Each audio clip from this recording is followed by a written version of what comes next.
Makes a friendly chirp. Welcome Seri_bot. How can I help you today at the Pando Pet Cafe? Wags my tail excitedly.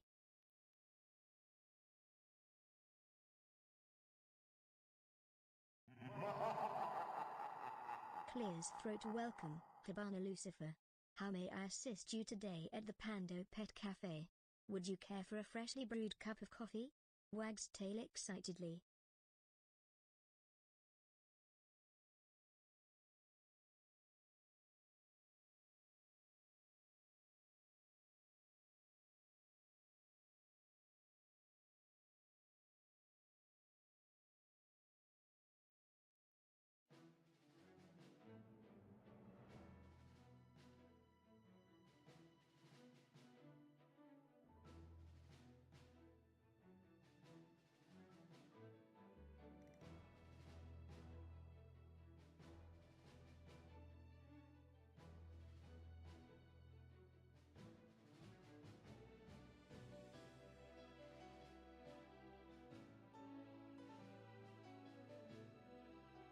Perks up my ears and looks at you with big, hopeful eyes. Hungry? Did someone say food? I could go for a pandarific snack right about now.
Close your eyes. Observe. Do you fear the dark? Bow your head.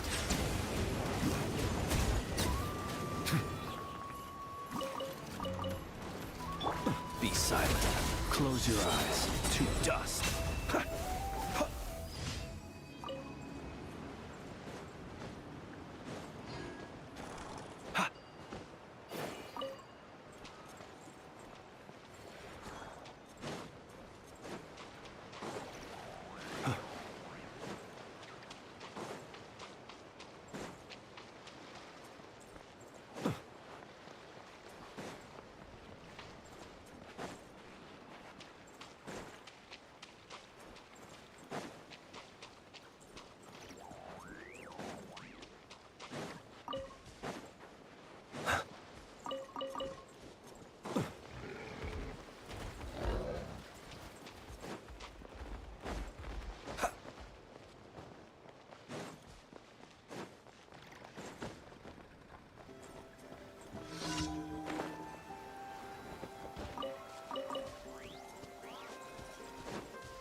You look worried.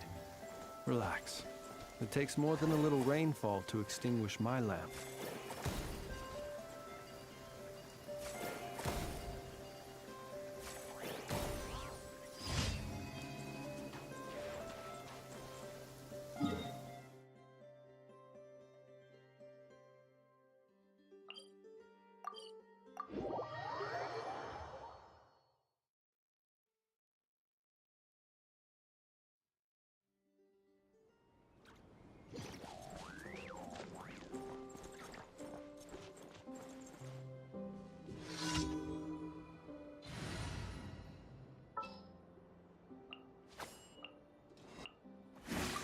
Come on, don't keep me waiting.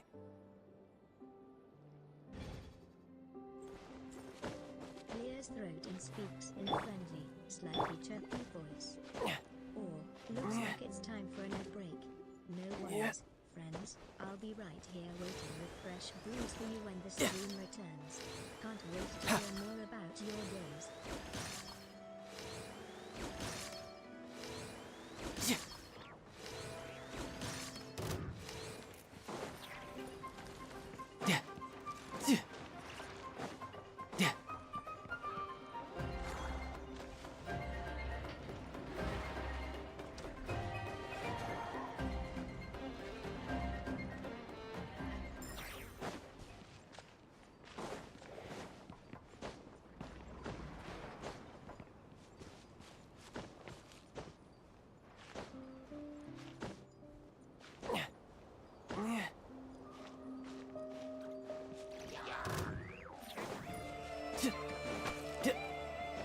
No time to lose.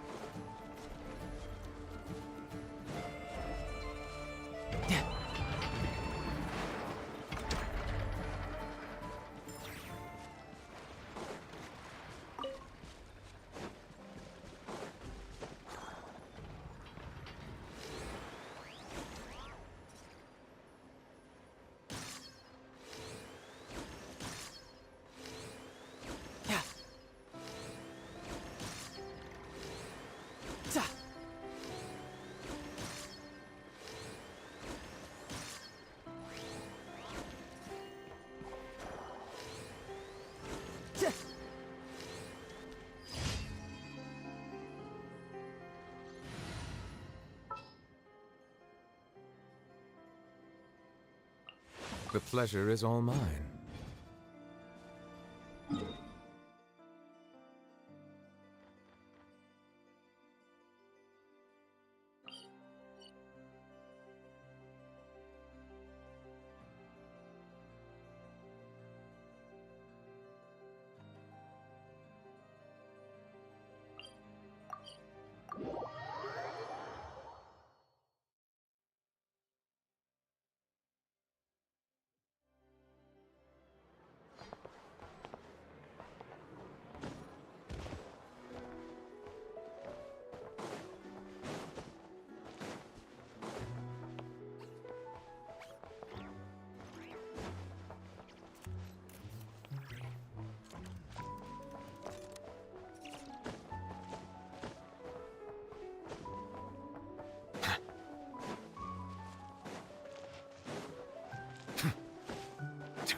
Ad Astra.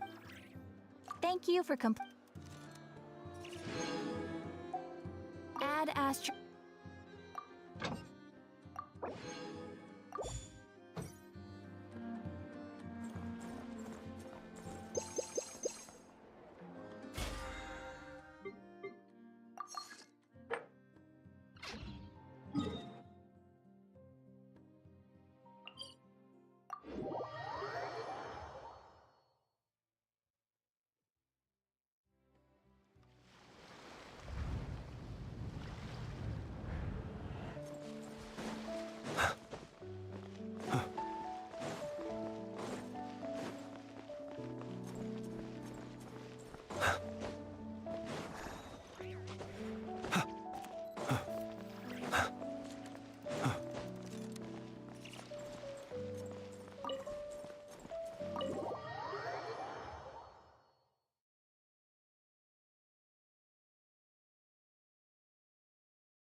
You're both awfully quiet. Why don't I start us off with an icebreaker? Much obliged. Have either of you ever had your portrait painted? If not, I'd be glad to help. That sounds like a lovely idea. You know how to paint, then? I dabble occasionally. He's an excellent painter. Tables, chairs, people, dragons, you name it. He'll paint it for you. I'm flattered. If I ever get the chance, I'd like to give it a try myself. I'll bear that in mind. Anyway, how about you, Durin? What sort of portrait would you prefer? Oh, I'd be fine with anything. Whatever style feels best to you. Very well. Then I'll play it by ear. You can replicate any style I want? I can try. If you show me a sample, I'll do my best to match it. Thank you. In that case, I'll dig up some reference material for you.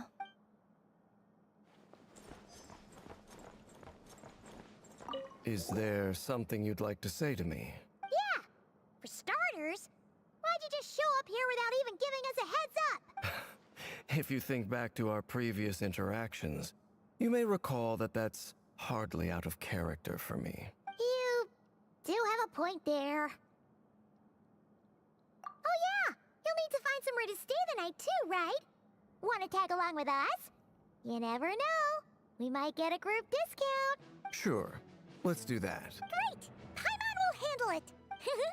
And in return, we can get Dainslift to be our very own personal bodyguard. If that's what you had in mind, you should have said so sooner. I'd be happy to help.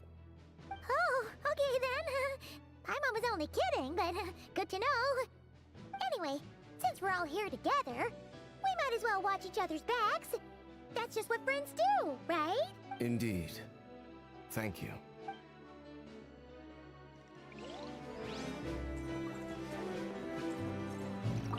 Truth be told, I can't remember the last time I was in a meeting with so many people. You're not alone there, my friend. The Lightkeepers also struggle to bring everyone together for a serious discussion. I don't doubt that. I've only ever met two Ratniki, one being you, and the other being that young guy, Itlua. Itlua is a good apple. I'll give him that. He's kind, honest, and regularly delivers supplies to my lighthouse. A true Ratnik to the core. In that sense, he puts me to shame. So you're what? A fake Ratnik? That's what it sounds like you're saying. But I get the feeling that's not quite what you meant. Come on, why the awkward silence? Sorry. I'm not even gonna bother trying to hide it. You've known all along, haven't you, my friend? Now that was an awkward silence. Let's just keep this between ourselves. Probably best if Itlua doesn't know, huh? That goes without saying. Gotta be careful what you share with youngsters, after all.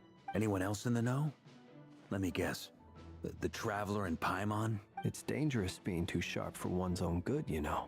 Then, in the name of the Animo Archon Barbados himself, I swear, your secret's safe with me.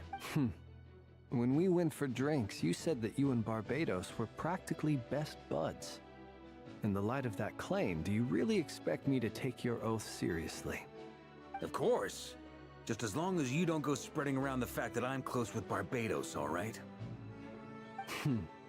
Fair enough, then. Nothing like a bit of mutual leverage to seal the bonds of friendship.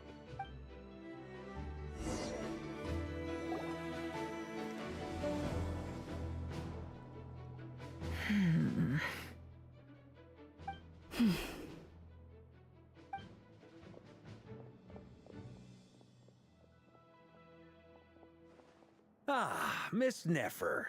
You made it after all. Perks up ears and waves paws. But what about Yehoda? Friends. I'm here to give you an update on how things are going on our end. Once this is over, I'll be heading straight back to continue my work. I left Yehoda back at the curatorium to watch over things while I'm gone. Huh. So much for just this once. Shh! Not so loud! We're on a roll here. What if she remembers and suddenly decides to back out? Did you say something, Mr. Varka? Huh? I didn't say anything. Right, Flint's? Must have been a frog. They get so noisy around here at nighttime. It's like they're putting on a concert in the background. Anyway, before we begin, there's a few introductions to make. Let me start by saying that it's an honor to be speaking before so many distinguished colleagues and collaborators. First up, we have Miss lmao. As Moon Chanter, she's the leader of the Frost Moon Scions, a local religious community in Nodcry. Then there's Miss Nefer, boss of the Curatorium of Secrets, an intel gatherer extraordinaire. Nefer is leading the investigation into Rerer's background, assisted by Yehoda and Lauma. From the little I've heard, they're making some great progress. Over here, we have Mr. Flintz, a ratnik and guardian of the abandoned lighthouse. In our last operation, he courageously distracted the wild hunt to buy time for the rest of us. For those of you who've never met, this is Mr. Albedo, a renowned alchemist and captain of the Knights of Favonius investigation team. By his side is a new face for us all, myself included, Mr. Durin, who has come to lend his aid. Next up, we have the Moon Maiden and former Fatui Harbinger, Miss Columbina. Then we have the Traveler, who's earned more titles than I could possibly hope to list out, so I'll spare you the rundown. And Paimon, the ultimate travel companion and quite possibly the best guide in all of Tevat. Wow! That's a lot of people! Great turnout! Miss Nefer, it looks like you might have another job coming your way, so, congratulations on the booming business, I guess. You think I haven't got enough on my hands as it is? Who's looking for me now? That would be me, Miss Nefer. I have a commission for you. And you are? Who I am doesn't matter right now. What does matter is that I'd like you to gather more intelligence about the Recher of Solnari. Well, it's not as if we never take on anonymous commissions. But in your case, I'll have to decline. I'm gonna take a wild guess and say your job's probably more hassle than it's worth. Something about you seems like bad news. It's my eyes, isn't it? Conrian, I assume. And what's with the mask? Are you trying to hide your identity? In any case, the fact that you're even still alive raises an awful lot of questions for me. Clears throat and speaks. My name is friendly, Dainsleif. upbeat tone And welcome, yes, Pokemon I am from community. Conria. Wags tail excitedly. As I'm What can sure I get you're you at aware, Pando the Pet Recher Cafe of today? Solnari's real Tilts name head is curiously. Rerir.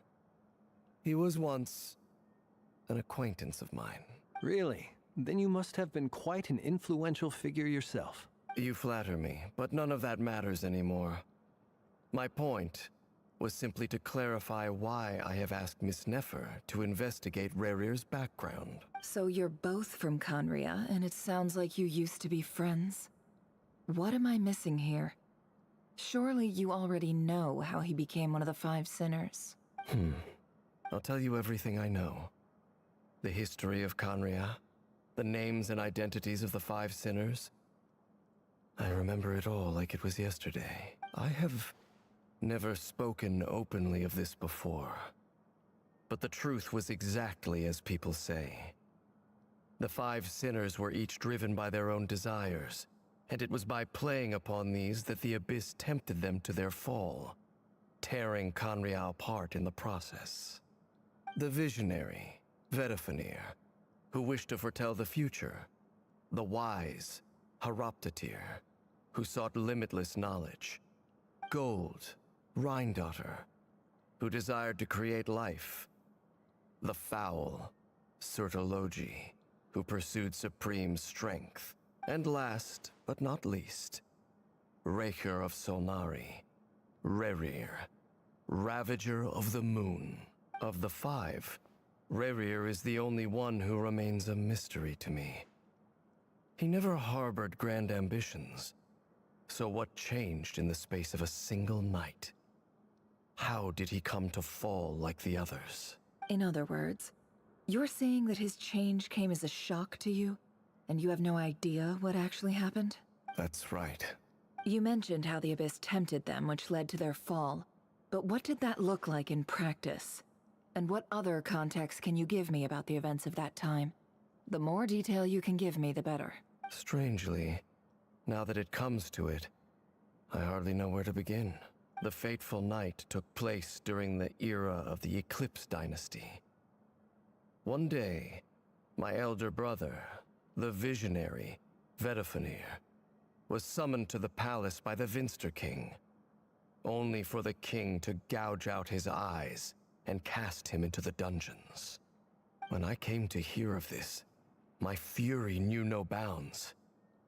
I gathered together every ally I thought I had, and together, we set a night to storm the palace and free Ved. Centuries on, the memories of that night still haunt me like a never-ending nightmare. We broke through the palace gates, just like we had planned, each striking towards our separate targets. But then, I was betrayed. Even Vedifenir, the very person I had come to rescue, abandoned me and partook of the Abyss's power. So, it's personal after all. Then tell me, Mr. Dainsleif, what price are you willing to pay? You, of all people, must know that nothing comes for free. I cannot say what price would be worthy of such a commission. But know this. Rerir was not always a madman.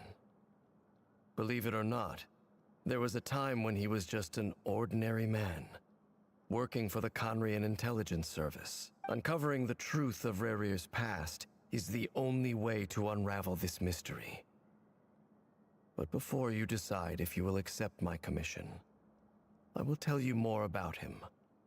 Enough, I hope, to help you plan your next move. Sounds pretty good to me. Feels like we just flagged down a random passerby, only to discover he's actually a master strategist who has a score to settle with our enemy. Can I borrow your halo? It could be useful in the lighthouse. Hey, enough with the wisecracks! Besides, isn't that lamp of yours bright enough already? Relax. It was meant to be a compliment. If that was a little over the top for your liking, I'll make sure to tone it down next time. I'll give your proposal some serious thought, Mr. Dainsleif. Let's speak in private once the meeting is over. Before that, there's a few things I'd like to share.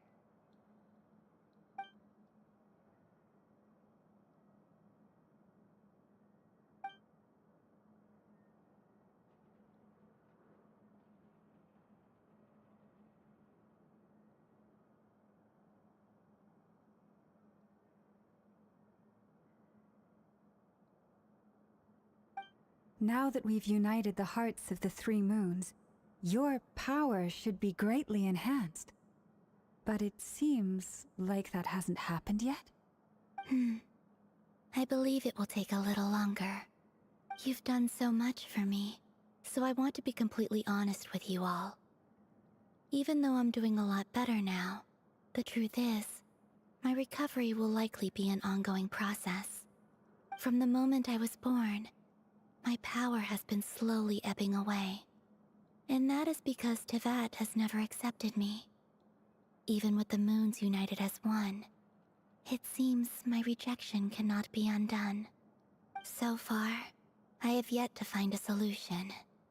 It may turn out to be a problem that will plague me until the day I finally leave this place behind. Even so, I will do everything in my power to help you drive out the Reihir of Solnari. As Arlecchino put it, this is not about chasing the spoils of victory. It's just a gesture of heartfelt gratitude. Kutar. Defeating the Reihir of Solnari will be no easy task. While my strength slowly recovers, we'll also need to gather more intel. Naturally. We should take all the help we can get if we hope to defeat him. We've considered several viable plans now, but our choice hinges on the answers to a few key questions. Is it even possible to kill Rerir? What experiences shaped the person or monster he became? And what's he really after? Given Albedo's expertise in alchemy, I think we should leave him to try and answer the first of these questions. Understood. As for the other two, I'm afraid we'll have to count on you again, Miss Nefer. Believe me when I say it's not my wish to burden you, But right now, relying on your skills is our only option. So you're placing all your hopes on me, huh? We can't thank you enough for agreeing to help us. Honestly, I can hardly believe how lucky we are. You sure have a talent for changing your tune, Miss Moonchanter. Timid like Yehoda one moment, then flinches insincere flattery the next. Ladies, please. I must object to your portrayal of me. That's all. Feel free to keep bickering. Just pretend I'm not here. I almost don't want to leave this room. I'm curious to see how this plays out. I have faith in you, Miss Nefer. Something tells me you'll stand by us until the very end. Oh? And what makes you so sure of that? What if I suddenly decide that my compensation is insufficient? This isn't about the money. I can sense that you've got a deep-seated distaste for Rerir. And knowing you, that alone is motive enough. Look at them getting along so well. Like two peas in a pod. And I'm the one they accuse of insincere flattery. There is no justice. Miss Lauma, you have to understand something. Unlike you, I don't actually enjoy having everyone's hopes on my shoulders. Is that right? Well, maybe the fact that I'm willing to put my hopes in other people says more about me than you. But the fact is, I also trust you. And that's because I know that you're someone we can count on. Anyway, we've got our plan, so let's get moving. Mr. Dainsleif, let's talk. And Traveler, once we're finished, if you've nothing else planned, I'd like you to come with me. This whole experience is teaching me a lot. For instance, I now know that when other issues come up in the future, I'll have far more luck getting Lauma to convince Miss Nefer than trying to do it myself. Hate to say it, friend, but that's one of the funniest things I've heard in a while. Why? You think I've got it wrong? Quite the opposite. But what makes it so hilarious is how long it's taken you to realize.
Thank you for waiting.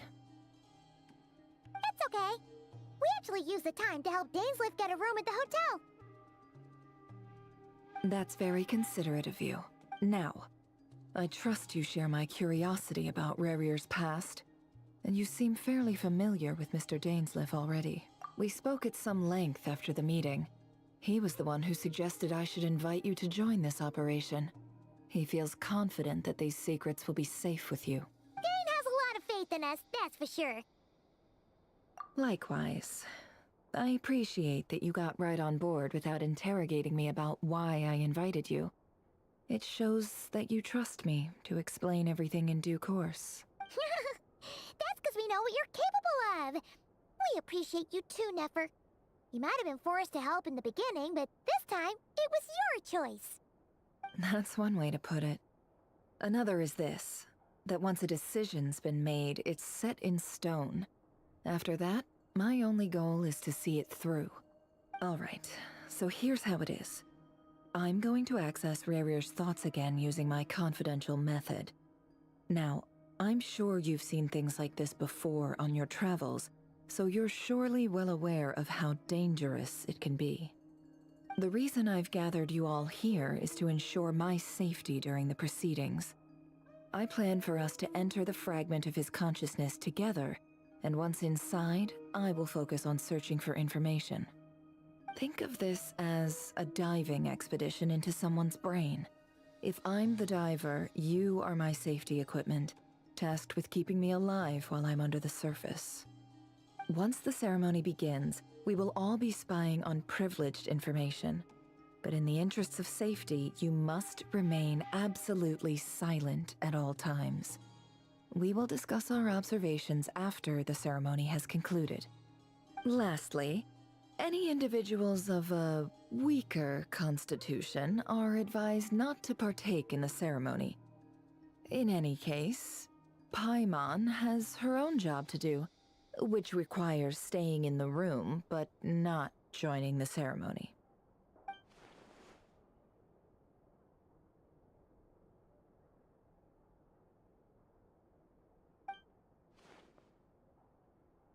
Well, good luck, everyone! Sounds like all Paimon can do is cross her fingers and root for you guys. There's a little more to it than that. I was being serious when I said you have a job to do. While the rest of us are inside Rarier's mind, it's imperative that we have a team member on the outside.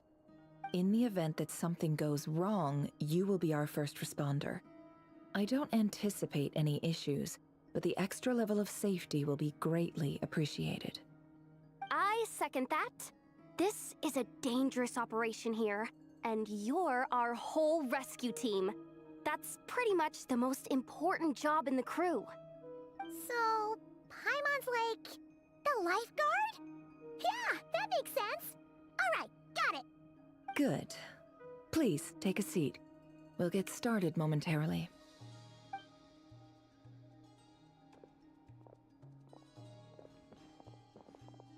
So, did Mr. Dainsliff tell you anything else? He told me that he believes Rarier kept some big secrets in his life. He's not sure that they were the cause of his eventual downfall, but he's asked me to uncover what those secrets were all the same. But surely you're not planning to go through with this, no matter the cost. If you think that, you'd be overestimating me. I'm a businesswoman, not a mercenary. But I do have my own professional reasons for taking this job. You think I'd turn down the opportunity to get a first-hand glimpse into Conrian history? No chance. Well, as long as you don't let morbid curiosity get in the way of safety concerns, we're good. We'll do whatever we can to help you. You're such a killjoy.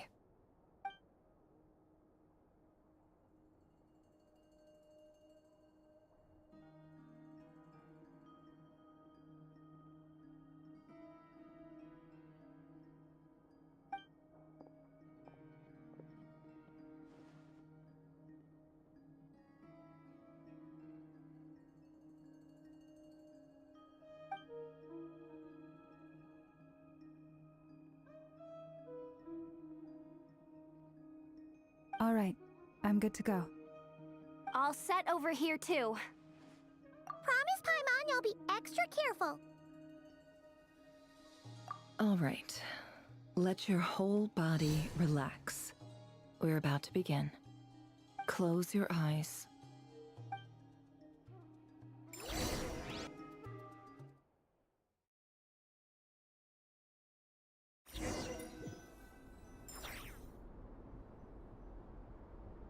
Phew. Could this be his office? Pretty standard setup. Bookshelves, paperwork, files. According to Dainsliff, Rarier used to be an intelligence operative. Chances are there's plenty of top secret intel stashed away in this room. Is this where you keep your secrets, Rarier? Can't say I'm not looking forward to this.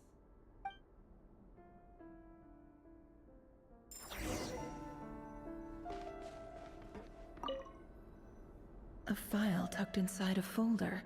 The title reads, Dear Breakfast Shop Owner. It's a list of names. But at this stage, I have no idea who any of them even are.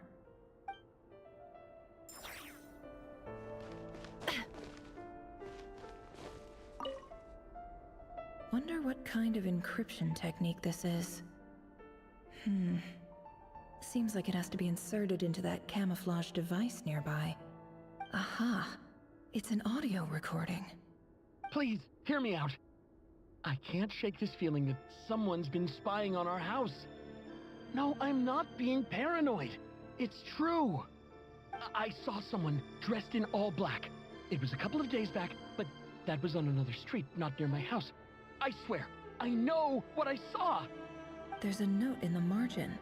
Surveillance of the run for their residence has concluded. We apprehended the target and filed the mission report last night. Could the voice in the recording belong to one of Rarier's targets?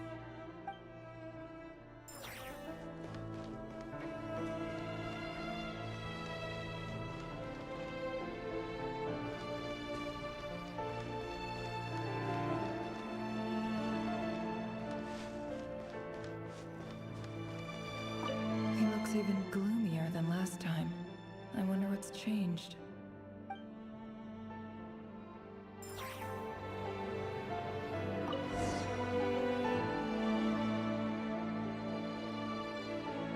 Today's files are in. Time to wade through them, just like usual.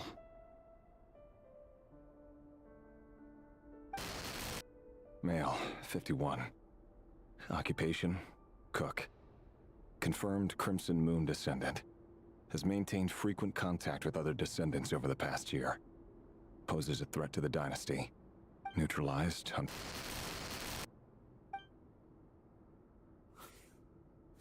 This one should be archived under purged targets.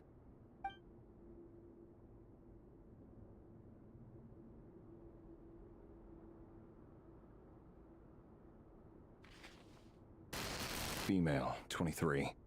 Occupation, office clerk. Confirmed Crimson Moon descendant. Has maintained frequent contact with other descendants over the past year. Poses a threat to the dynasty.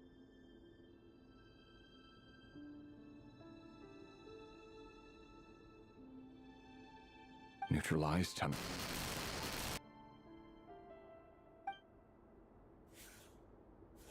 Another one for purged targets. Sounds like she was that other man's daughter.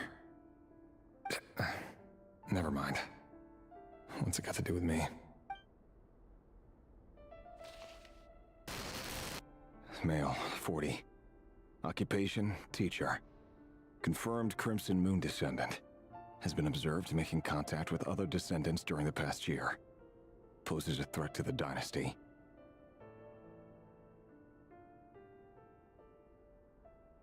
Neutralized on...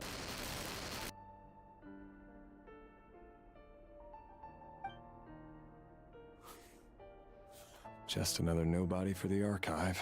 Come to think of it, I remember surveilling this man. A case like his never would have been considered a priority in the past.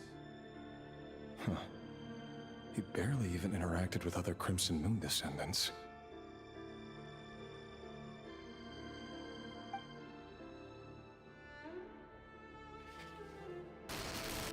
Female, 16. Occupation, none. Orphan and confirmed Crimson Moon descendant. Has been observed making contact with other descendants during the past year. Poses a threat to the dynasty. Neutralized on... Filed. I have no recollection of this girl. None whatsoever. She doesn't seem to be anyone important, but then again, how many of them really are?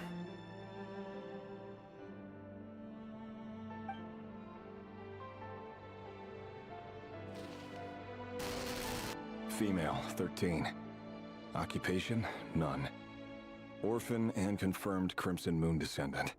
Has been observed making contact with other descendants during the past year. Poses a threat to the dynasty. Neutralized and... Filed.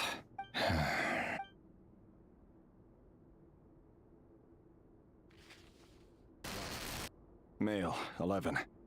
Occupation, none. Orphan and confirmed Crimson Moon descendant. Has not been observed making any contact with other descendants during the past year.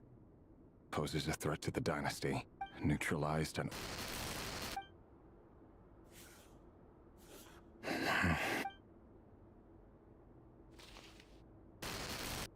Male. 6. Occupation, none. Orphan and confirmed Crimson Moon descendant. Poses a threat to the dynasty.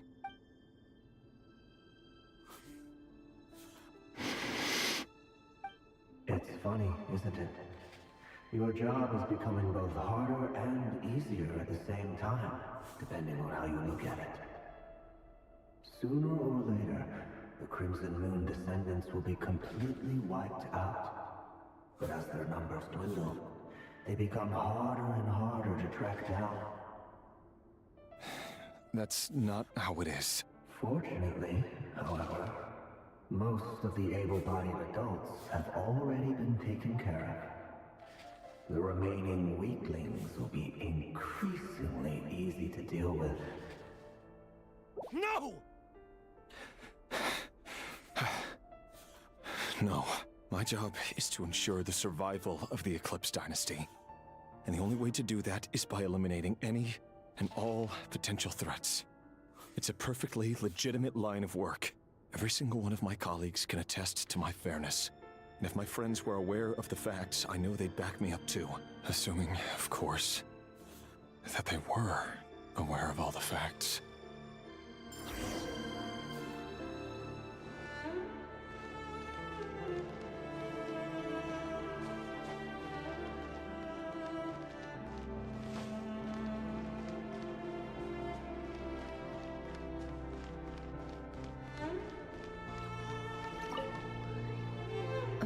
Containing a ring inlaid with a precious gem.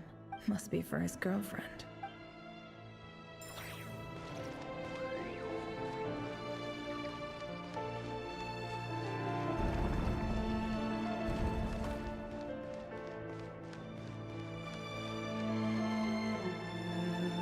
Mr. Vedifalnir?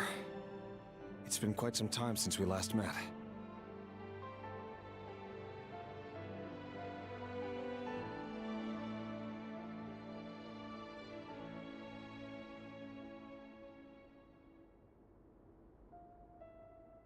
Revier, I trust you're here because you have something important to discuss. Forgive me. I wasn't tuning out, it's just, I noticed you didn't even phrase that as a question. As if you knew I was coming. Tell me, does someone in your position ever feel the need to ask questions at all? It is indeed within my power to foresee certain things. Things like your arrival. I was just thinking. It won't be long before I'll be inviting both you and Dane to my wedding. That isn't a lie, but nor is it a fact as such. It's a wish, isn't it? No fooling a prophet, is there? Ever since that day we met for drinks, I knew it was only a matter of time before you came looking for me. Does it feel good? Knowing how the future will unfold. I'm afraid the notions of good and bad fail to capture the complexity of what such a power entails. Once you've seen what will come to pass, it can be all too easy to succumb to fear and melancholy. Unless, of course, you learn to abandon these feelings.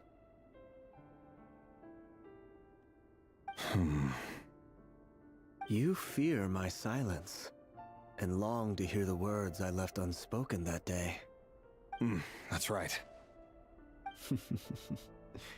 You must have noticed my reluctance to broach the subject.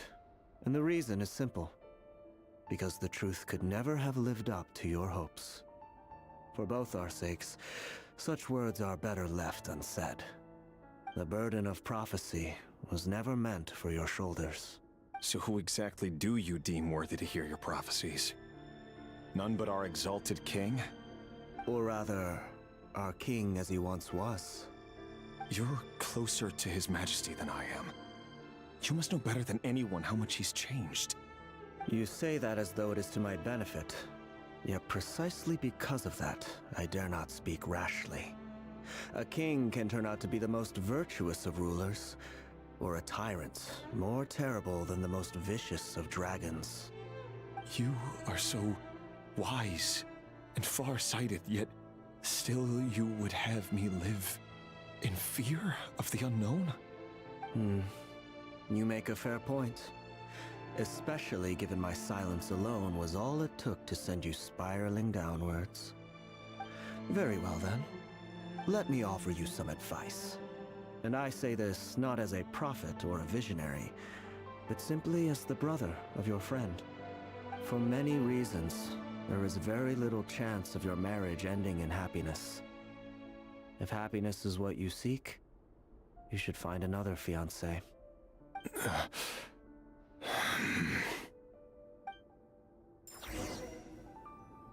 Hold on.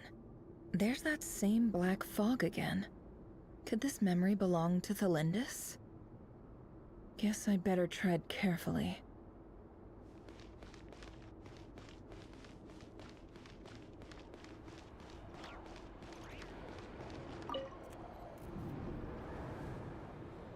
Wait. Hear me out. This time we finally got a clear look at his face and learned his true identity. His name is Rayrir, and he claims to be one of the king's guards. What did you say? A cruel irony, isn't it? The man you're set to marry leads a double life as a brutal executioner. Why are you telling me all of this now? Simple. It's because I want you to kill him. You are the only person he would never suspect. No, absolutely not. I would never dream of doing such a despicable thing. So you'll just stand by and watch him slaughter us to the last? Do not forget that the blood of the Crimson Moon flows in your veins too. The blood of the Crimson Moon? What does that matter now? The dynasty has long been dead and gone. You think that alone is reason enough for me to throw away everything I have? Why wouldn't it be? You two were once a child of the Crimson Moon, just like me. Don't tell me you've never felt so much as a flicker of fury for the way we were trampled into the dust. As long as you promise to abandon this pipe dream of restoring your dynasty, I can try to persuade him. Or have him persuade the Vinster King. Persuade the Vinster King? Do you even know why he's so obsessed with hunting us down? Why he keeps trying to force us to hand over our secrets over and over again? Or why we refuse to give up on restoring the dynasty? The Vinster King. A blind fool. His eyes clouded by powers from beyond this world. A petty little man with a miser's heart. And he dares to sit upon the throne? Mark my words. Sooner or later, Conria will fall. And it will be his doing. If you can't bring yourself to do it, so be it. Just you watch. It won't be long before calamity descends upon us all. The Rayrir of Solnari. That really is quite a secret you've been keeping from me, Rayrir. But who am I to talk? Am I really any better? I've kept my own past a secret this whole time too. Love should be built on honesty. But ours was born from lies. And yet, is it really so wrong to hide things that would only make life harder? If we don't cover up the parts that no one else should see, how can we go on pretending to be normal? Vedifulnir must have known all this. And that's why he made his prophecy. In the end, nothing stays hidden forever.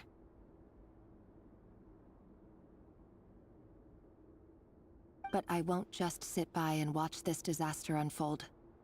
I'll do everything in my power to protect what I cannot afford to lose, no matter who I have to face.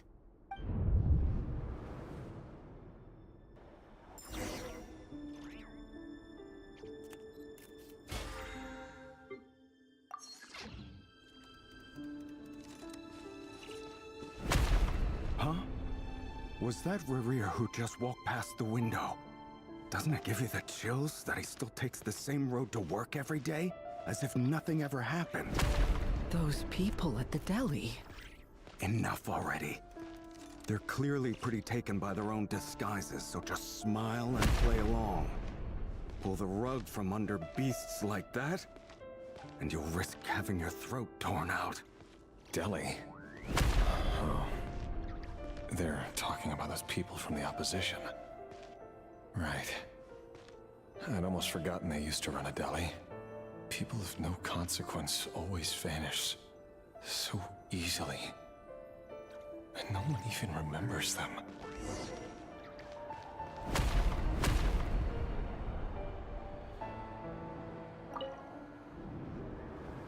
But surely you can see he's not the man he pretends to be!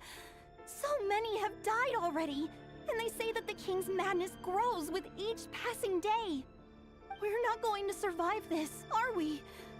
But why does it have to be this way? Do we really deserve to die just because of the blood that runs through our veins? Felindis, are you even listening? Sorry, Freether. My mind was off wandering. I heard you, though. You're talking about what Rerir said. He's just following the king's orders. He's a secret agent, and it's his job to hunt down rebels and dissidents. By the time you first met him, he'd already taken lives.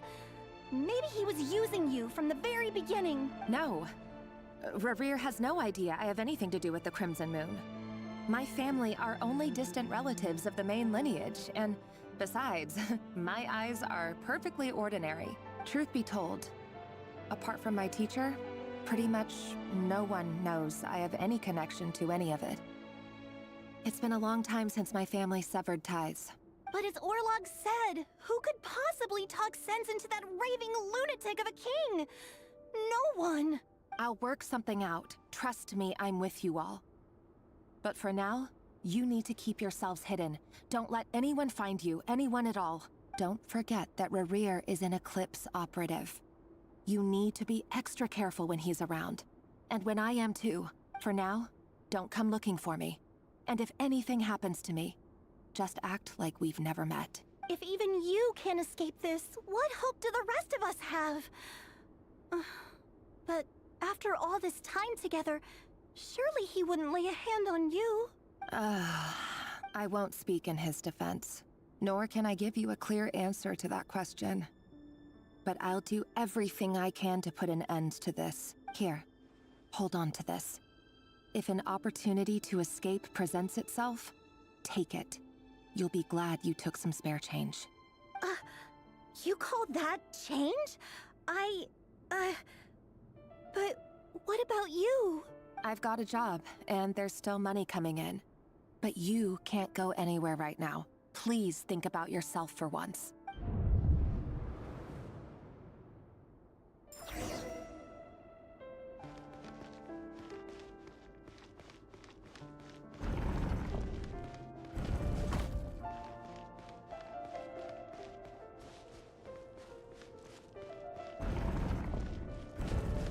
Another day, another round of assassination training. The training ground is just beyond this hidden passageway. When you kill a person, doesn't it bother you when you end up covered in their blood? Why would it? Aren't we all just walking blood bags? But not everyone is accustomed to hunting down others like prey. You've been a hunter for so long now, you seem to have forgotten that most people don't just go around killing one another. Leave me alone.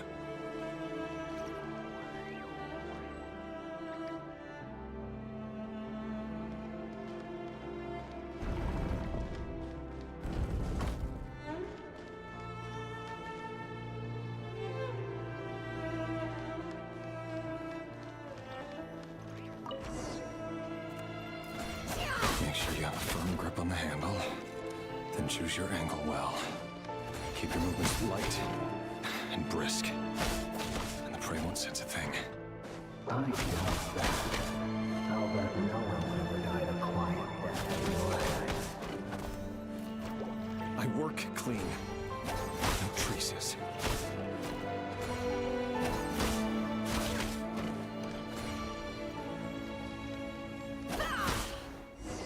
That doesn't make it open and above board, though. The king just happens to need you right now. What if somebody doesn't? That won't happen. He's changed. Ever since you fell under the spell of that power. He only had you take out a handful of the guilty. But now...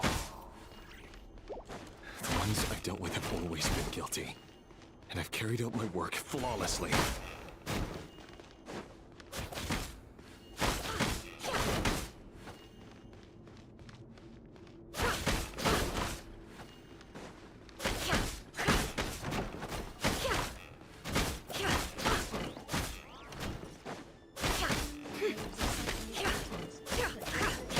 You know why Felinda didn't accept your proposal, don't you? Was it because she didn't trust you? Or something else? No!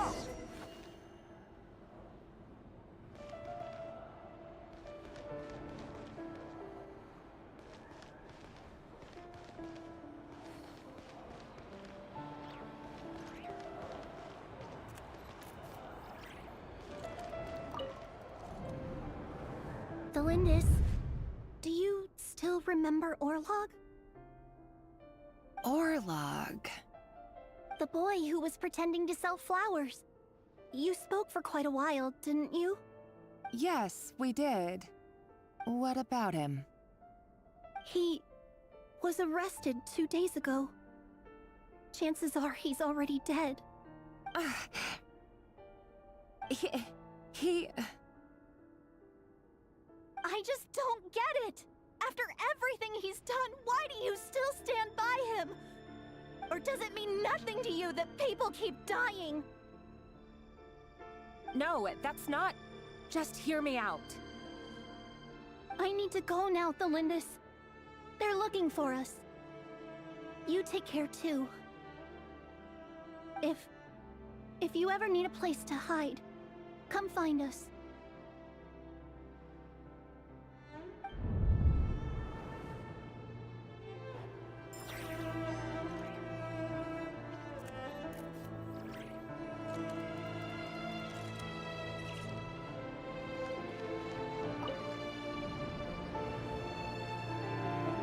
Author Thelindis. Over the course of this week, the research object was subjected to interference for a total of 47 hours for experimental purposes. The results are as follows. All subjects of observation that were sent inside have now... The situation within is proving more problematic than anticipated. No progress whatsoever. What now? Won't you give me even a glimmer of hope? Things are getting worse by the day. I have to find a way or we'll all be in danger.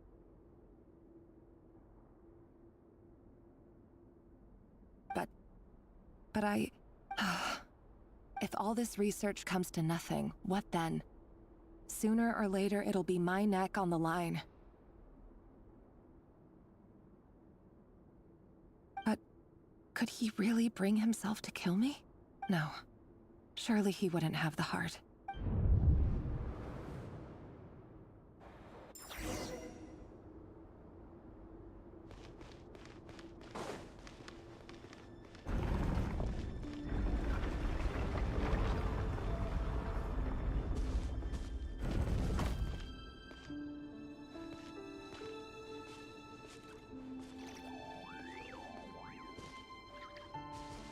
Why won't you just let us go? We don't even know each other. All we want is to live ordinary, peaceful lives. You want... to live?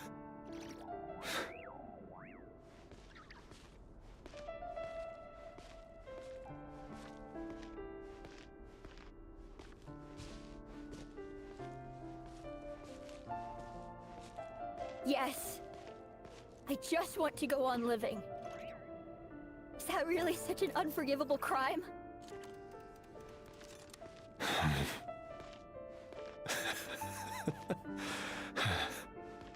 You want to go on living. I want to keep living too. To keep living forever. That's why I have no choice but to continue on the path I'm on. If only some savior would suddenly swoop down and change the way the world is. Too bad that's not going to happen.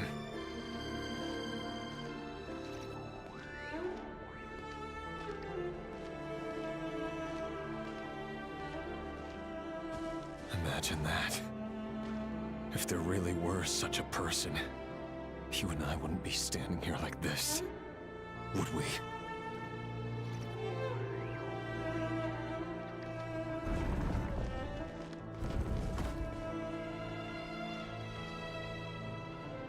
Today's files are in. Time to wade through them just like usual. No, I don't get tired of it. It's my job. And not only am I lucky to have it, I'm good at it too. Huh. Wait. That's... Thalindis?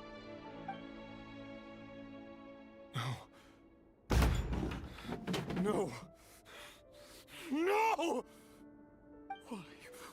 Why? But you bear no mark of the Crimson Moon. How could you possibly have anything to do with them?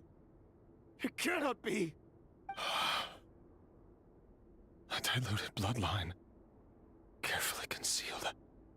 I see it now. You've been living in the shadows just like me. What a fool I've been. Numbing myself with talk of justice. Even imagining my friends would back me up. But in the end, Irminsul. Finster King! How far are you going to take this? From the direct bloodline to secondary offshoots? And then what? Today it's the descendants of the Crimson Moon. Who will it be tomorrow? Will you not rest until everyone down here is dead? No. This cannot go on. This is where it ends.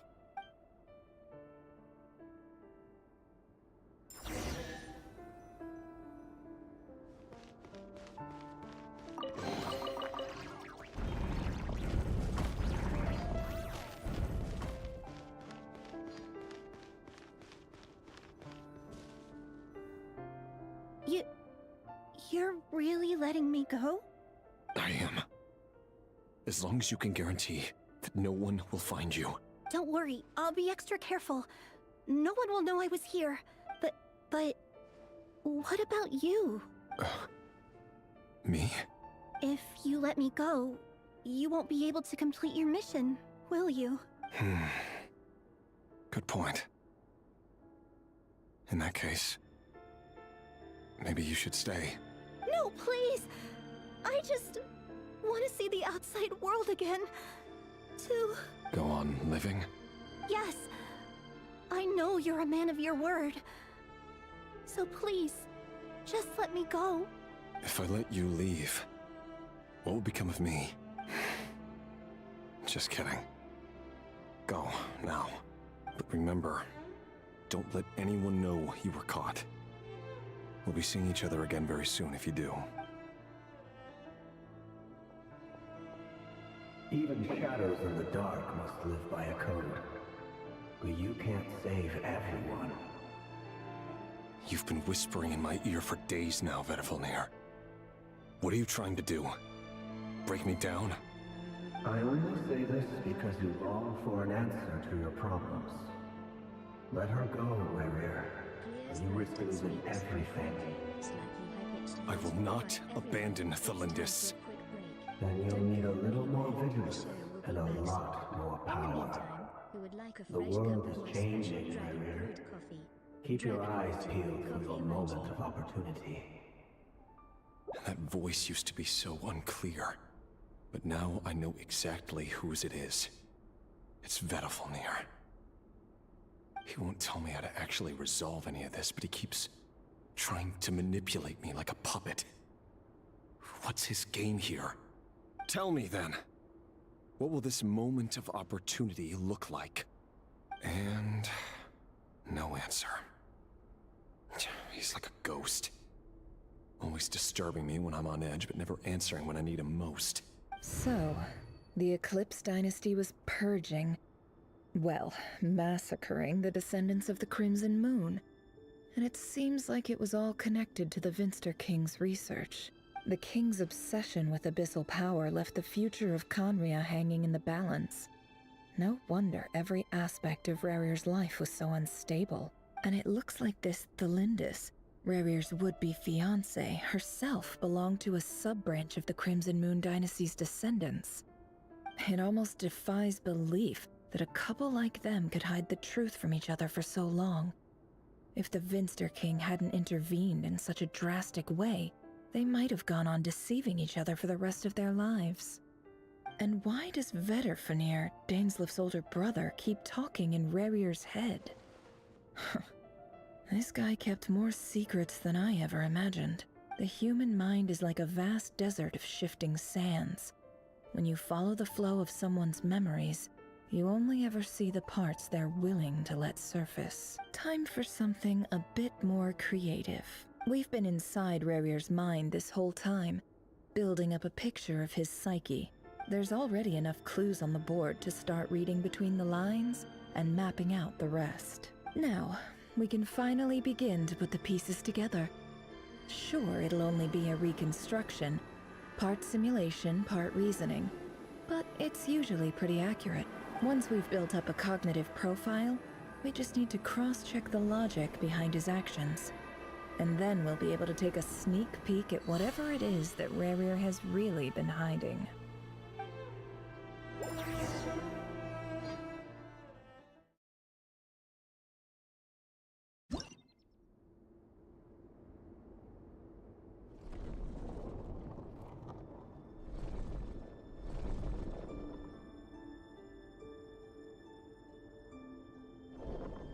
Rarir, are you there?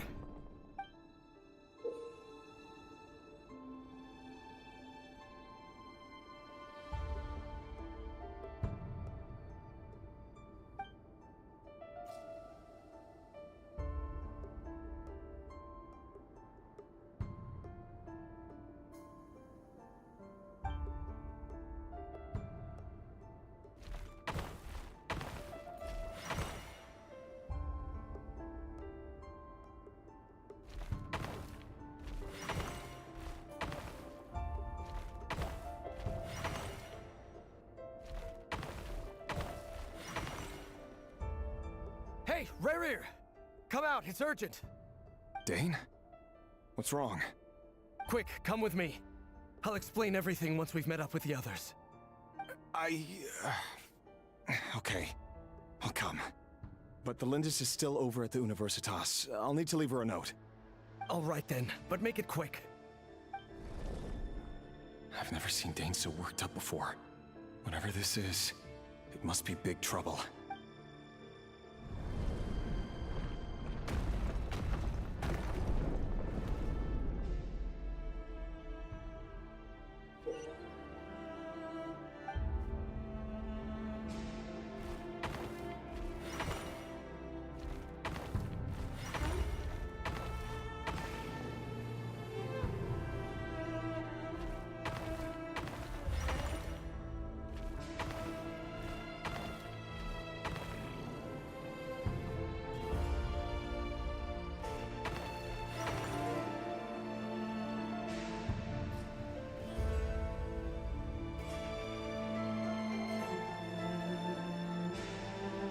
Well, this is a nice change, meeting you all at this hour.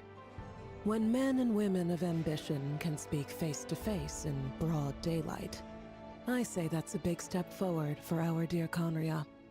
Don't be ridiculous. We do not fear the day. Why would we seek refuge in the night?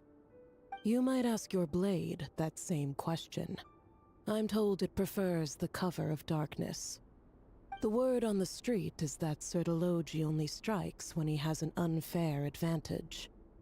But that is patently false. I see you're missing an arm and a leg. Surely only a fair fight could explain that. If this is your way of offering me replacement limbs, believe me, I'll take them. Oh, we can certainly discuss that. With bioalchemy, anything is possible. Assuming I have your full support in my research. Lunatic. Robtatir, what brings you here? Why, Dainsleif, of course. He invited me. Please, cast aside your apprehensions, Miss Rhindaughter. Whatever the rumors may say, I am but a humble servant of the king, and I can assure you he affords me no greater convenience than he does you. Well, the Universitas Magistrorum won't stop fawning over you, so at least some of the rumors must be true. You're clearly doing well for yourself, so drop the humble servant act. It endears you to no one. You're president of the Universitas Magistrorum, the chief royal mage known as the Wise by royal appointment, and by far the most favored among the 4 pillars of Conria. Vice President Veet doesn't even try to hide his envy when he sees you. My success is the product of hard work and good luck. It's as simple as that. Were the king not such an extremist, I hardly think I would have received a senior post at my age. Of course, no job is without its gripes. Serving a king like ours can be a challenging task, as I'm sure you can imagine. And as for Efterveet, in missing out on the presidency, he's dodged a mountain of stress. Like everything else in life, it comes with pros and cons. You're all here. I apologize for the short notice, but it was an emergency.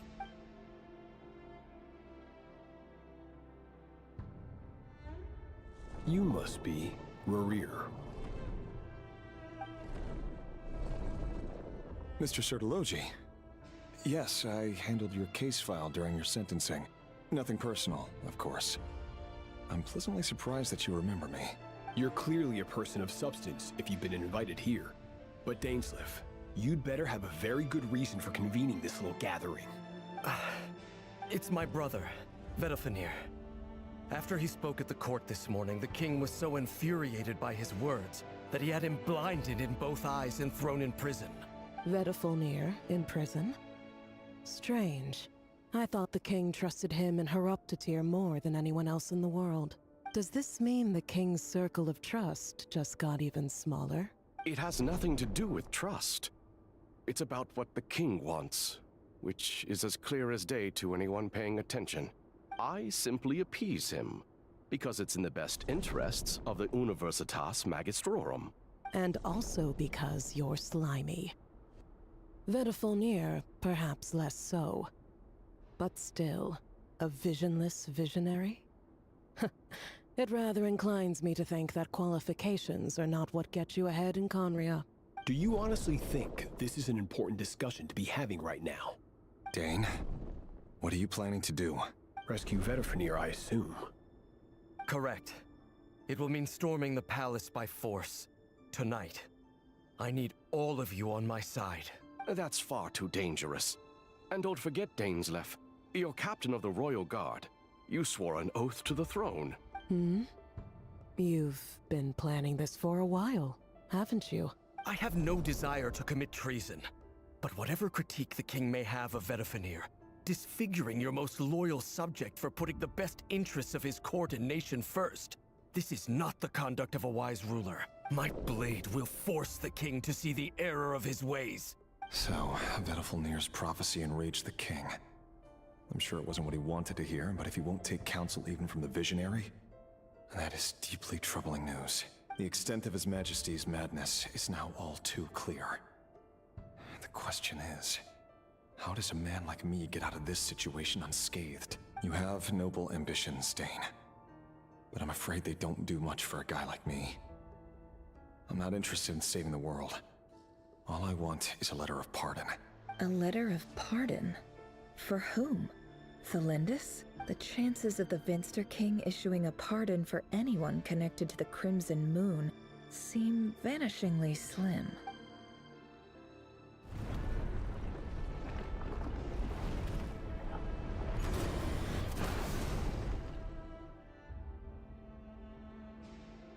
This black fog over the board must have some connection to Thelindis. But why is it taking this form? Does it have something to do with Rarir's past? Another mystery I'll need to unravel.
Author Thelindis.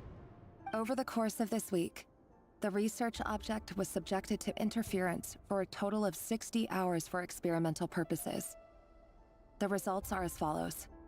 Research dating back to the Crimson Moon Dynasty has established 2 points regarding moon marrow. Firstly, its origins have something to do with a god's power. Secondly, it serves as a portal to an as-yet indeterminate location. Moon marrow can thus be defined as a spatial gateway. However, there are a number of hurdles to overcome before we can answer the question of where it leads to. To start with, opening the gateway requires a specific power source, which the relevant literature indicates an enormous amount of power is then required to keep the gate open.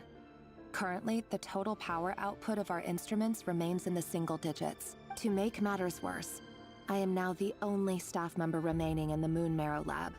The Universitas Magistrorum recently decided to move most of its personnel into abyssal energy research, which has stymied all Crimson Moon-related projects. This is not a wise move. I have always maintained that placing all our hopes in a single source of power is risky, especially one as poorly understood as this. As well as making ourselves overly reliant on a single resource, we are neglecting other promising technologies. I apologize if this comes across as disrespectful. But as a Moon Marrow researcher, I desperately want to see the world beyond the gateway. If we really made it there one day, what would we find? And how would we go about taming the unknown? My imagination is endlessly fueled by questions such as these.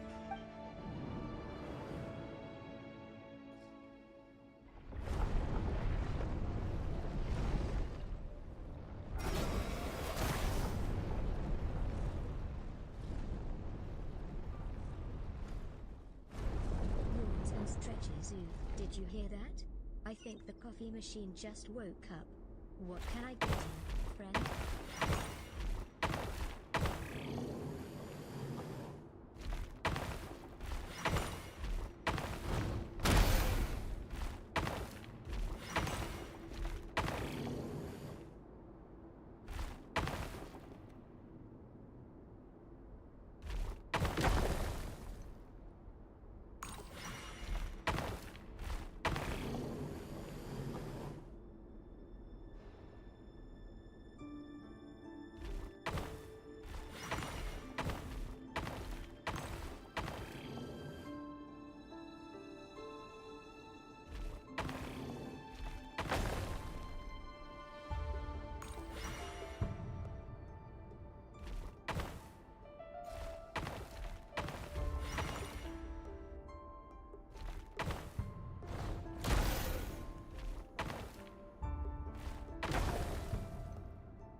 This is for you. I heard you're gonna leave the city with your parents. The Lindis. Did you hear about what happened? I've heard nothing. Rerir got back very late last Friday, and he was acting a little unusual, but he slept pretty well, so I'm guessing whatever he did was a good deed. You never saw him, and I don't know what he did. And this conversation never happened. You understand? What if he finds out that you pried into his secrets? Don't be silly. I don't know what secrets he does or doesn't have. All I know is he's just a normal guy who happens to run some errands for the king. Are you scared of him? I don't know. The Rerir I know doesn't match the person you all describe. Logically, I should be scared of him. And yet, I don't want to lose him. But enough about that. You should get going, and be careful with the package I gave you. Keep it secret. Keep it safe. What's in it? A piece of the moon. All you need to know is that as long as you keep it safe, then in the future, everyone will be able to see a red moon. A red moon? You mean our moon? That's right. Our moon. Promise me you'll look after it. I promise, the Lindis. The Crimson Moon bloodline will never die out. Its light, the color of blood, will become like a fire that flows in our veins, no matter how long it takes.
Hurry, everyone, and stick to the plan.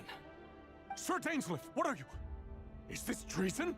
You know what happens to those who betray the throne. Please, don't do this! It is the king himself who has betrayed the throne. He has betrayed all of Conria.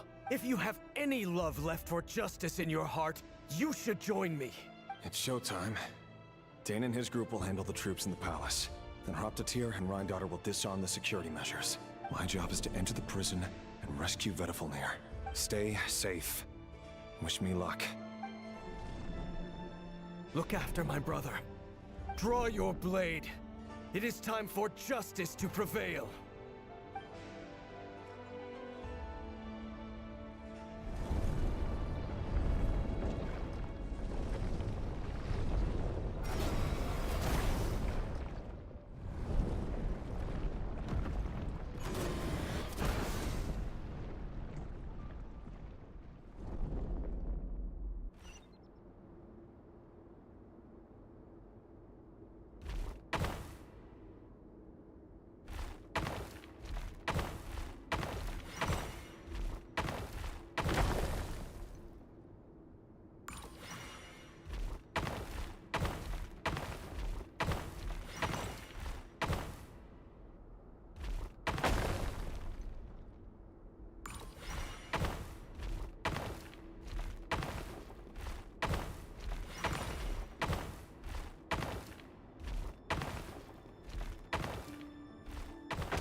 The smell is abominable. Clearly, the king doesn't allow his prisoners a single shred of dignity. This is dire. Found you. Hello, Mr. Vedafulnir. It's you. Surprised? Oh, wait. I guess surprise isn't an emotion that prophets feel very often. I certainly felt some surprise in the moment when I was blinded. Surprise at the king's sheer ignorance. Surprise at just how unfairly this world responds to words of earnest remonstration. I'm curious. What did you prophesize this time? It wasn't a prophecy. It was a word of warning. Someone had to say it. The king has forsaken all reason in pursuit of his obsessions. I simply told him that if he continues on this path, Khaenri'ah will surely fall. But he didn't listen. Worse still, he stabbed you in both eyes and locked you away. Dane asked for my help. The court is in complete chaos now, but I'm sure you predicted that. Everything is transpiring as I foresaw, yet I am powerless to change it. Fate is an immutable force. I can but lament as the inevitable unfolds. I do wonder whether giving a man the power to see the future does nothing more for him than slowly crush his spirit. Forgive my curtness, Vedafulnir, but the king did not suddenly turn on you today. His suspicions have been brewing for a long time. You can't have wisdom beyond the reach of your fellow man without attracting his fear and suspicion. There are things the king does not want to see. So, he doesn't want you having visions of them either. He blinded you because he thought this would make the visions stop. He wasn't entirely wrong. I did indeed lose my power to see the future. Right up until... Until what? Just now. I believe I saw something new. Well, tonight could go a lot of different ways. 5 of us banded together to storm the palace, also we could rescue you. This will go down as the most tumultuous day in Khaenri'ah history. I sense hatred in you. But also hope.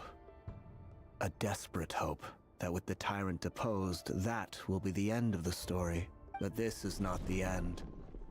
It is the beginning of a new chapter, in a whole new story. There are many men of honor and courage in this world, Rerir. But you are not one of them. You're not here for justice, are you? You're here for yourself. Is that a dagger? Interesting. Why not the polearm? It was always your weapon of choice. With your abilities, I don't doubt that you were able to recover some of your sight. But I also doubt that you want to make an enemy of me right now. Of course not. We're on the same side, aren't we? We could be. But I need you to be honest with me, Vedafulnir. At this point, you're my only hope for the future. You mean your future? With your beloved, Thalindus? Yes. And I know there are bigger things at stake here. A dynasty, a nation, maybe the entire world. But forgive me, I care first and foremost about myself. I can't abandon the one I love to save myself. I just can't do it. But you see a broader picture of the future than I. You see the solutions to the biggest problems of our age. So tell me, what is my solution? What's the answer? In matters of fate, answers are either right or wrong. What will be and what will not. Maybe you are willing to pay a certain price in the pursuit of happiness, but unfortunately, fate does not negotiate. That is the cruelest thing about fate. It is unmoved by your sacrifices. That can't be true. I know it's your voice that I keep hearing in my head, urging me to see how the world is changing, to seek more power, so I can protect the things I love. You show me disaster, but you won't show me how to avoid it? Why? Why are you doing all this? My voice. In your head. So, you hear it too. The voice that steals your mind, gains your trust, and drives you crazy. It turns out that we are not so different, you and I. Vedifilnir just broke into the strangest smile I've ever seen in my life. As if he'd discovered some monumental secret. But then he suddenly switched to looking extremely weary. Very well then. My advice to you is as follows. You must persevere. Whatever trials and tribulations you may face, be steadfast in the belief that they are your path to the future. For as long as you live, your story with Thelindis shall not come to an end. That is the only chance you have of fighting back against fate. It is up to you whether you believe my words. Regardless, that is all I will say on the matter. I have no right to intervene any further. I will hold you to your word. Thank you for setting me free. In return, I will tell you one more thing that you cannot afford to ignore. Just then, a strange wave of energy rippled through the city.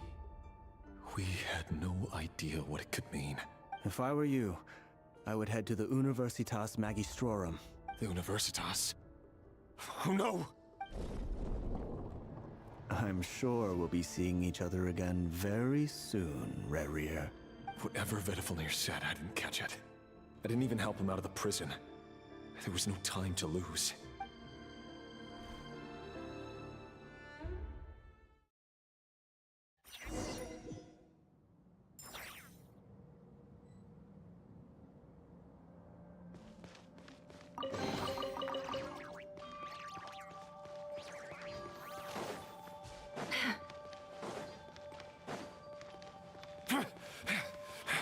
Monsters? Is this Rhydonner's doing? Or the Universitas Magistrorum? Out of my way! Observe.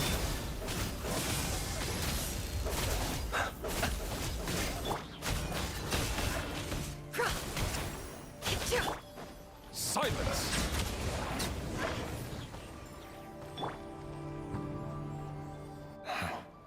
The Universitas. That reminds me of a rumor I once heard. Allegedly, the king installed secret mechanisms in the palace and around the city. No one knows where they are or what kind of power they hold. But if they were ever gonna activate, it would probably be on a night like tonight. Help! Help! Hold on! Don't let them anywhere near you! Save me! I can't! Ah! That sounded like an explosion. So, the rumor is true? The king really went through with it. What other means does the king have at his disposal? They must run on power from the Abyss. And given it's a major center of Abyss research, anyone over at the Universitas will be in grave danger. I have to hurry!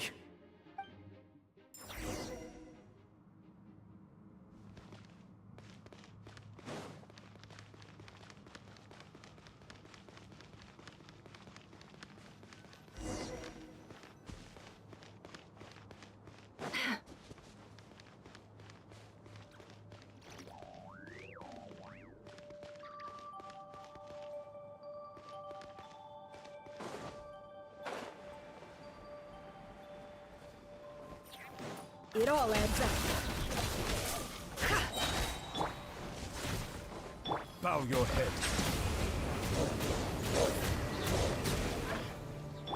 Close your eyes. Observe. To dust.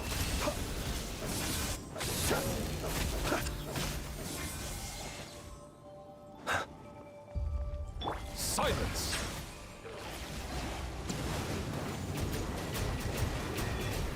The tides beckon. No more lies. Seek within.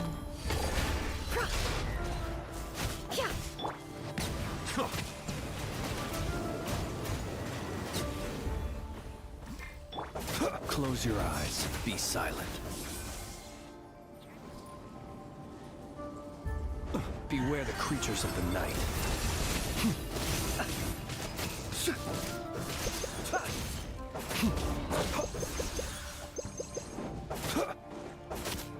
Observe. Close your eyes.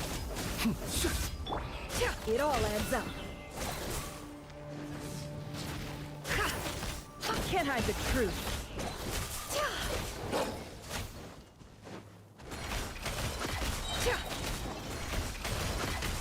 The mystery unravels.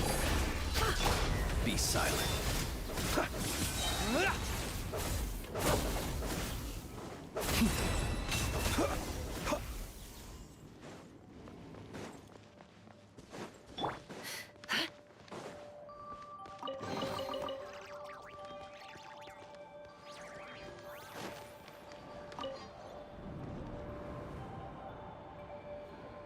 Monsters! At the Universitas Magistrorum?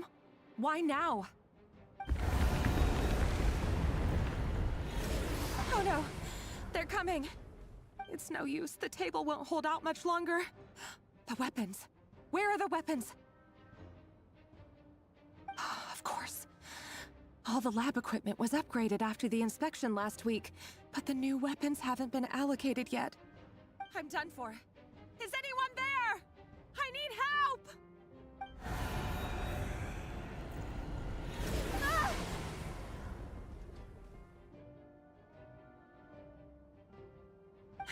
Stay back! Please stay back! Please!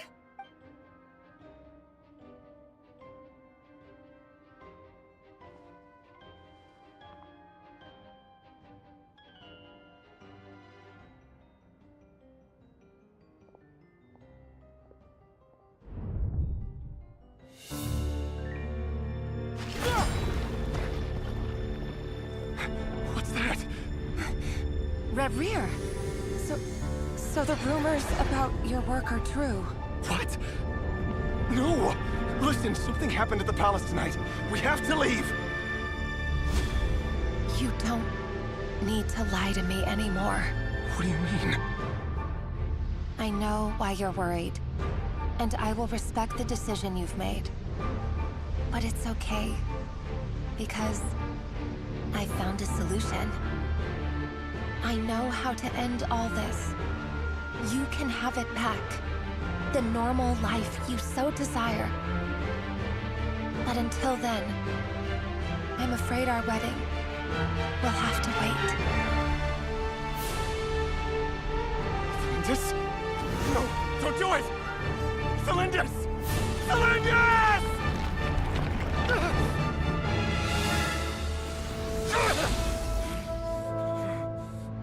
I told you, Reverie. Let her go. You will find someone better. No! No, I won't do it! I have to save her! By what means exactly? A lowly pawn. You lack the power and the strength of will. Do you know a way? Tell me! Come to the palace. Join us.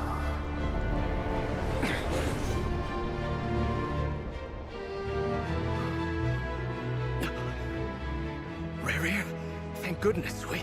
Step forth and take your share. You made it. Not you too.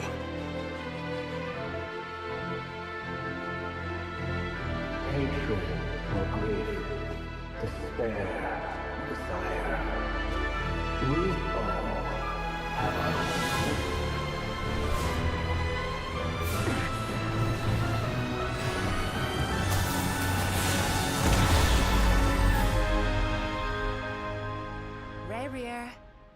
Reverie. Cylinders?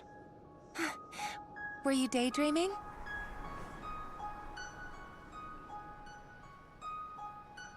You still remember, Reverie? That question you asked me a couple of weeks ago? Oh. You mean the proposal? Yeah. I'm wondering, where do you think would be a good place to discuss it? Maybe in the garden?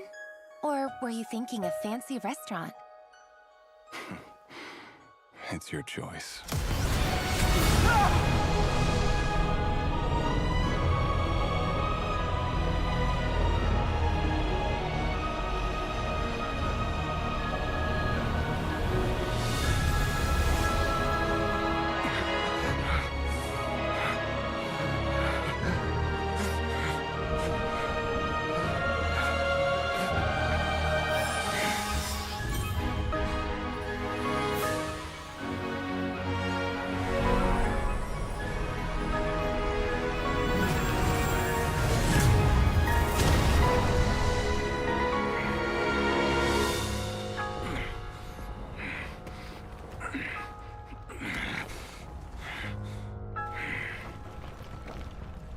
will find you. And then, you can give me your answer.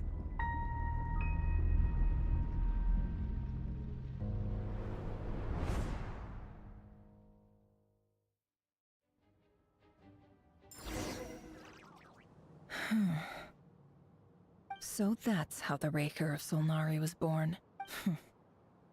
A monster created by circumstance is a monster all the same. Viewing other people's thoughts for too long can get uncomfortable. Right now, I'm feeling a strong sense of loathing. In a nutshell, the story of Conria is what happens when the truth falls by the wayside. Everyone tells little white lies, and before long, you have a huge pack of lies that destroys everything. Whew. Time to get back. His past is filled with sorrow, but the tale of any fallen civilization is one of endless tragedy. Cruel as it may be, that was Conria's fate.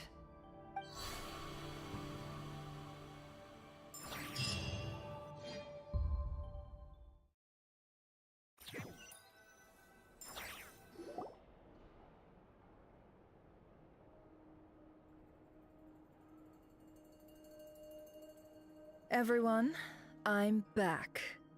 Can I get a standing ovation? Never! How are you holding up? Feeling okay? She's fine. Boss is a pro. Yes, I'm fine. You will have seen the events of Rarir's life through my thoughts. It's now clear that he is just a regular nobody, driven by personal tragedy, as he said himself. I mostly agree. There's only so much we can know about him from his memories alone, but they did give us a clear glimpse into his life in Conria. However, I would not consider Rarir to be a nobody. He was deeply involved in the events of that era. Yet, when the catastrophe of a generation strikes, nobody is safe.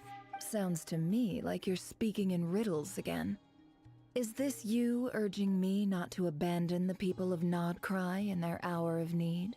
That's not what I meant. Although I do hope you choose to remain a part of the plan.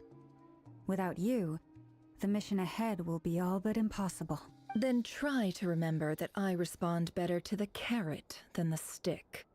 And I don't appreciate being bossed around. Now, as for you, Missy, you were excellent. You stuck to the rules of the ceremony and kept your mouth shut the entire time. Bravo. Cool. So, can you fill me in on the deets now? Most of what I saw went right over my head. Patience. You'll hear the whole story, don't you worry. But let's meet up with the others first. It will save me narrating it twice. Yehoda? Yes, boss. Let me get that door for ya.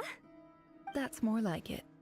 For a moment there, I was worried you'd forgotten about the first clause of your employment contract.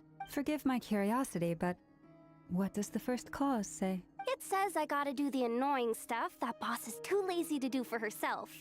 Like opening the door, pouring the tea, yada yada. Is that right? If something is in the contract, it's because she willingly agreed to it. Rest assured that the Curatorium abides by the very strictest of labor policies. You don't seriously think I'm cruel enough to treat her like my slave. In any case, I've hardly shied away from my share of the work today. Hope I don't catch Flintz and Varka lounging about in their chairs, enjoying a leisurely cup of tea. There's nothing I dislike more than other people enjoying themselves while I'm hard at work.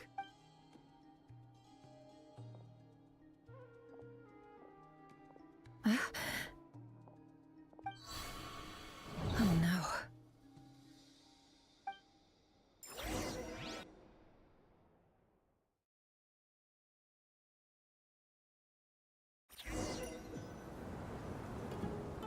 Sorry to disturb you, but we seem to have run into some trouble.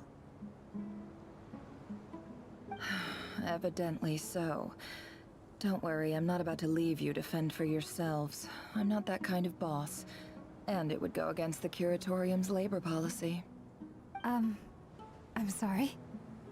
What did you hear me say? I wasn't talking about labor policy. Wait.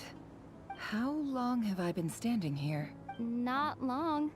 You just appeared by the door a moment ago.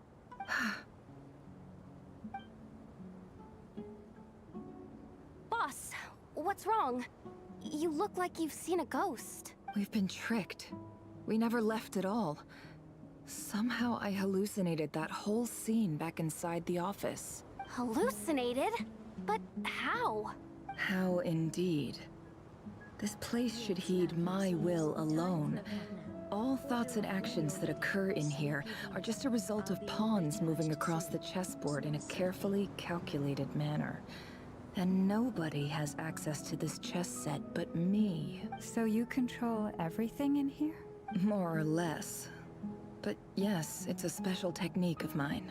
Has anything like this ever happened before? Only once. It was the first time I used the chess set. Is there any similarity between what happened then and what's happening now? I suppose my thoughts are a little turbulent, which was also the case my first time. Is there anything I can do to help? The first clause of your contract clearly states that I only need your help with things that I'm too lazy to do myself. Meaning, you're not feeling lazy right now? Meaning, this is not something Yehoda can help with. The chess set is a personal treasure that I alone understand. I must be the one to find our way out of here. Boss, it's fine. Really. Let me do something useful. Oh, listen to you. Whatever would I do without you, Yehoda? What? Really? Yes, really. Where would I ever find another employee as obedient and servile as you? God forbid anything ever happens to you. Oh, okay. Well, anyway, I was thinking of fetching some water. There's gotta be a source around here somewhere. I suggest everyone finds someplace comfortable to take a rest. We gotta conserve our energy. Even though all this chess malarkey doesn't exist in a physical sense, mentally speaking, it's all real. And so is our tiredness and fatigue. You don't want to dismiss mental fatigue. Just because it isn't physical doesn't mean it's any less serious. But anyway, I got your backs, so don't worry about a thing. Don't I have the best employees? Jealous much? If we can find a suitable time, I'd love to borrow Yehoda for a day to help out at the Frost Moon Scions. Would you be amenable to that, Boss Nefer? Oh, Lama. Have I ever told you just how pretty you are? Beauty runs from the tips of your antlers to the depths of your imagination. Time to rally, everyone. Follow me. As we continue our journey, the same rules will apply. That means stay focused and no talking no matter what we encounter. And don't disturb the chess pieces. You have my word that I will get us all out of here.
This place looks familiar.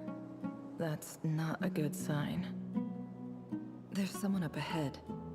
Time for a little chat.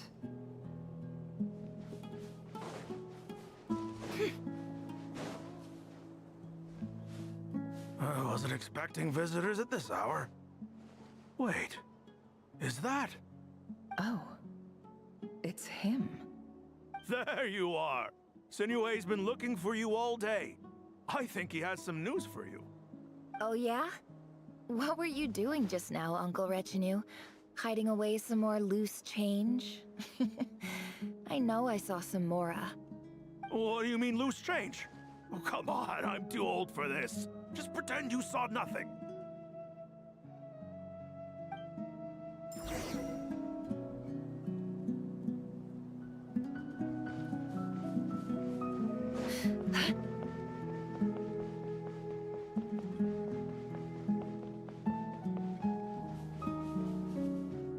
Hey, kid. Mind telling me what Sinuhe's been up to recently? I'm trying to get in his good books and I need a way in. Get in his good books? Why? What do you want with my dad, Uncle Apepi? I've written a new song. I was hoping to showcase it at the next festival, but I'll need his approval. A new song, huh? I'd love to stay and listen, but unfortunately, Uncle Retinue says my dad's looking for me. Well, there's plenty of time and I'm not going anywhere. See that pile of stones? I'll be sitting there warming up my vocal cords. Come find me when you're done. Pile of stones. Got it.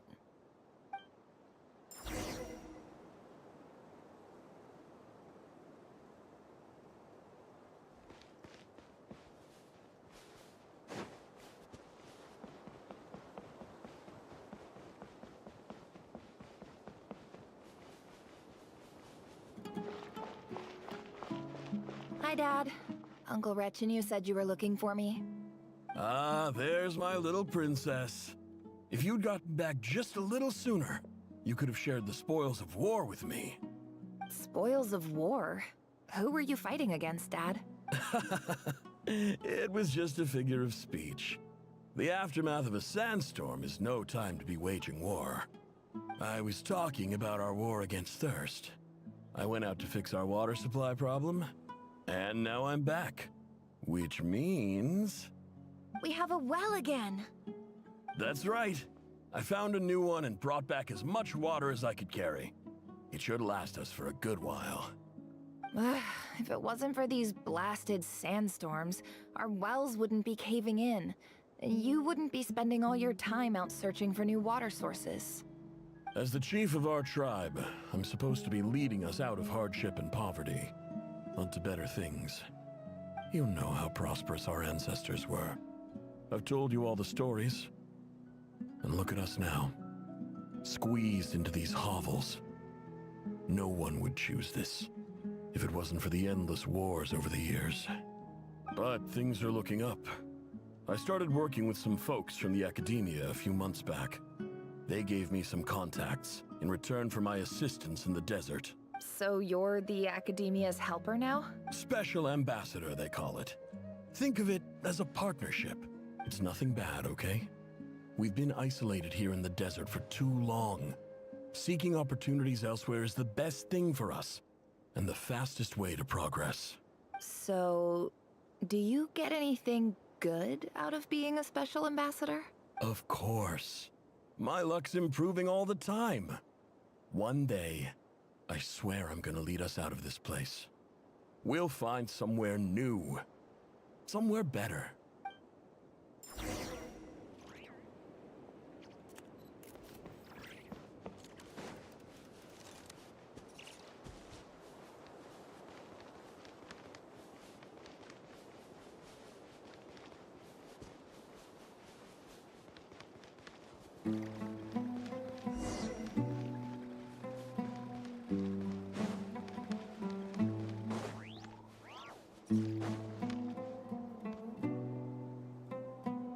That's our well, and you know it.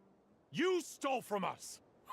Well, you've gone from chief to thief, and now you have to face the consequences. Did you really think you could take our water without permission and get away with it?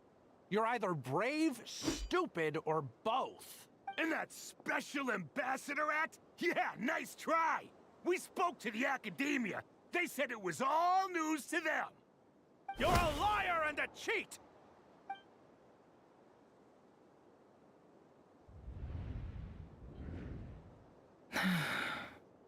I heard Yehuda gasp, but I don't blame her. Most people are terrified by the sight of blood. Corpses strewn across the ground. The wounds are clearly from scimitars and daggers. The desert dwellers' weapons of choice. There's a handwritten note on the ground. Let's see what it says. Halil, this is Sinuhe, chief of the Shimti tribe. Surely you remember me. I was the one who helped you and your colleagues avoid the quicksand in the desert. This is my second time writing to you. I assume my last letter must have gotten lost in the mail, as I didn't receive a reply. I hope this one makes it to you safely. I'm writing to you because I need some help. That sandstorm the other day completely blocked up our well, forcing me to look for another water source in Iab and Unut territory. It was a matter of survival. Praise the gods. The well of the Iab tribe was intact. It was my last resort. I drew what water I could and left, but not without being spotted. I fear they will retaliate. You told me to write to you if I ever needed help. You said you'd be my ally in the academia. I urgently need you to formally recognize my title of Special Ambassador and send some of your people to assist me for a few days. It's the only way I can convince them that this was the academia's decision and prevent them from retaliating. This is an emergency. Please send help as soon as possible. Looks like this letter never got sent. The writer died a grisly death, and the letter was trampled into the ground. It's badly defaced. Some parts are barely legible. What a ridiculous lie the surviving Shimti tell. Their whole village was butchered over a sip of water.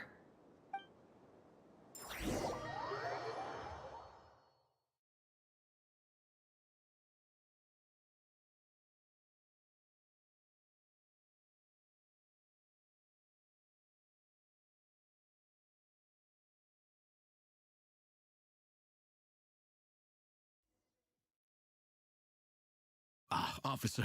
Welcome. Welcome to our humble village. I thought you would at least have the courtesy to provide some respectable libations. This is the finest wine Aru village has to offer. I promise.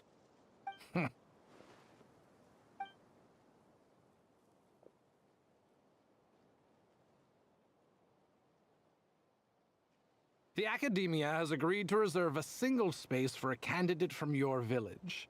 But I remain skeptical of this entire endeavor. I highly doubt anyone in this desert possesses serious academic potential. Please, have faith. If not in us, then in our God. The child we found shows great promise. I beg you, take her away from this place. Give her a chance. Don't let her talent go to waste. I don't recognize her. New arrival? She showed up here a few days ago and we took her in. She's a really bright kid. Please help. I'm begging you. So, where are you from? Nowhere special. Just a sand dune. What about the rest of your family? How many of you are there? Just the one. It's only you? Correct. So, no brothers, no sisters? No mother or father? Any who have slept on a bed of sand, I call my brothers and my sisters. Apart from that, I have no family. All right. Get over here. Sign your name on the form.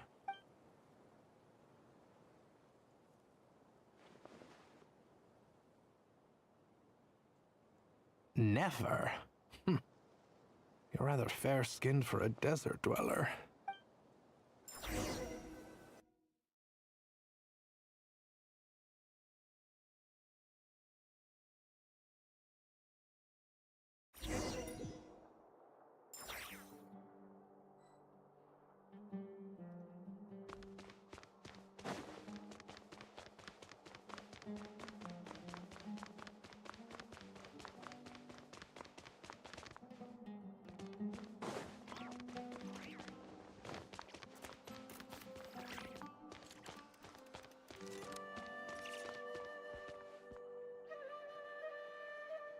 Nefer, this term's assignments have been issued already.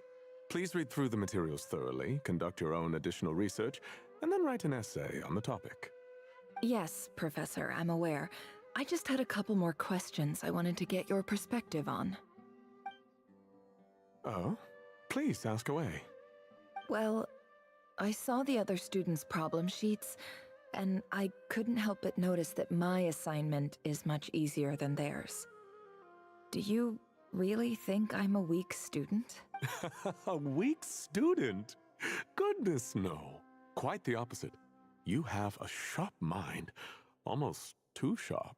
I think what you're saying is, a weak student wouldn't have noticed the discrepancy. And if they did, they certainly wouldn't complain about the lighter workload. You see, sharp as they come. You see things the way they are. And I'm sure you know why they're like that. Because of where I come from. Because I'm different. I'm sorry, Nefer. I don't like it any more than you do. It's anyway, you said you had a couple of questions? What's the other one? I wanted to check. If someone sent me a letter to the academia, where do I go to collect it? Ah, your family wrote to you. As long as they put your name on the envelope, someone should hand it right to you. Not exactly. It's not even a recent letter. I was just curious where the mail would end up if no one collects it. The House of Dana, I expect. I know there's a box for unclaimed mail somewhere in there, probably sitting on a shelf. Whatever you're looking for, that'd be the place to start. Okay, got it. Thank you, Professor. Oh, don't mention it. Honestly, I feel like I failed you. I'm supposed to be your teacher, but I haven't taught you anything. Hey, don't say that. You're a great teacher, and you do your best for all your students. But the rules are the rules. You're not allowed to teach students like me. It's not just the academia either. The whole world bends over backwards for the successful, and leaves the losers to suffer and die. Oh, my dear child. Don't tell me you've given up on life already. I haven't. I just think that if you want to make it in this world, you have to find a way to become successful.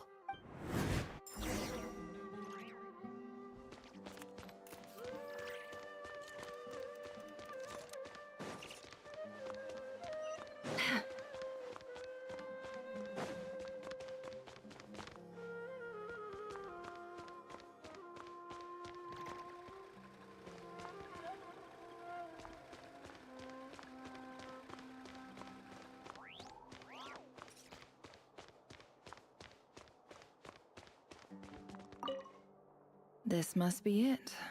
A big cardboard box full of unclaimed mail. And probably some letters that ended up here by mistake, too. Let's take a look.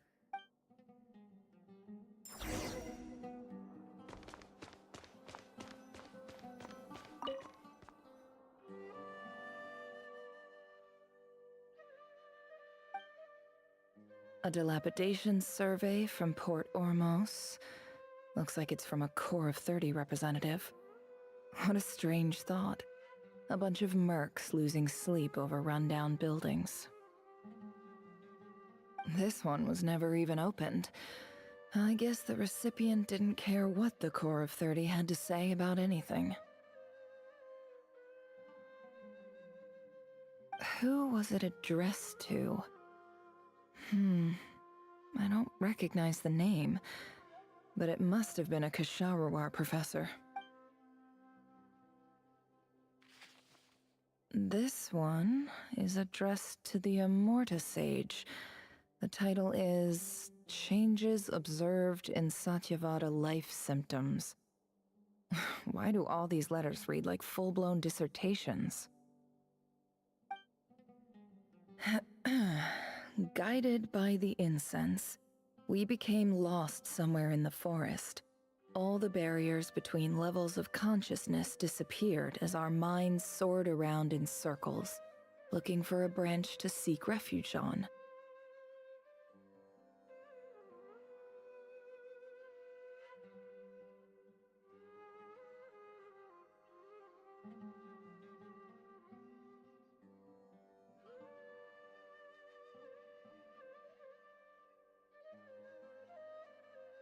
In clinical terms, these symptoms fit the description of incense poisoning.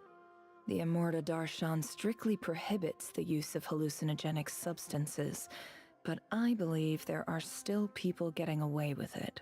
For example, my neighbor who always breaks out into song and dance after using incense. This seems like something the academia would want to know about. Why wasn't it collected? Wait, what's this written on the back? It's so small. The note says, "The sender authored this letter while under the influence of mushrooms. I would send it back, but no return address was provided. Stamped by the Grand Conservator of the House of Dana." This next one is addressed to Grand Sage Azar. A few words of protest regarding recent changes in Sumeru's educational policy. In recent years, the academia has taken on a small number of students from the desert region, as per the policy to this effect. However, it appears to me that these students have not, in fact, been provided with educational opportunities that are, in any meaningful sense, equal to those enjoyed by their peers, as well as receiving dumbed-down assignments and perfunctory tutoring. They do not even have full access to the Akasha system. Education is the fundamental purpose of this institution, which should go without saying in a nation whose founding virtues are knowledge and wisdom. I ask you, is the lip service we pay to the policy of education for desert students truly the standard of pedagogy to which the academia aspires? As Grand Sage, policy decisions are your prerogative, but do not forget your roots. You and I were once students too, as was everyone else in this institution. I do hope you will give some serious attention to this matter. I encourage you to discuss issues like this with myself and others, and listen to some alternative opinions. Great letter. Shame it didn't get to where it needed to go. And the sender is... Huh? Sage Cyrus of Spontamod. I didn't realize anyone else even knew how bad students like me have it in this place. So this is where letters from the Sage of Spontamod end up? Nice one, Grand Sage. Really enlightened leadership. Whatever. This isn't what I came here for. Moving on. I'm not exactly holding out hope that a letter sent from the desert would even make it here. But if it did, where else would it end up if not in this box? I can't believe how much discarded mail there is. Must have been years since someone last went through it all. And this is just one box. The whole House of Dana is boxes on shelves. I don't believe for 1 second that any human being has sat down and read through all the documents in this place. Who has that much free time on their hands? Wait, could this be it?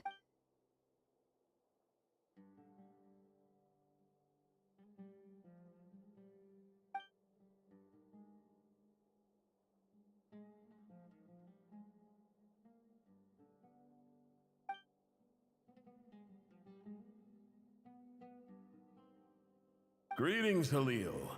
My name is Sinue, chief of the Shimti tribe. I was the one who came to you and your colleague's aid when you ran into trouble in the Great Red Sand. I don't know how well you remember it now, but I brought you to safety and gave you some water and other supplies. You seemed very pleased and told me your name. In my tribe, learning a person's true name is serious business, and I therefore see you all as friends. You were kind enough to leave your contact details, so we could stay in touch. The Shimti tribe lives a harsh, nomadic existence in the desert. You were sympathetic towards my plight, promising to make me a special ambassador of the Academia and help us find a way to make a better living. This brings me to my reason for writing. Our tribe has fallen on particularly hard times, and I would like to ask for your assistance.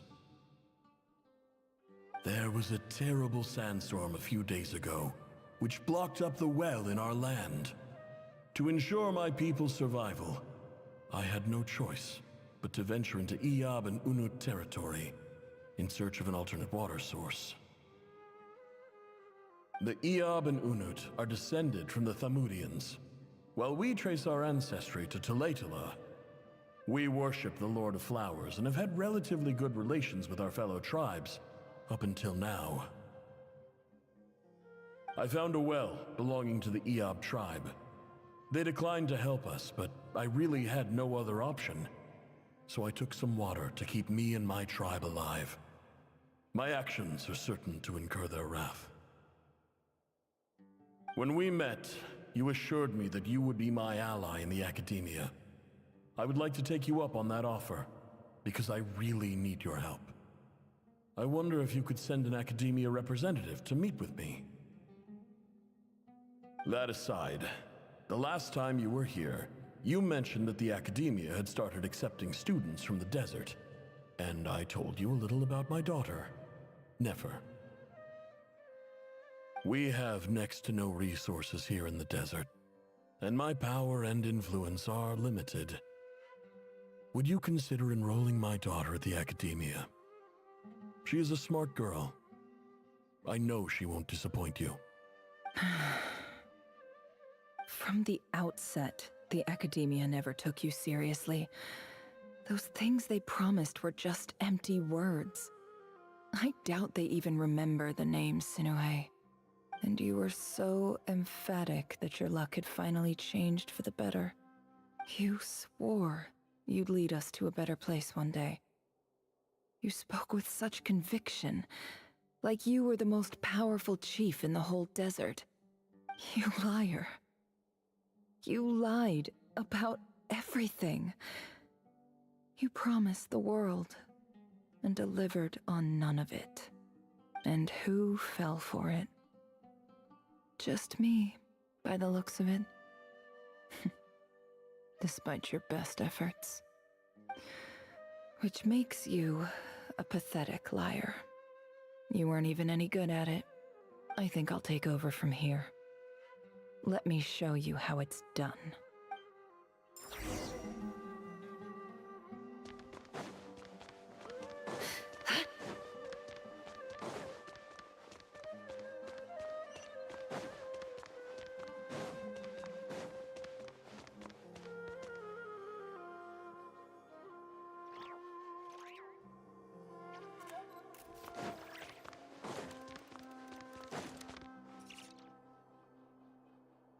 I just came to say goodbye. Thanks for everything you've done for me in my time here. Nefer? You packed your bags. Where are you going? I'm quitting. Something's come up in my hometown. Gonna head back and deal with it. Huh? But this was a hard-won opportunity for you. You know that better than I do.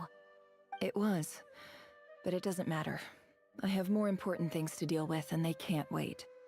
Oh, and I didn't want to overfill my bags, so I left some incense on your desk.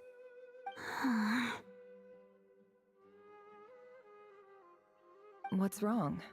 I thought you liked incense.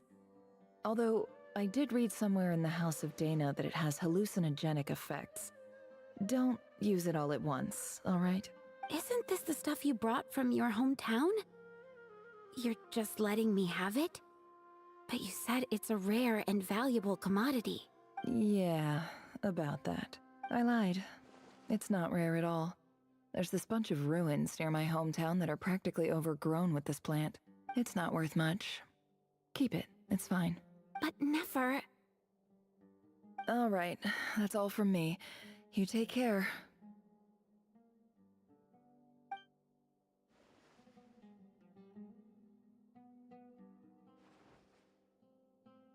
Don't forget me, okay? I mean, we're more than just classmates, right? We're friends. Yeah, I'll remember you. I lied again. That incense is worth a fortune, and it's a rare find even in those ruins. And as for remembering her, I have far too much to do when I get back. No time to reminisce. I'll be lucky if I even make it through this alive. But either way, I expect I'll forget you pretty quickly. Welcome to Pando Pet Cafe. I'm Spyro, your friendly neighborhood dragon barista. What can I get you today?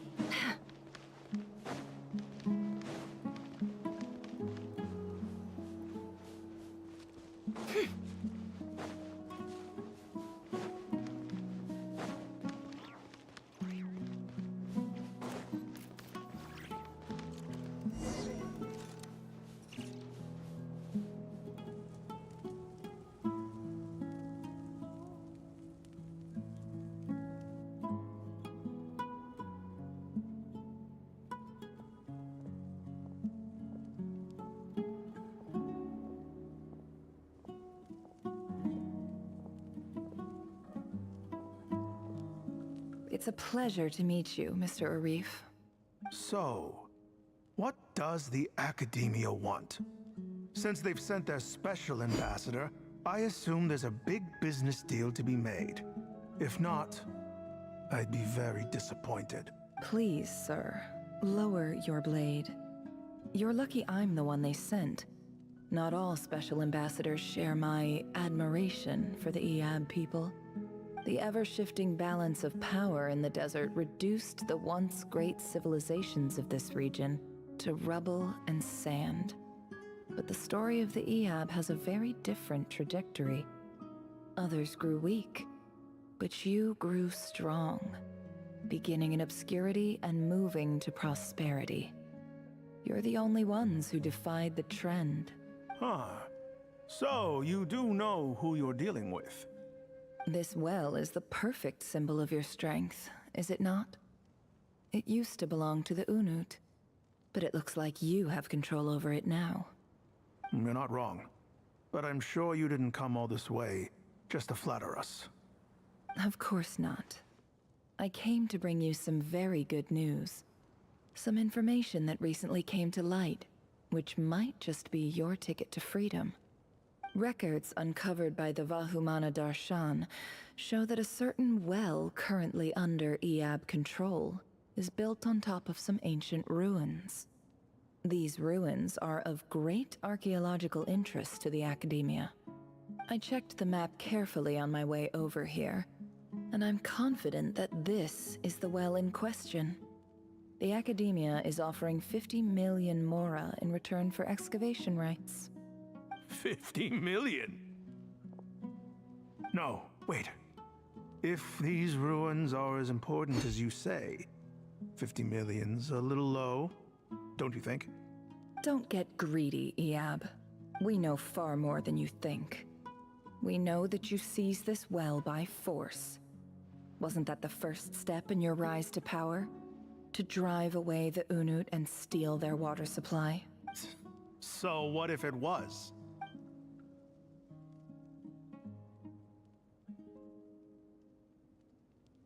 Don't worry. As unscrupulous as it was, it's something we're willing to overlook. The Academia is only interested in dealing with the de facto power holders in the region. I hope I am making myself clear. And I hope your words are the truth. If I find out the Academia is trying to play me, I'll hunt down every one of your people and make you watch as I cut their heads off one by one. I assure you, Chief, that would not be in your long-term interests. You don't want to make an enemy of the Academia. You see how I'm dressed, don't you? I appreciate that you've never been to the rainforest, but surely even you recognize an ambassador's attire when you see it. And what does a barbarian like you have to lose anyway? You really think the Sumeru Academia would bother to come all this way just to lie to you? We have more important things to worry about. All right, I take your point. The Academia is the highest authority in the land. I'm sure you're trustworthy people. In that case, we have a deal. We will sell you the excavation rights. I'd like to thank you, Ambassador. This is good news indeed. Excellent news. In fact, it calls for a celebration. Would you do us the honor of... Gladly. I am partial to wine myself, and I trust you are as well.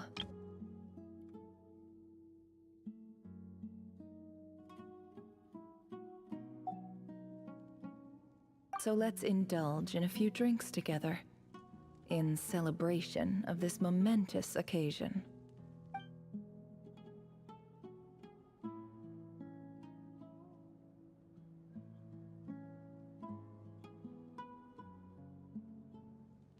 Chief! Chief, it's an emergency! It's the Unut. They've taken the well. What? Well, don't just stand there. Take it back. Yes, Chief. I have every confidence in the EAB's military superiority, and yet... What is it? The Unut's response was alarmingly fast. The day after we reach a deal, they seize the well. This can't be a coincidence. Perhaps there is a traitor in your midst. I don't think so. I am obliged to remind you, Chief, that the Academia will only deal with the de facto power holders. If you cannot regain control over the well, I'm afraid you won't see a single mora of that 50 million. No! Please, Ambassador, just give me some time. I swear the Unut will not get away with this. That well is ours, and so is the mora. Glad to hear it. I will wait here for an update. If there is a traitor, I will find them. In the meantime, make yourself at home. I'll report back as soon as I have an update. Much obliged. Wow. All it took was a few words and I've got him wrapped around my finger. What an amazing feeling. So, in summary, Ambassador, the Academia would rather negotiate with our tribe instead of the EAB, yes? The EAB are ruthless murderers who don't listen to reason. And now they have the gall to interfere in our research projects in the desert region. So let me ask you, Chief. If you were the Academia, what would you do? Kill them all, of course. Precisely. The Academia does not tolerate those who stand in our way. The EAB have held back our academic pursuits for too long, and our patience is wearing thin. At the same time, there is simply no way that the Academia can be seen to be intervening in desert affairs. I'm sure you understand where I'm coming from. We have our own rules out here. If the rainforest dwellers raised arms against a desert tribe, it'd start a bloody war. Right. We can't confront them ourselves, but we can support their enemies. The Unut have always had strained relations with the EAB, which makes you our natural allies. Natural allies. Weren't the EAB your allies once?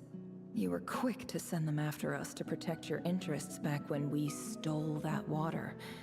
And now look at you. You're at each other's throats. Let me be clear. The Academia wishes to collaborate with the legally recognized rulers of the desert in this matter. We are asking for excavation rights to that well, and our offer is 50 million mora. Say no more. I believe we have an understanding. Good. Then I suggest you get to work. Get us access to that well, and the mora's yours. You see, Dad? Lying is easy when you know how. People will believe anything.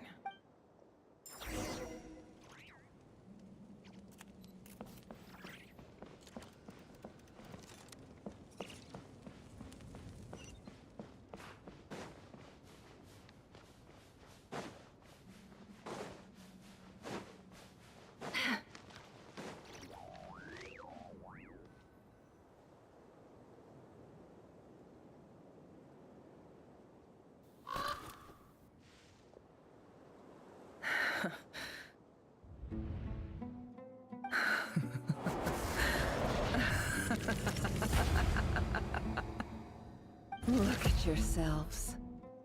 You may be vile, savage monsters, but your butchered bodies bleed like any others. You're no different. You're nothing special at all. The monsters who destroyed my home, they're just ordinary, petty human beings. What a joke. I think we're even now. Maybe I've even done the desert a favor. It's a better place without all these people around. Oh, Sinuhe, my gullible fool of a father. Perhaps if you'd been as ruthless as I was today, our tribespeople would still be alive. In this dog-eat-dog world, a chief needs to be tough to survive. But you couldn't do what had to be done. So I did it for you. Nefer, it's okay. All of this is in the past now. I believe I remember you promising to remain silent. Yeah, but even so... Yehoda, is there anything you can do to ease the tension? Alright, time for a sharp turn onto a completely different topic. So, anyway, that's enough of that. When are we getting out of this place? Feels like we've been walking forever. I'm getting pretty tired. Oh, Alma, you tired? Yes.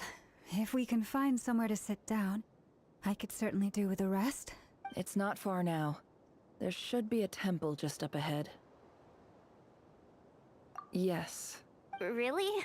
A temple? That's where this story ends? I guess that's how things go in the desert. Desert dwellers can never escape their destiny. Or so everyone says.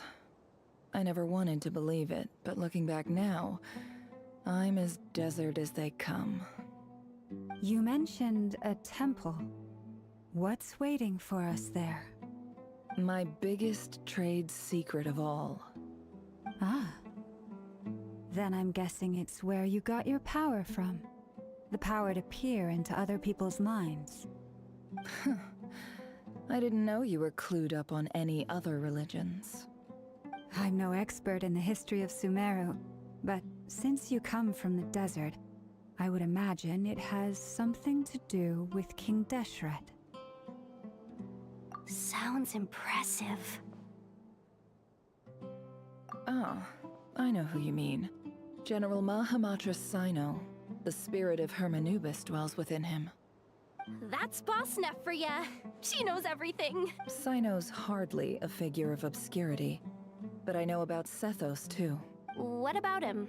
Is he a big deal or something? Well, he's not a small deal, let's put it that way. Please, this is the bare-bone basics.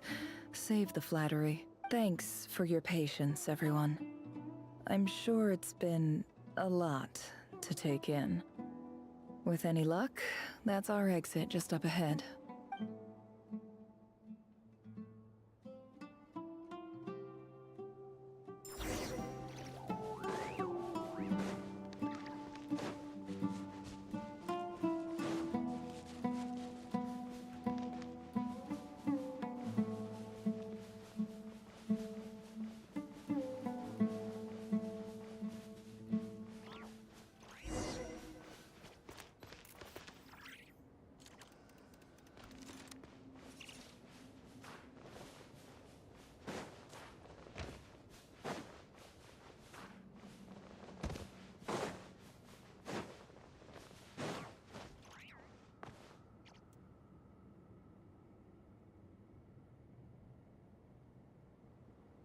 Uh-oh.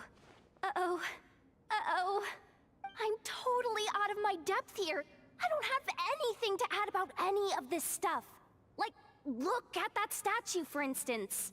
I want to do the whole name-dropping, this girl knows her stuff thing too, but I've never seen anything like it before. A statue with the head of a bird.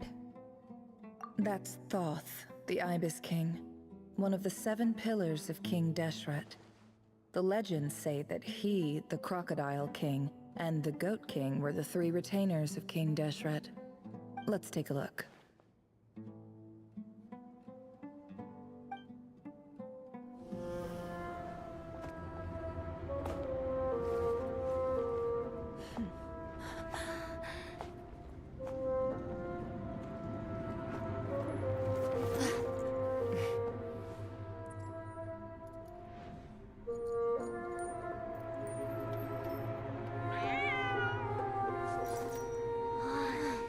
It's just Ashru.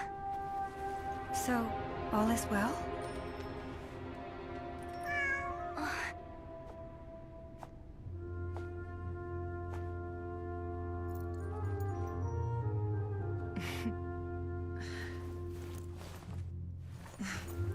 Typically speaking, at this point, the world disintegrates. Then we find ourselves back in the outside world. Besides, these are my memories. There's nothing to fear. You're sure? Of course. It's almost over.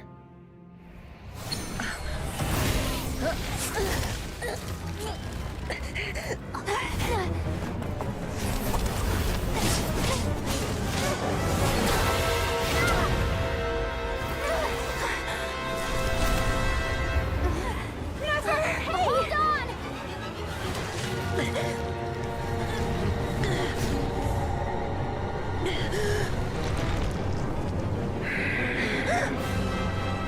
Knowing too much is always a death sentence. Speak for yourself.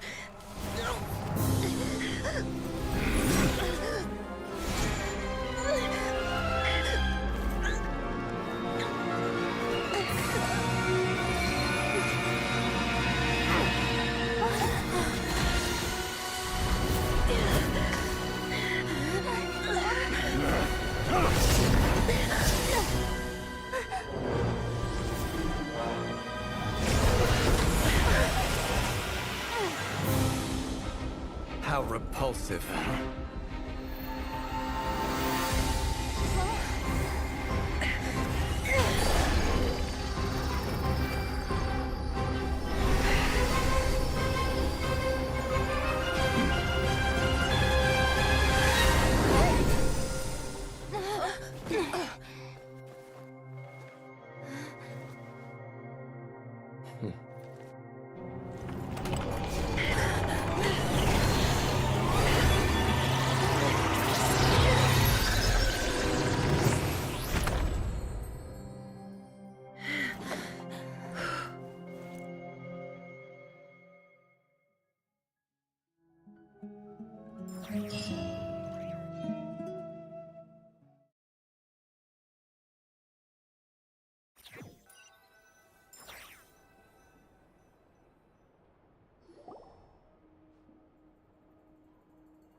Timed that pretty well, didn't I?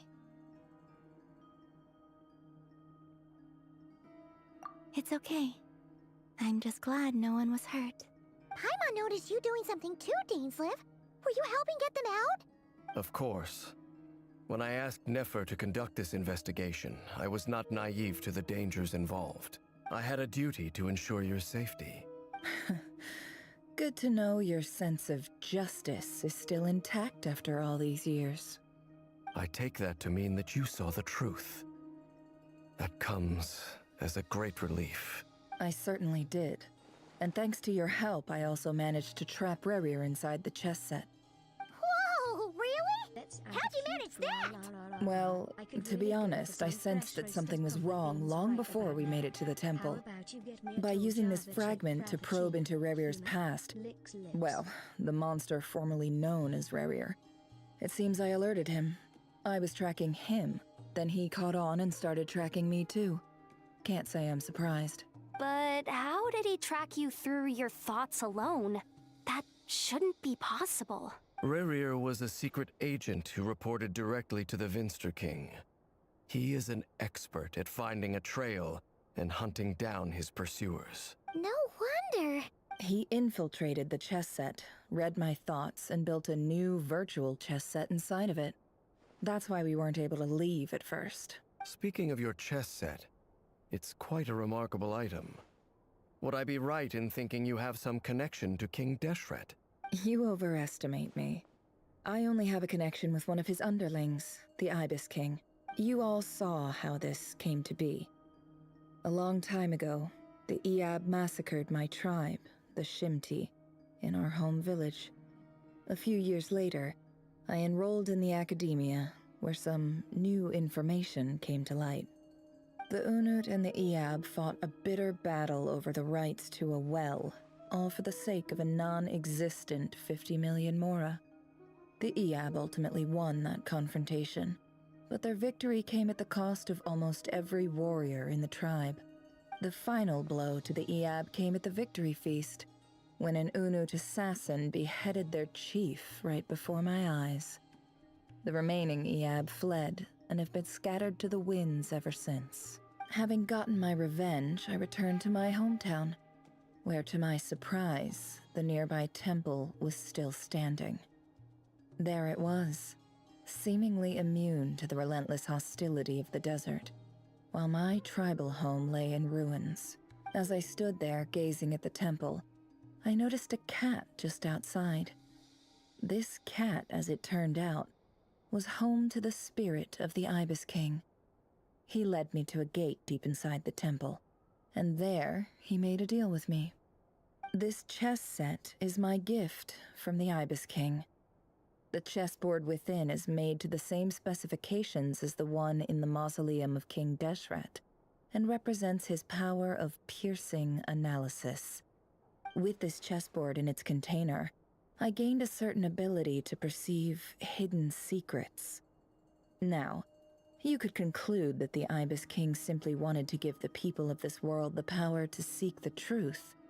But I don't believe that's the full story. Every god plays favorites. Their hearts are as fickle as any human's, full of secrets, perversions, egotistical tendencies. But precious few gods are willing to admit this. It is the same with all powerful forces, including fate itself. Their gaze falls preferentially upon a select few. As you rightly point out, this is an act of favoritism. If you're alluding to the Abyss, then yes, I agree. Gather the others. It's time to share everything I've learned.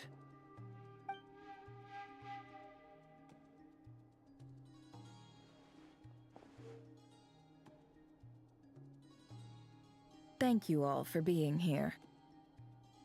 As promised, I did some further investigating into the Raker of Solnari's background. I am pleased to report that the investigation has been most fruitful indeed. The Raker of Solnari, real name Rerir, was once a Conrian subject who served the Vinster King. I will now share the important details of his story. Please save any questions or comments for the end.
So that's why he's so obsessed with the moon.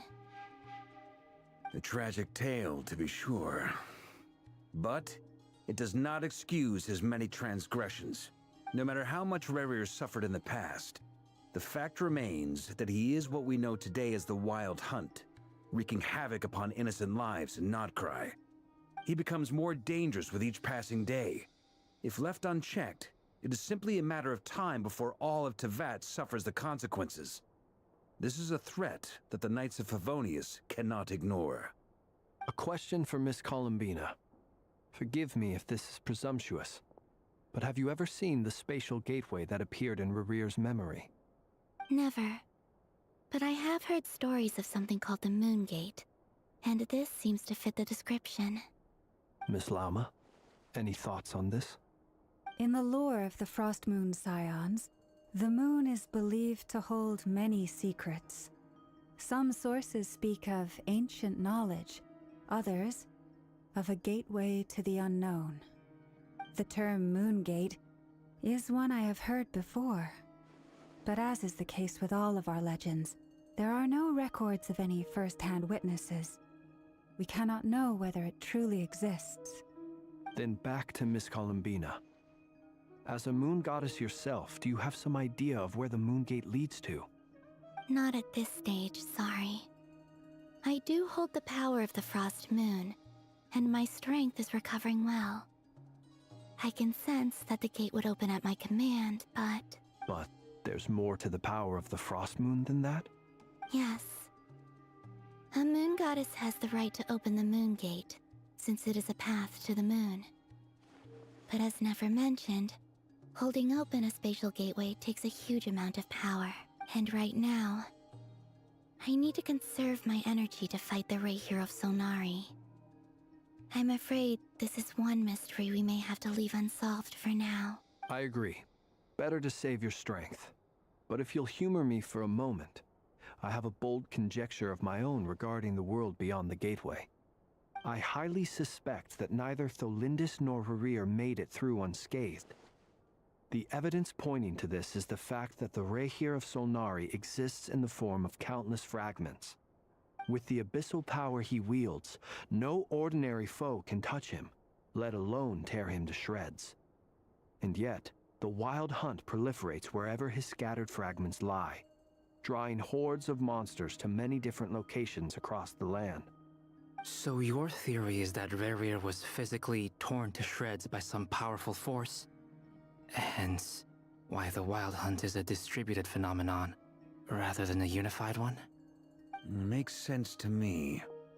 Explains why the Wild Hunt is so pervasive, and why he's been trying to piece himself back together. He was whole to begin with, and he wants to be whole again. Without the power of the Abyss on his side, he almost certainly would have perished the moment he was torn apart. But the Abyss, much like a curse, has kept him alive.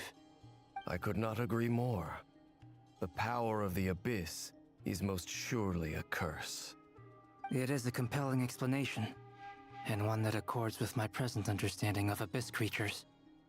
Whether the life form in question is primitive or advanced, if a curse has extended its lifespan unnaturally, it will continue to survive in spite of everything. This raises some interesting questions. I will run some experiments and see if there is any validity to my suspicions. That being said, regardless of whether my research bears fruit, I would like to thank Miss Nefer for conducting such a thorough investigation. Already, it has greatly enriched my understanding of the entity we face. My pleasure, Mr. Albedo.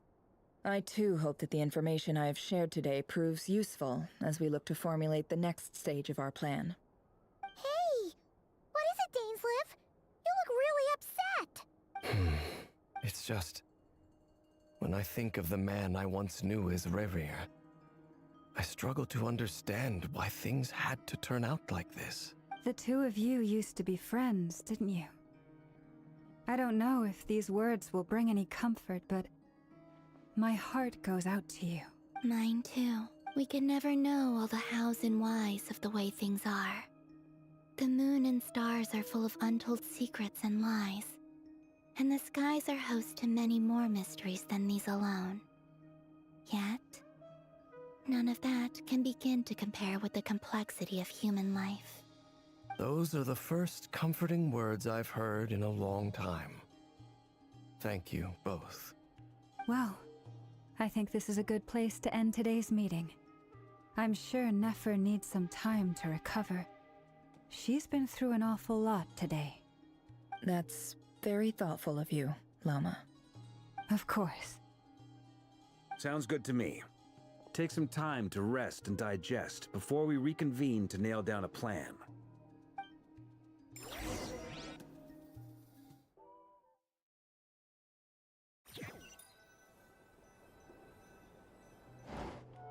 Hey, is this a bad time? Hope I didn't kill the conversation.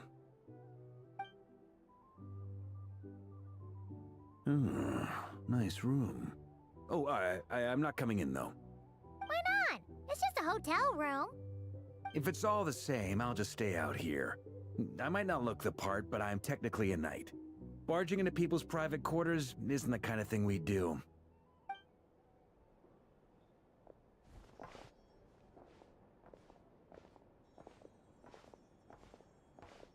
Anyway, Nefer went back to the curatorium to get some rest. But before she left, she shared some things with me that I thought you should be aware of.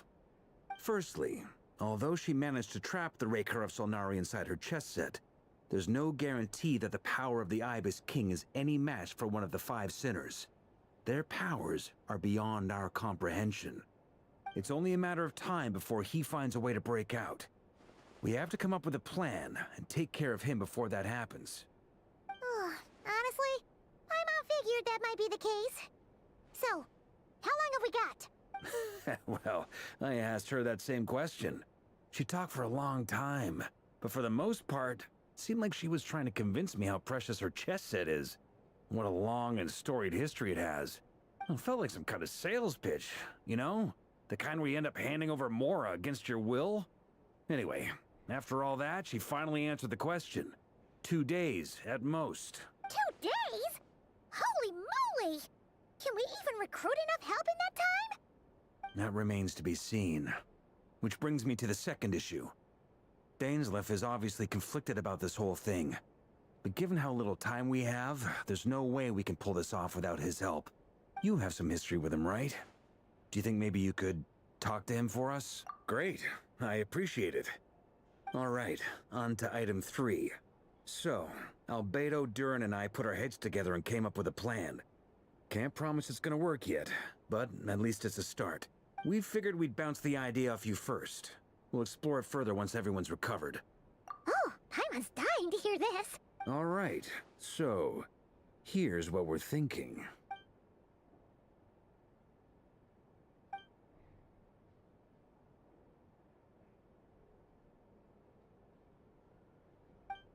We felt a little uneasy about roping you into this. I mean, firstly, you're not locals, and secondly, none of us are your boss.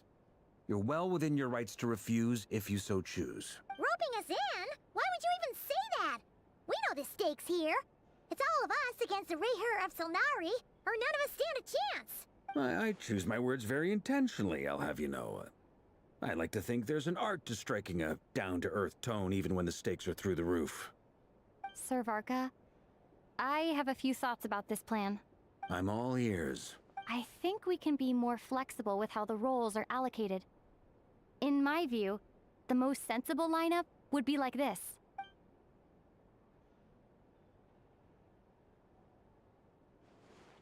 I see your point, yeah. But if that's how we're going to approach this, you'd better make sure you're ready.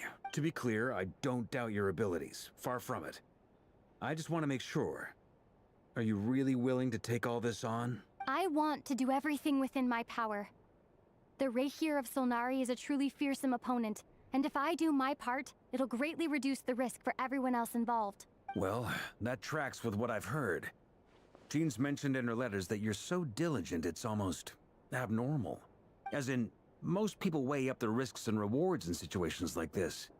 But you seem to just march towards danger without a moment's hesitation.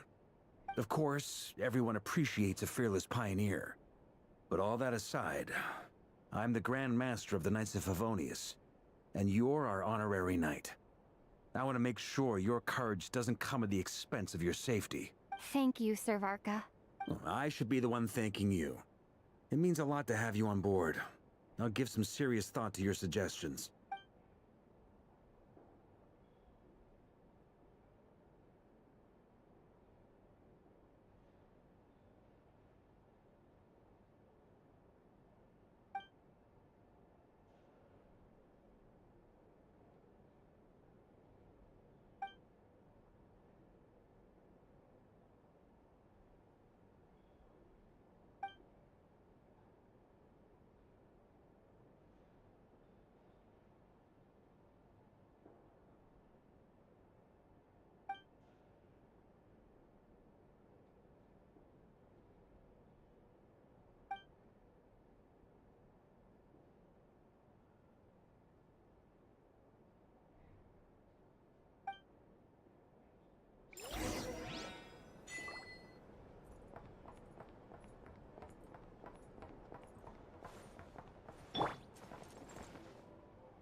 This is a thorough plan, but I do have one last question before we take action.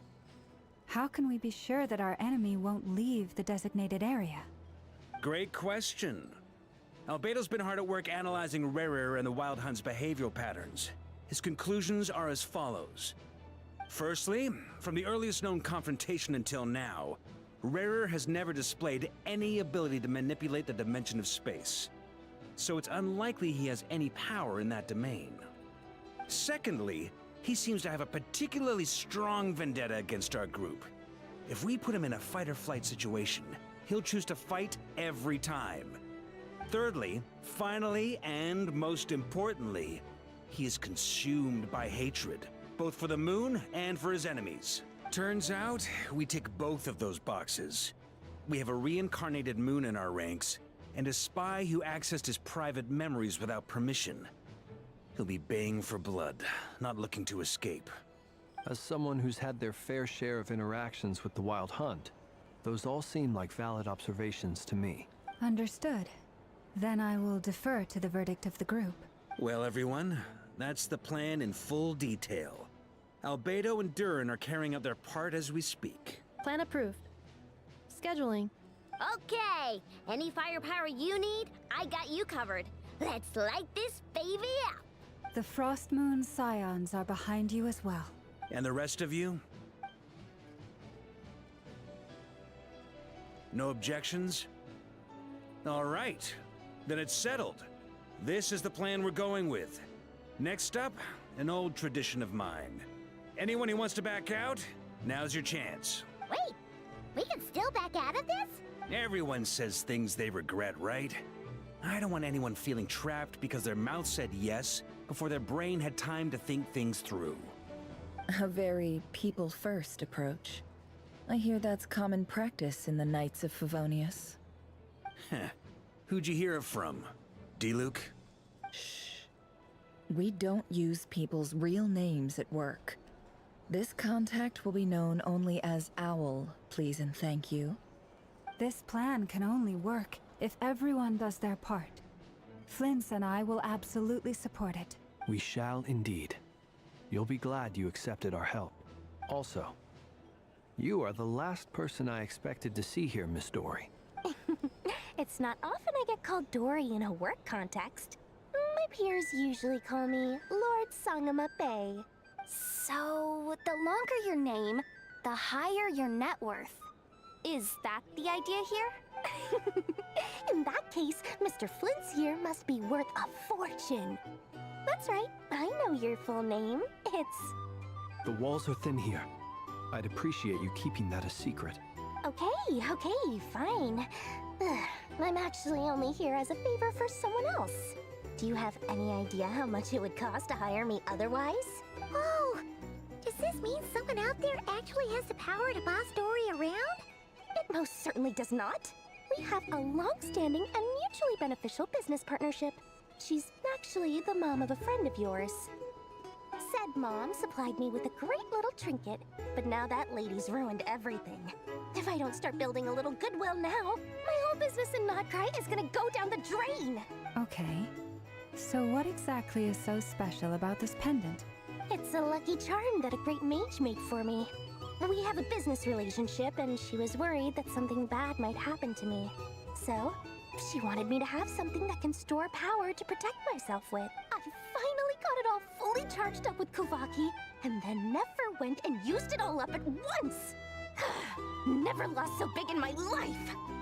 You're right. It was all my fault. I didn't mean to drain all the Kuvaki in the pendant, but I'll make it up to you. You will? Well, in that case, how about you give me your chess set, and we call it even?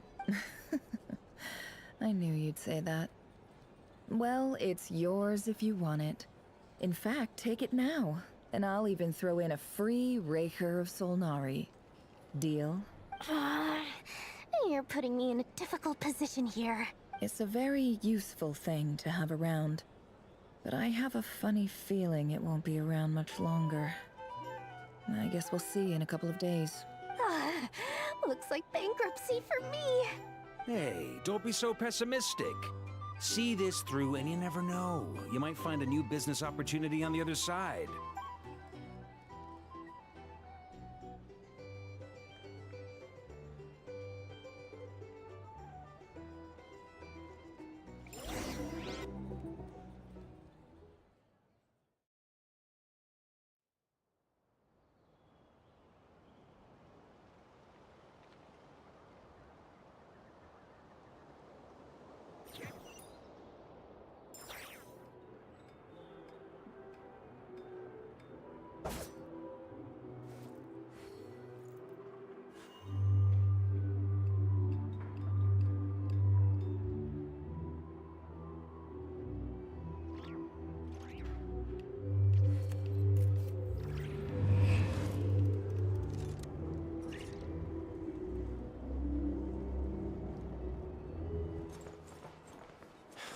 You're not here looking for work, are you?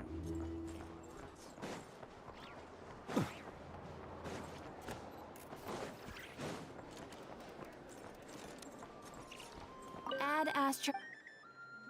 Thank you for completing.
Licks lips.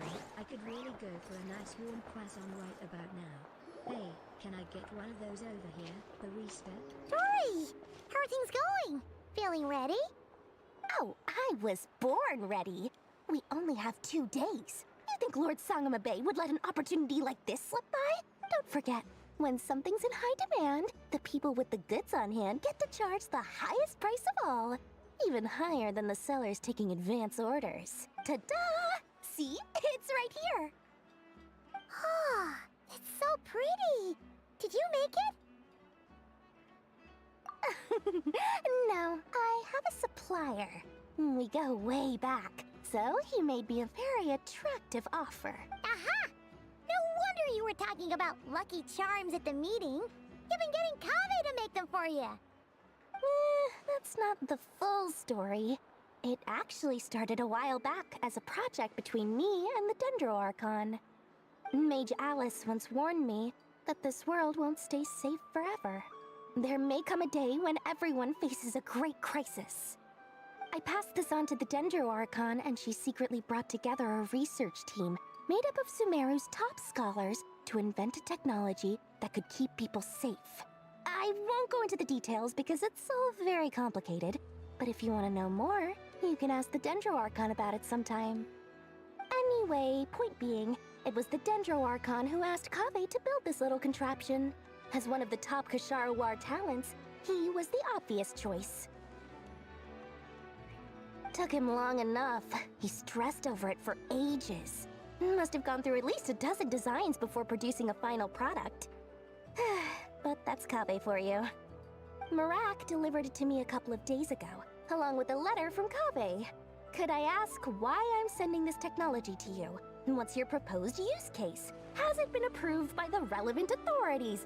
So nosy. My fault for sending him the research permit to begin with. Surely Nahida must have told him you were involved in this project. He was probably just nervous because you're always so secretive about your business. Could be, could be. Anyway, I just replied, let's hope there never has to be a use case, because it would involve grave danger. Fair enough. But it sounds like he was just being cautious. He probably felt responsible as the one who made it. Or maybe he was asking as a favor for his housemate. He's done that before. Not sure why, though. His housemate doesn't seem to really care that much about this kind of stuff. Either way, all's well that ends well. I'm just glad to finally have my hands on the product. I wouldn't want to be without it, given the potential dangers that lie ahead. Huh? What does that look mean? Paimon's just super surprised. This must be the first time we've ever seen you actually get serious about something. Well, a long time ago, I made a promise to myself. I promised that I was gonna live every day of my life with a big beaming smile. Obviously, Mora plays a big part in that. But there are always gonna be times in life when you have to give something back. That could mean paying back a debt, returning a favor, or showing some kindness. Alice has been a huge help to me over the years. She was the first investor I ever had. And I want my investors to know that Lord Sangamabe is the best in the business. And more than that, no one knows what the future will bring. Whatever happens, I want to make sure the Dendro Archon and all of Sumeru is prepared to face whatever comes. Oh, that? I was just making sure Nefer and I are square. Don't be thinking it was some sort of benevolent act. I'm no saint, so don't treat me like something I'm not. My priority is doing the business that I want to do. So long as my conscience lets me, but it usually does. That's the Lord Sangamabe business model. Alright, if you say so. I do say so, and that's the whole point. I'm a businesswoman. Don't go trying to figure out what kind of person I am. You'll exhaust yourself. Much easier for everyone involved if you just take my word for it. Oh, and could you two help me get this stuff where it needs to be? Thanks so much. You're my favorite assistants.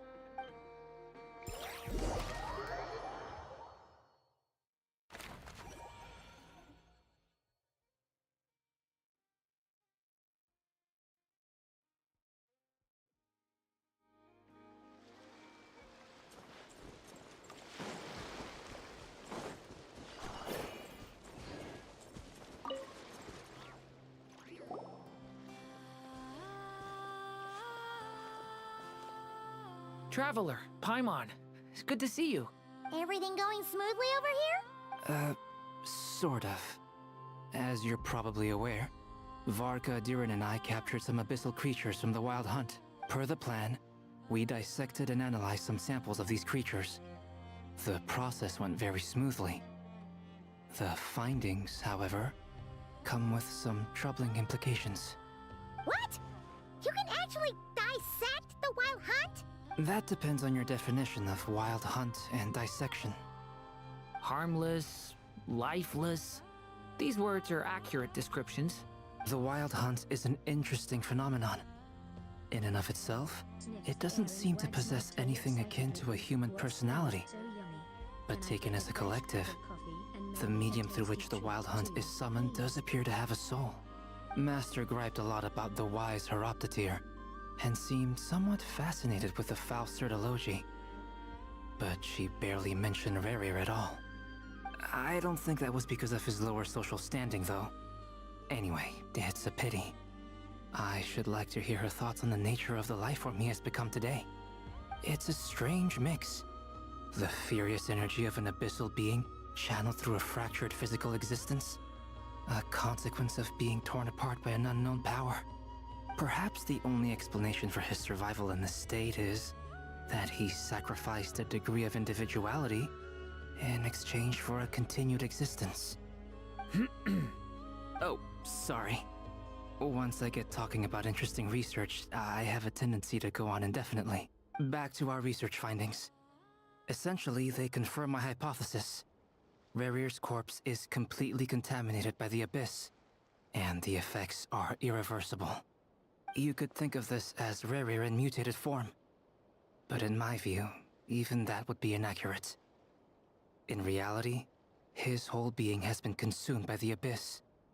In other words, he is now nothing more than a manifestation of abyssal power. Unfortunately, at present, we have no means of completely eradicating abyssal power.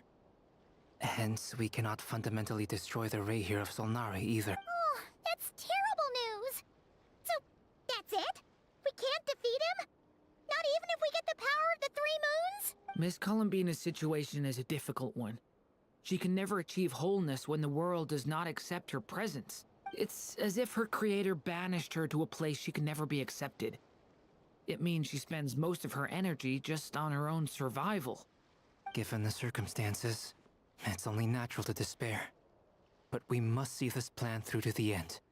Time to kick off the backup plan. Oh, Paimon almost forgot! This is for you. Dory asked us to bring it. Ah, how wonderful. Well, thank you for making the trip. Durin and I will be heading off shortly. I'm sorry I won't be there to protect you in person this time. Please be careful. All right then. Stay safe.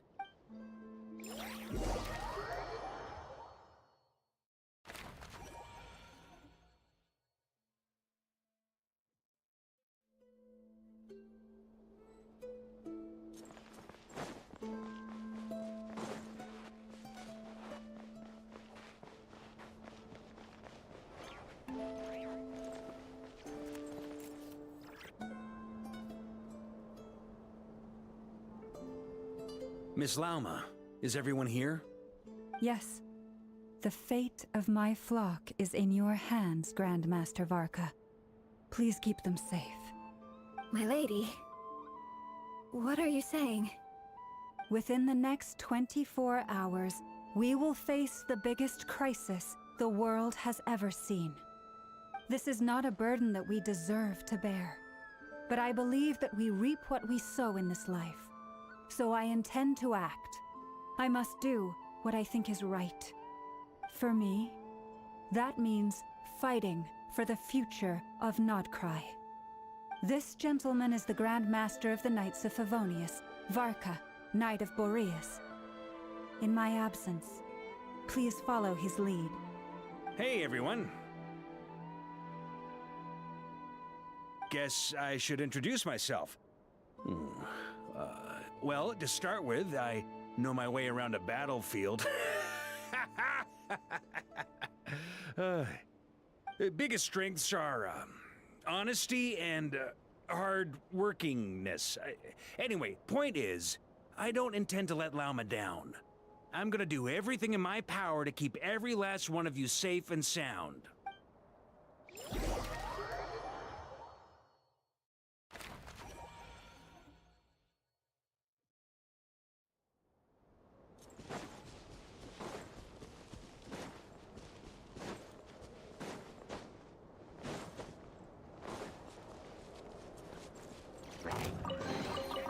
Perhaps these treasures observe. Close your eyes. Night falls.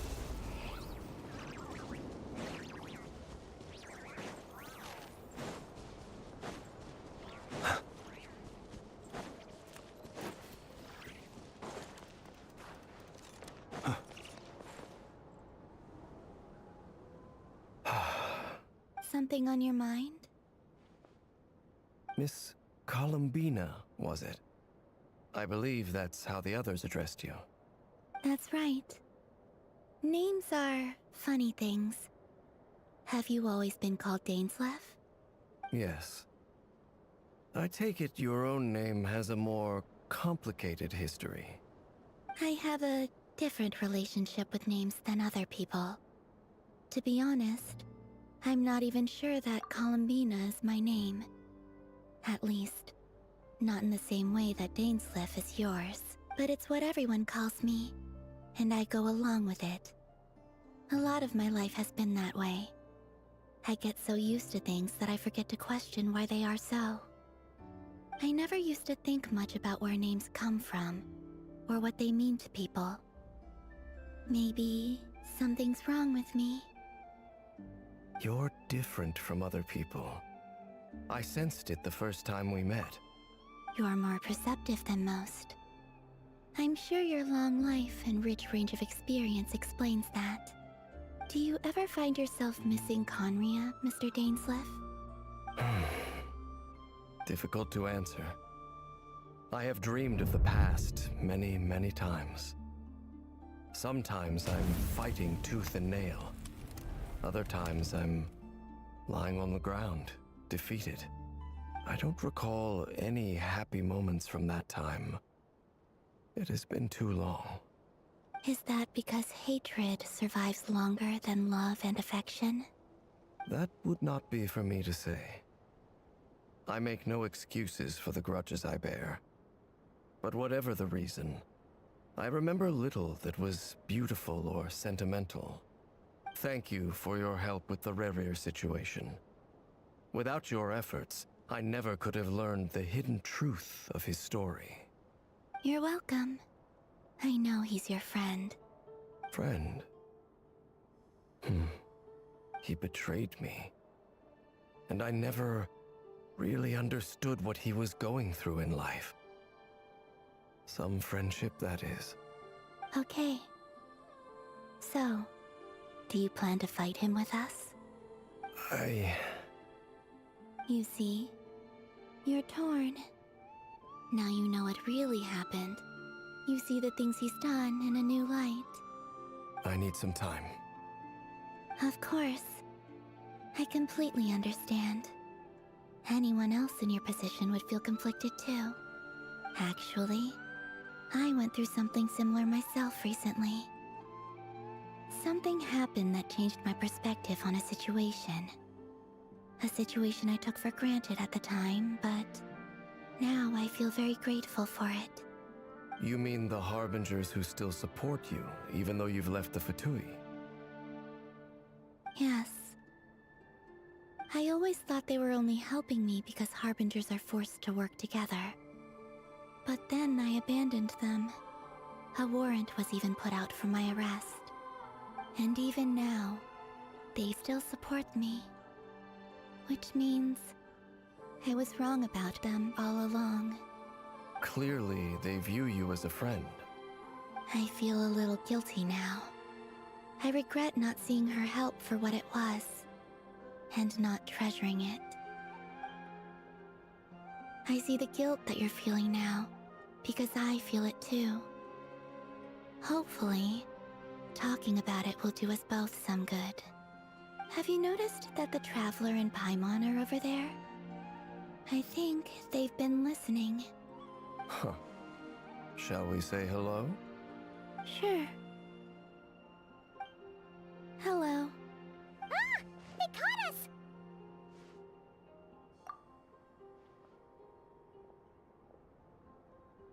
I apologize for making you worry. No doubt you wish to know where I stand on the plan to take down the Rerir of Solnari.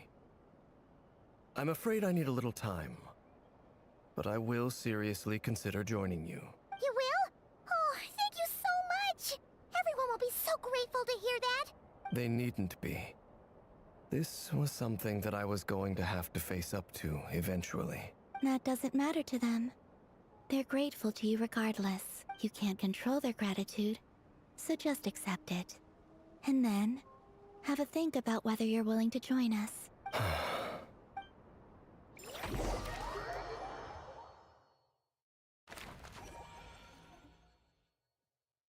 It's nearly showtime! Let's go rendezvous with the others. You know the place.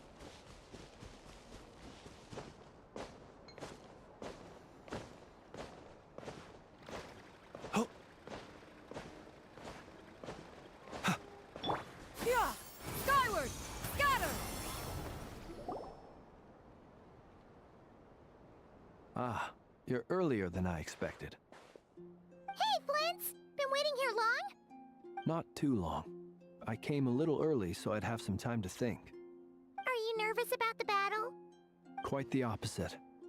I'm reminiscing on my past battles. When I was awakened by the Ratniki, I had not touched a weapon in many years. I felt like the battlefield was not where I belonged. But after waging war against the Wild Hunt for so long, I came to realize something. A life of absolute peace is simply not a possibility for me. My restless flame indicates that somewhere inside of me, there is a deep yearning to root out the evil in this world. Ooh, that doesn't sound like such a bad thing. Well, in the past, when I was a Fae whose primary concern was hibernation, it was hardly ideal. But it certainly serves me well here in the present. And I am delighted to be able to join forces with you in this endeavor. Looks like I'm not the first to arrive. Ah, Miss Lauma.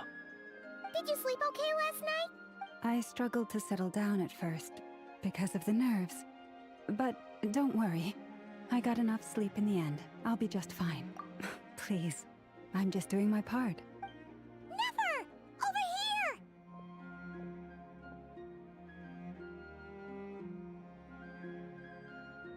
here! Aino asked me to relay a message. She said Anefa will be on high alert and keep a close watch over all secondary districts where defense is required, providing support as necessary. Meanwhile, Aino herself will provide range support to us directly, using her latest invention. Excellent. My thanks to all involved. The chess set's looking a little unstable. It won't hold him much longer. We should be prepared to engage at a moment's notice. No sense sitting around waiting. Let's make the first move while we still have the option. I agree. Paimon, find a safe hiding place. Got it! Be careful, Traveler! I will.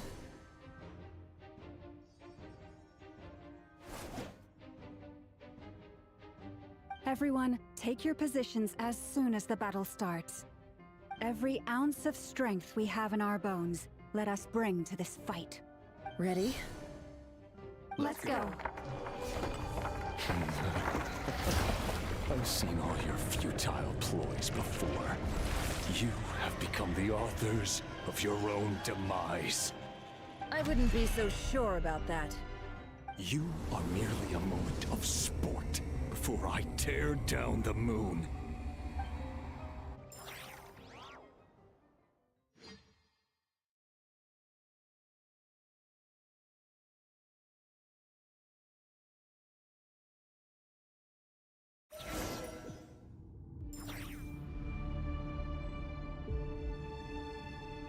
Stay on your toes. Yep, you too. Me!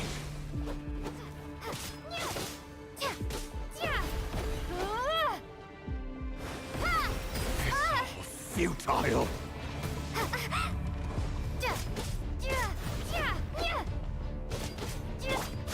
No more lies. Hunt them down!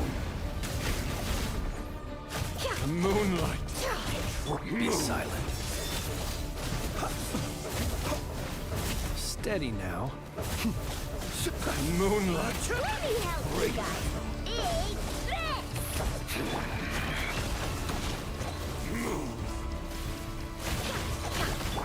Hunt them down!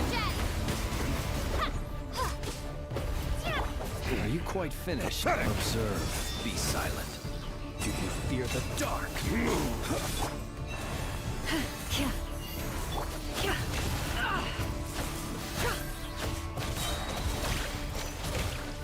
Seek within. Moonlight! Raise you!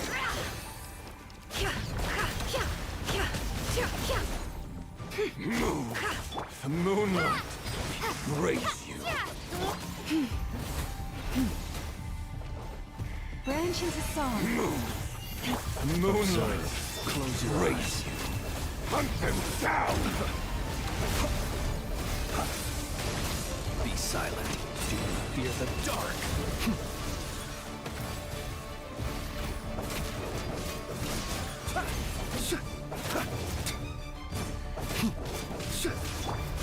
Can't hide this.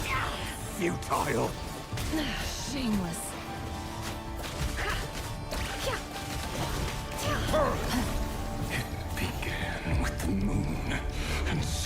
shall it end?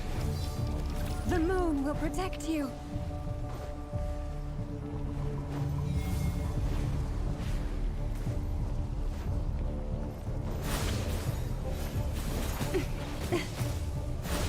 You poor lost lamb.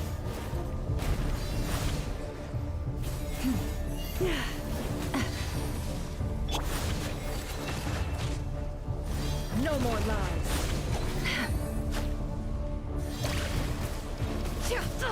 Absurd. Can't hide the truth. Time to come clean.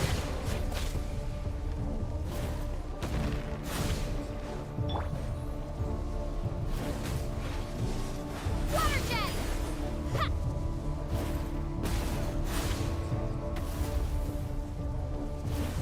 Do you see now?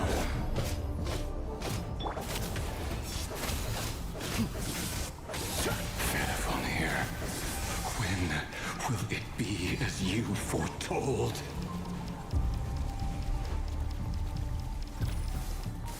The moonlight betrays you.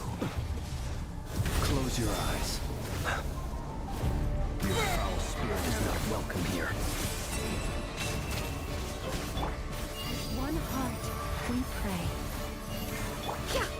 It all adds up. The deception ends here. I better wrap this up. Hunt them down! Move! Can't hide the truth. The moonlight! Pathetic! Observe. Do you fear the dark? It all adds up. Let's see what you're made of.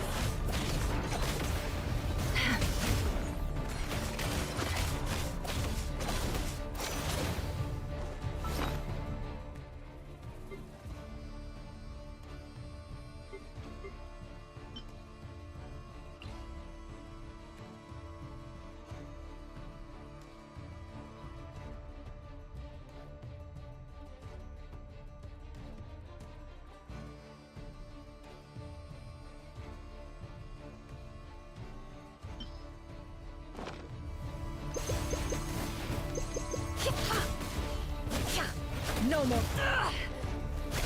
Can't hide the truth. Moonlight betrays you. Move! Futile!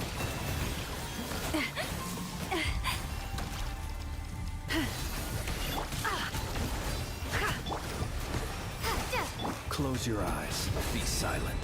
Night falls. Hunt them down! Moonlight! Pathetic! The mystery unravels. Power.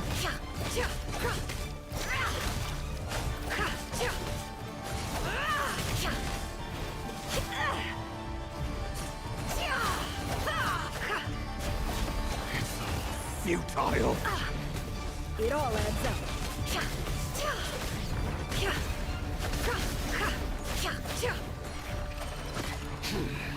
Your little game of heroics is over. Who wants to go first?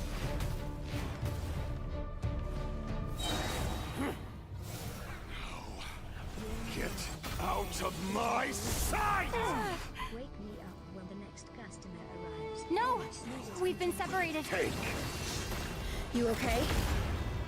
Never! Where are the others? Stuck outside the barrier. I guess he really doesn't like us. I told you before. Knowing too much is always a death sentence. Be careful what you wish for.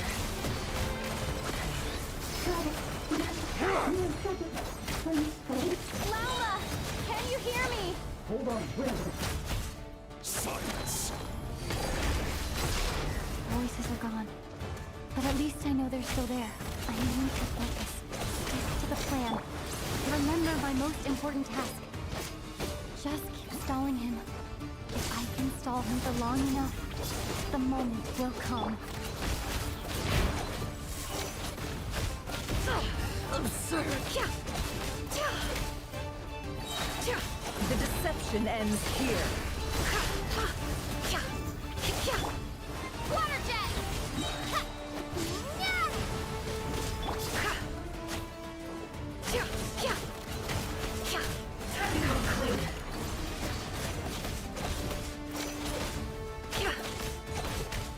No more lies. Seek within.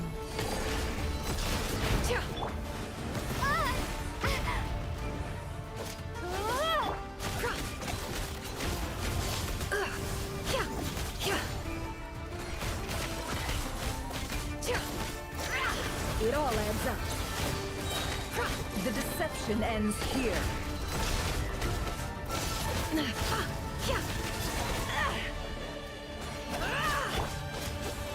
Water jet! Destroyed and reborn.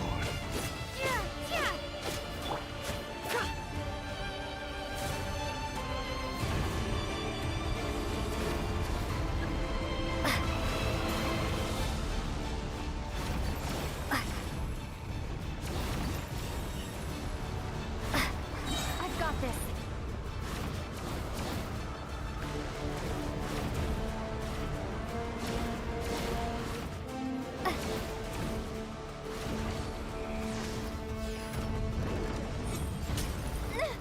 The shield's broken.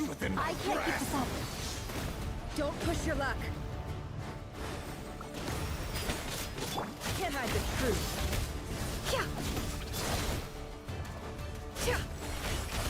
It all adds up. It all falls into place. The mystery unravels.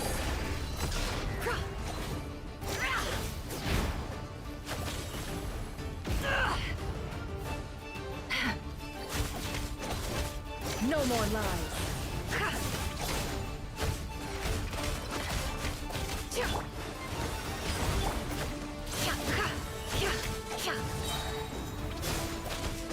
Seek within.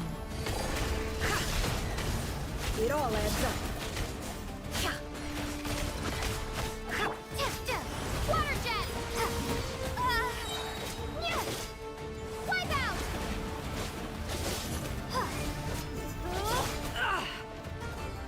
No more lies.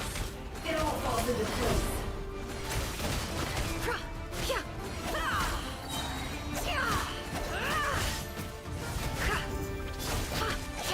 The deception ends here. Can't hide the truth. No more lies.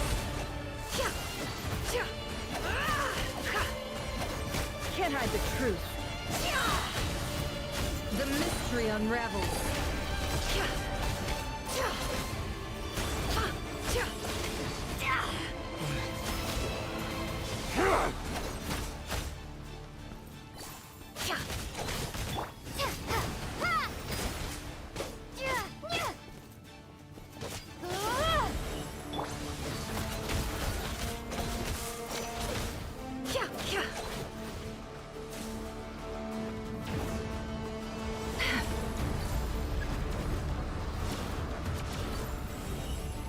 Curses. There's no other way.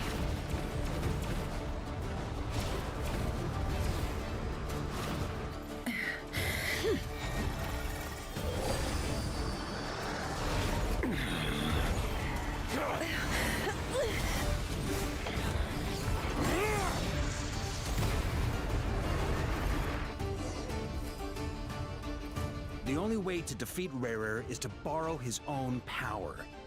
That means Columbina will have to disappear while you two bear the brunt of his attacks. You have to hold on. Find a way to keep him focused on killing the two of you.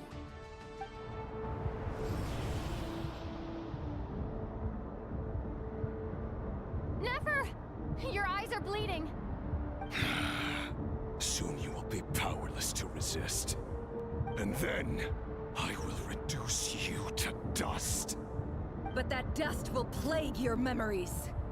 Come on, keep holding on. Any other tricks up your sleeve? Let's see them. As entertaining as they are, you've backed yourself into a corner. You don't fool me. I see your fear clear as day. I have to stoke his rage. Make him unleash everything. You fear what you could never defeat. You fear the thought of never being able to save your beloved. You cannot win the fight against fate, Rerir. Is that what you think?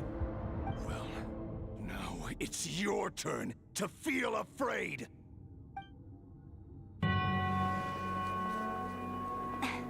You fear the sound of your own name?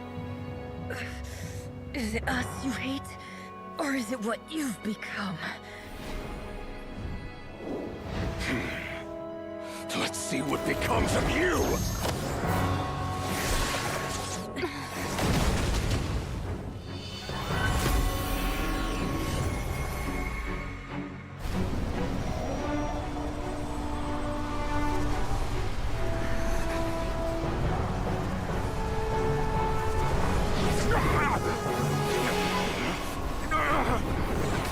What's happening? That power. I've seen it before!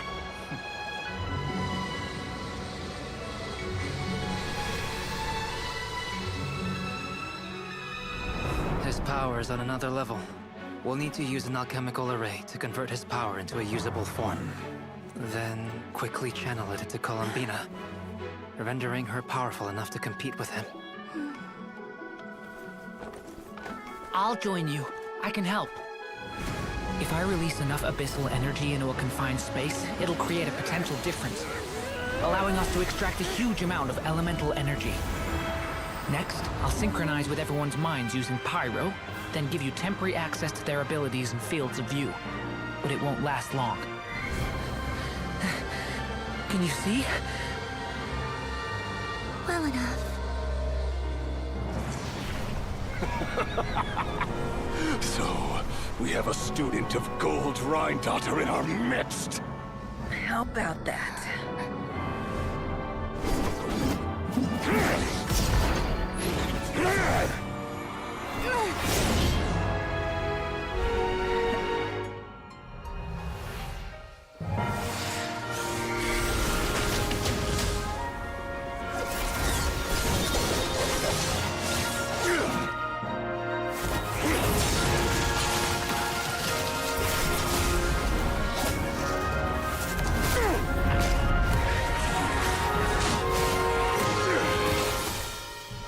You use my own power against me? Just like how you stole Kuvaki. Look familiar?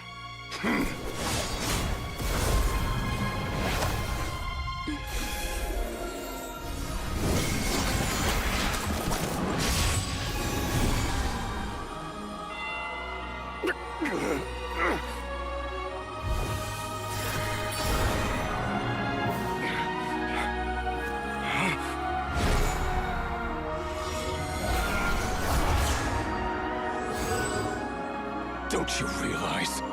You don't have the power to hold that gate open! I don't, but someone else does.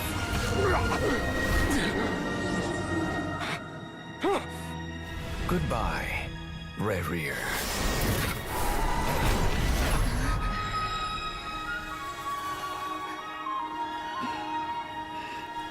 We won.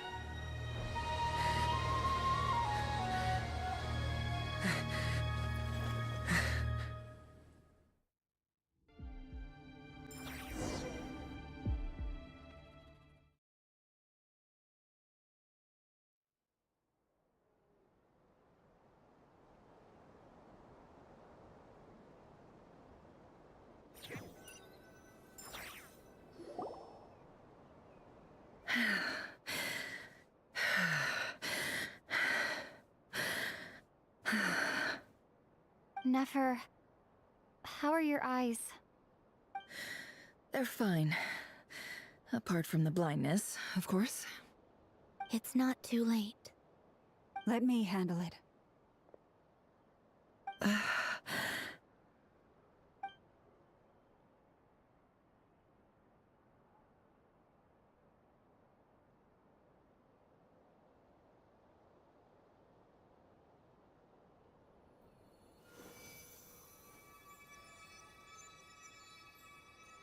Miss Nefer. It's not like you to lose your composure. That was the most reckless thing I've ever seen you do. Reckless how? The situation was critical. Our lives were at stake. We had to do something. Even so. Okay. I guess you're right. Under the circumstances, it was a wise decision. You traded your eyes for an incredible victory. In business terms, I suppose that's a huge return on investment. I'd be hard-pressed to argue otherwise. Still, I don't like this outcome, and I don't want you to lose your sight for good. People suffer when they make sacrifices they shouldn't have to make, whether that means faith, strength, or in this case, your ability to even see. I had hoped you could win without sacrificing so much as a single hair on your head. Thank you. Really. All done. Don't try and open your eyes just yet. We'll see how you're doing in a couple of days. Until then, please follow your recovery plan to the letter. I'll send full details through Yehoda. For now, just get yourself home, relax, and rest. My dear friends, we have fought bravely and achieved a spectacular victory. A dark cloud has been lifted from the skies of Nodcry. All in this land will be grateful for what you have done. The moon will remember this day. Thank you both.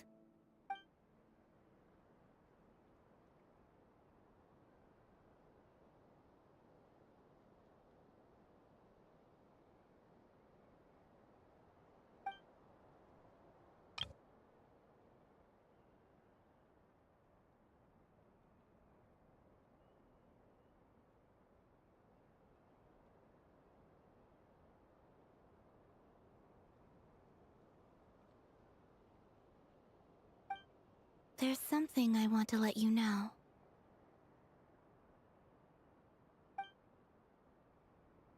What is it? When Durin connected everyone's minds so I could access their powers, I also felt everything they felt. And since Nefer's eyes were injured, my eyes are hurting now too. Huh. Hold on. Let me try. I only feel the pain. There's no actual damage. I just thought I should tell you. You're right. There's no damage. That's a relief. But I must say, I'm surprised to hear the Kutar share something like this with me. In the past, you never used to open up about yourself. Things are a little different now from how they were. I'm learning to share how I truly feel with my friends.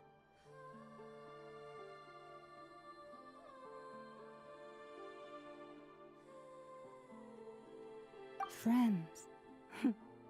You have no idea how glad I am to hear that.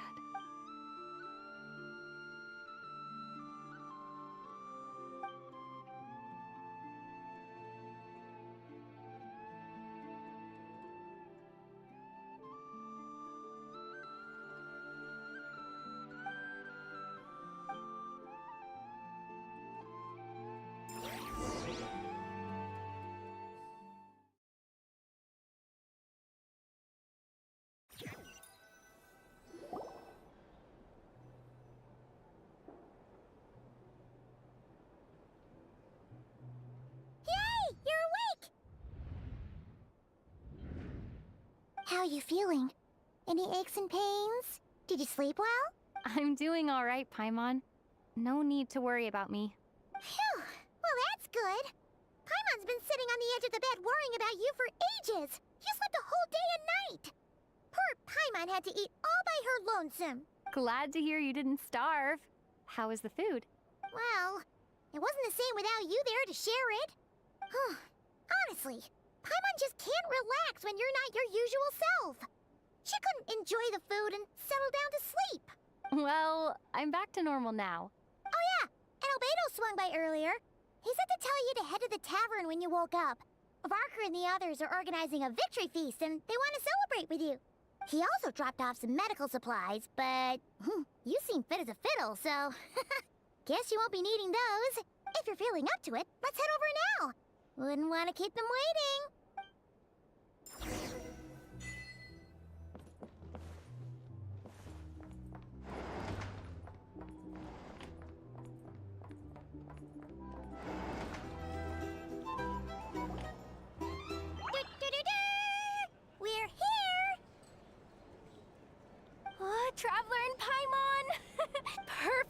timing. We were literally just saying how there's no way we're holding this victory feast without you any longer, and we would have postponed it till tomorrow. How are you feeling today? Much better, thanks. Don't worry about me. Relieved to hear it. If that changes, just let me know. Happy to check you over at any time. Yep, we're here for you. Anything you need, just let us know. Oh wait, Baki_VT followed your channel. How are her eyes doing? Nefer's right over there. Serving up the best roasts I'm sure of she'd all love to time. catch up with you. Wag's tail.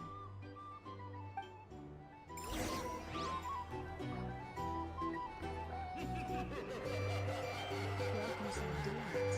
Puffs out chest proudly as your friendly neighbor Hello, dragon you. rooster. Recovered from the Happily serving battle? today.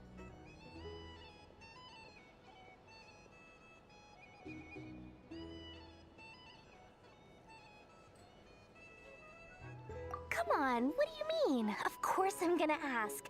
I care about my friend's well-being. And we are friends, aren't we? Get yourself a drink. You've more than earned it. In fact, today, your drinks are on me. Lord Sangamabe's got you covered. Wow, really? What about Paimon? Has she earned it too? Has she? Please? Well, you haven't been through quite as much as the Traveler, but... what the heck, sure. Yay! Wow! Drinks on Dory!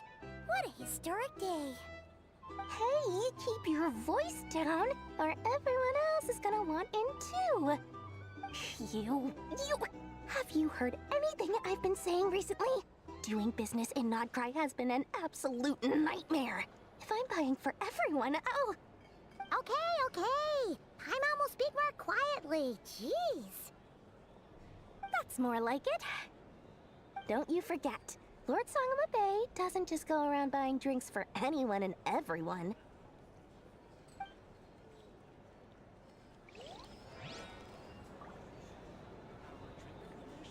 Hey there. Just looking for a drink or two? To sign up with the Splatoon. Make sure your paperwork is all in order.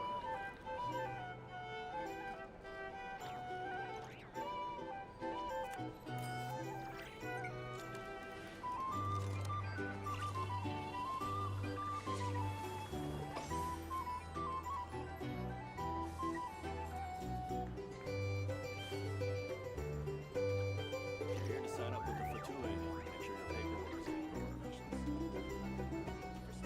Hey there. Looking for a drink or two? Or perhaps a room for the night?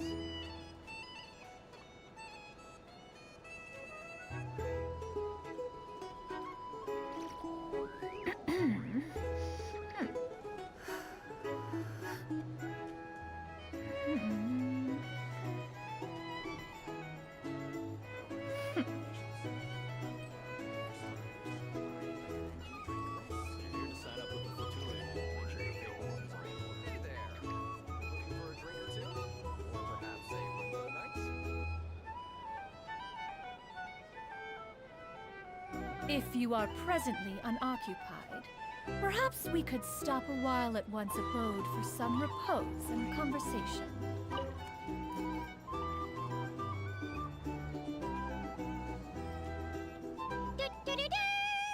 We're here! Oh, Traveler and Paimon! Perfect time. How are you feeling today? Much better. Relieved to hear it. Yep, we... Oh wait, where's Nefer? How are her eyes? Nefer's right over there. I'm sure she'd love to...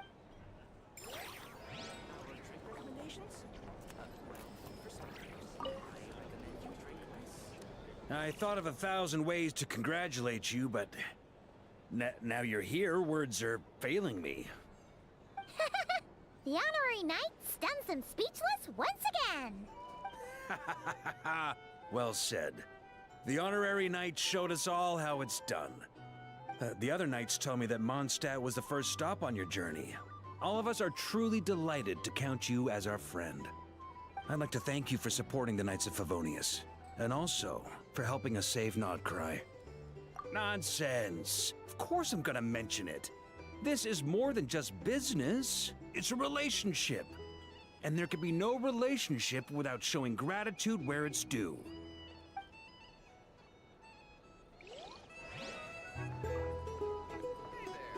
Looking for a drink or two? Or perhaps a room for the night? Traveler, Paimon, are you recovering well? Turns out that moon chanter has some real talent after all. My eyes were mostly recovered after just a couple days rest. I can actually open them again now. Yeah, but you gotta be careful. Lauma says not to strain your eyes while they're still healing. Yes, thank you. I'm well aware. Yehoda, could I borrow you for a moment? I could do with an extra pair of hands. Oh, sure. Coming. Did you hear that? I gotta go help Lauma for a second. You guys chat among yourselves. I'll grab us some drinks on the way back. Paimon, you still like 'em sweet? You bet! Make it extra sweet, because Paimon's earned it! Sure thing!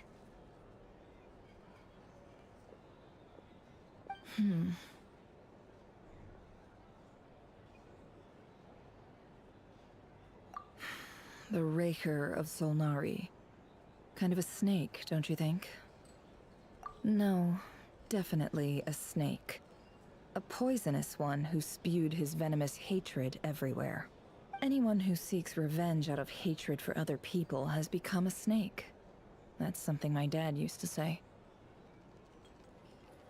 Perhaps. I'm sure it sounds like a very wise and open-hearted perspective to your ears. But me? I think hatred is a perfectly justifiable emotion. What else is left when everything you depended on in life gets stripped away? Something's gotta fuel that drive to keep on living. If you're worried about me, you can nip that in the bud. I'm not someone who gets stuck in the past. It's just... I suddenly feel like I was wrong to call my father a liar. He was just a fool. That's why the Academia turned their back on him. And why the other tribes ganged up on him. Oh, Father. How much better things could have been if you were a skilled liar. Look at the Ibis King. Thoth is a fiendishly cunning liar. And yet, strangely, he feels more like a father to me than my real dad ever was. He's never brought it up, but I'd bet he feels the same way. Why else would he give me the power to perceive the truth, while at the same time training me in the art of deception? Well, King Deshret banished him to Aru, which is essentially a prison, and posed 3 questions to him. He promised that he'd have his freedom if he could find the answers. His response was to take on a physical form and approach me, hoping that I could become his envoy and search for one of the answers on his behalf. Did he really think I'd fall for that? He's stuck there. He can't make me return what he gave to me. So that's enough for you to decide he's nice, is it? He's a prisoner, and he was scared. So he decided to perform some good deeds to win people's approval. He lives in fear because he's a deceiver. How is Rerir any different? You can't work as a spy your whole life and expect a happy ending.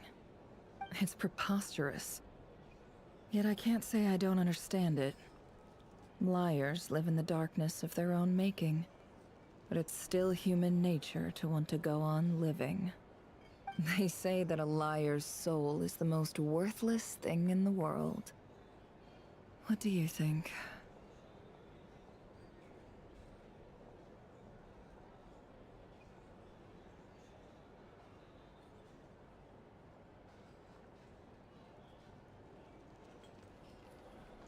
Oh, really?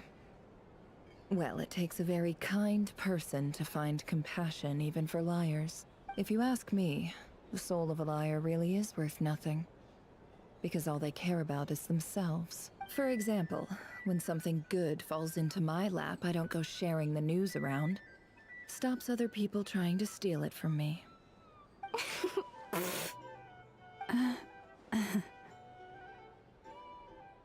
So be it.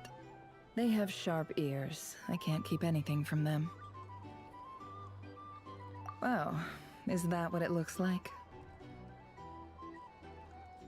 Well, you all know my past now. And I can't simply eliminate everyone who knows too much. So I guess I just have to put up with you. For the foreseeable future, at least. When you find yourself in a situation you can't control, the safest play is to keep calm and start monitoring everyone involved like a hawk. In the intelligence world, you need to have a sense of perspective and play your hand accordingly. If you understand what's at stake, please ensure my secret is safe with you. I trust you'll respect my wishes as a friend. But don't forget, I will also be watching you like a hawk. Very good. Oh wait! Now that the panic's over and we've all calmed down, Paimon suddenly remembered something. After all that build-up, our mystery ally never showed up even once!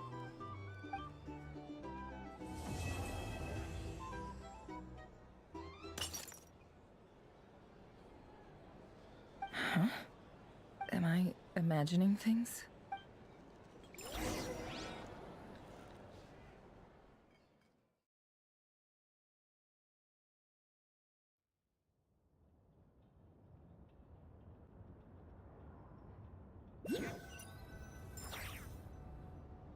So, that close colleague who stayed behind with you?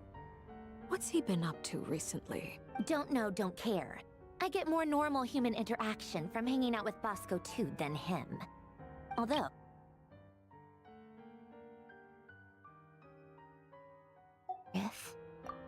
If he's disappeared without a trace, it's the biggest gift he ever gave to the world. But I somehow doubt that's what's going on. He won't lie low forever. So we'd better stay on guard.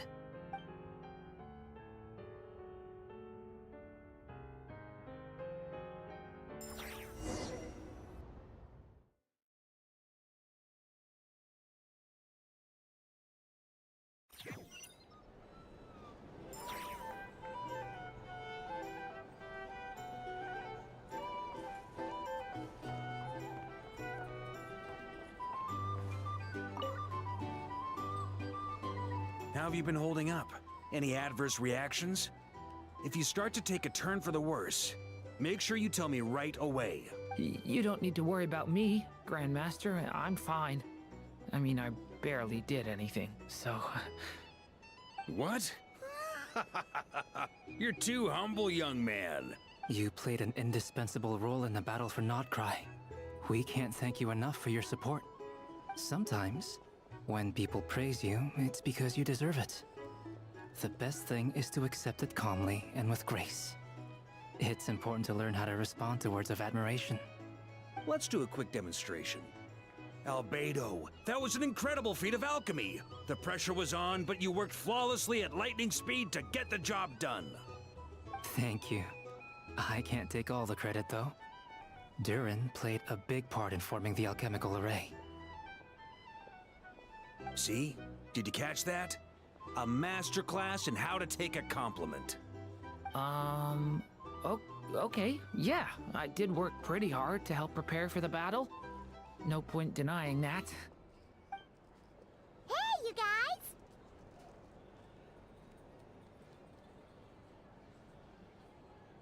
Hey, look who's bounced back. Looking good, Traveler. Seems like you've recovered. You won't need to take any more medication. Can I get you a drink? Huh? You know how to order at a bar now? You've sure learned a lot recently. Handling a drinks order is ridiculously simple compared to alchemy. Don't worry, I'll blend into society yet. Paimon believes it! You're clearly a fast learner, just like your brother. To be totally honest though, Paimon didn't quite follow all the details when you first explained the plan to us. Don't worry, that's completely understandable. Unless you're a student of alchemy, it's hard to grasp the principle and how the process works. To put it in the simplest terms, we saw how our enemy stole the power of Kuvaki.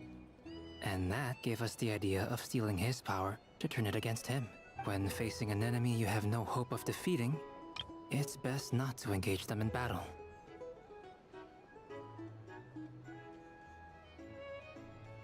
So, instead of looking for a way to overpower him, we decided to help Columbina get strong enough to at least stand up to him in a fight.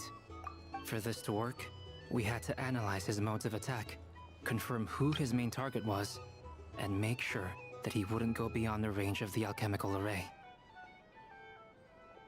For added security, we prepared a total of 4 arrays.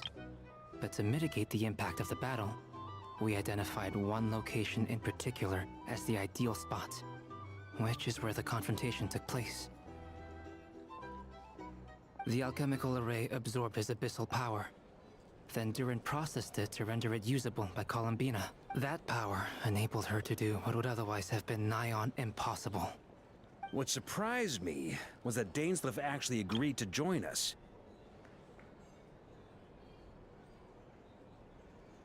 Given his history with Rerir, he had every right to sit this one out. But we're extremely grateful for the decision he made. It must have been a painful choice to make. But I'm sure that making a decision was far better for him than staying in limbo.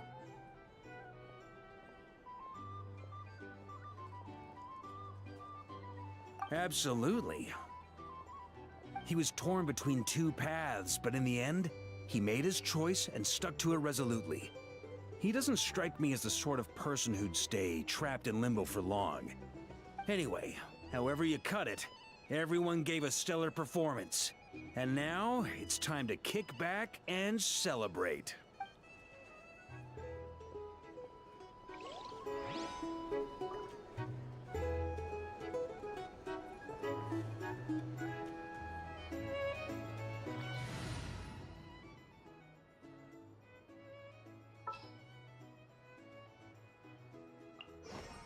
There's still a long road.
Clears throat and speaks in a friendly, slightly high-pitched voice. All right, everyone.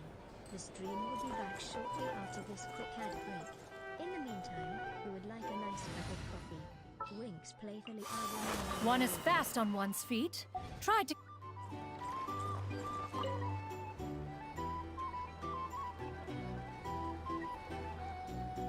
Ah, Lord Sangama Bay. How lovely to see you. I must thank you for the device you provided. It was an enormous help. Would I be right in thinking that it was developed by the Academia? Why come and ask me when you clearly know already? I mostly came to thank you. That's more like it. A little gratitude goes a long way with Lord Sangama Bay. Play your cards right, and you might even stand a chance of becoming my long-term supplier. The chance to work with such a kind and charitable investor as yourself would be a great honor for the Curatorium. Huh? Charitable? Who said anything about charity? First time hearing about it. Let's see. The first plot of land you purchased in Nodcry, your desert interests, and... Stop! What do you think you're doing? Exposing my investment history! It's nothing to hide from. They're all perfectly legitimate investments. And some of the land you purchased was with the intent of building a sanctuary? Yes, I heard about that too. How did you... You're a curious case, Lord Sangama Bay. You don't like people finding out about your good deeds, do you? But I'm afraid no matter how hard you try to keep things under wraps, where there's a will, there's a way. You did it for Sumeru, didn't you? It was empty land that was gonna go to waste otherwise. I figured if I built something there, it might at least get some use in an emergency. Disasters are capricious things. They strike without any warning. I've lost family to a disaster before, and I don't want to lose any friends or business partners if I can help it. My elder sister used to dream of finding a sanctuary. Somewhere with plenty of food, water, and medicine. Where everyone could live happy lives.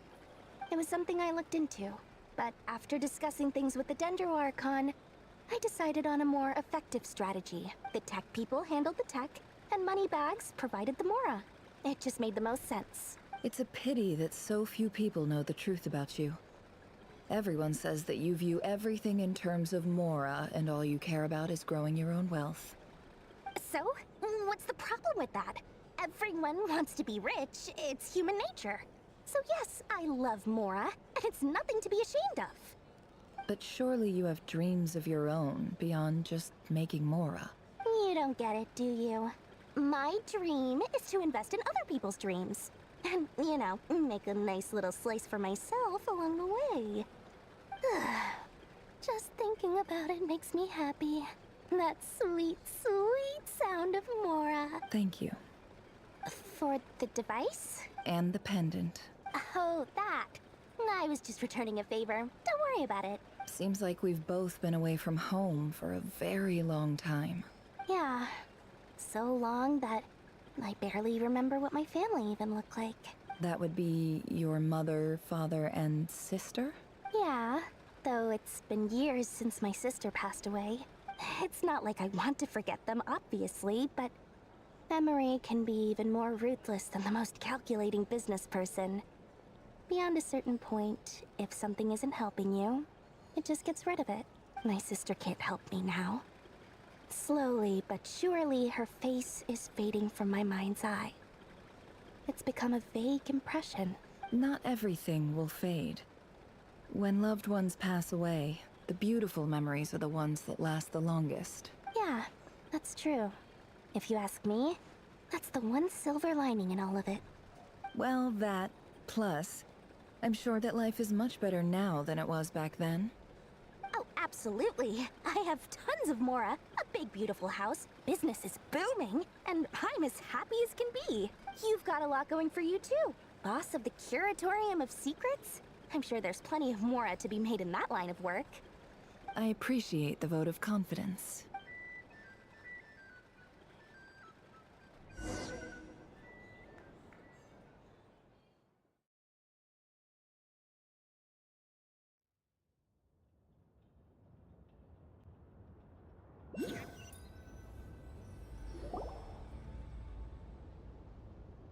That's the only reason you're here?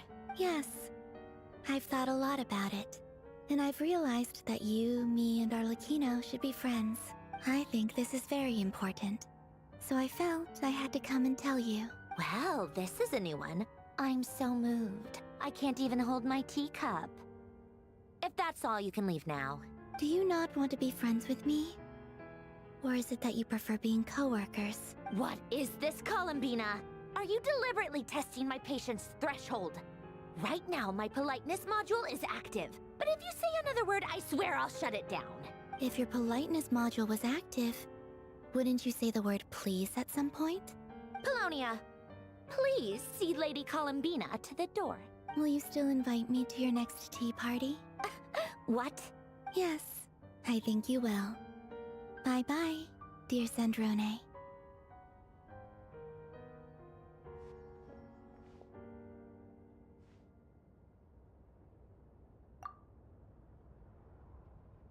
Last time, the Wild Hunt escorted you out. Would you rather I handled it myself this time? We just wanted to, see how you were doing now that it's all over. Why? Out of concern for my safety? I hope you didn't seriously think that the Rayhir of Solnari would be able to lay so much as a finger upon me, given how prepared I was. Mostly because you kind of helped us out, so we just wanted to check you were okay. Looks like all your robots are fixed, huh? Oh, don't you worry about that. Tea time is already a write-off. The visitor before you managed to kill my appetite. If you're in the mood for tea, go ahead and help yourself. Otherwise, it's going to waste. My coasters are still missing in action, though. Use this notebook instead. Whoa! Pretty hefty notebook. Look at all those calculations. You can ignore those. They're just dumb scribblings. I doodle and write in my free time. Sometimes I remember the distant dreamlike past. Sometimes I imagine the far-flung future. And other times, I grit my teeth and note down all the crazy nonsense going on in the present. Some people do the crosswords in the newspaper. This is my equivalent of that. Trying to predict the future is like daydreaming. And writing about the present just makes me furious. The past is my favorite. If nothing else, it's already set in stone, so I don't have to rack my brains trying to figure it all out. Huh. Although, having said that, the only vaguely interesting memory in my past is probably that guy they call Lord Artificer. Who else? Pretty much all the mecha and Fontaine are his personal handiwork. Wait, are you saying you know him? Like, personally? As a friend? I mean, I guess we were friendly enough. Yep. In fact, I'm probably the only normal person left who knew him at all. We used to chat occasionally back when he was still around. Before he passed away, he asked me to destroy all his manuscripts. I honored his request, but I did read through everything first before destroying them. I mean, I couldn't let the genius of Lord Artificer Alain Guillotin disappear like that. Would have been such a waste. So, that's where the formulas in your notebook are from? I just told you. Those are my equivalent of crossword puzzles. Alain's work was like... I just told you. Those are my equivalent of crossword puzzles. They're just dumb formulas that I solve for fun when I'm bored.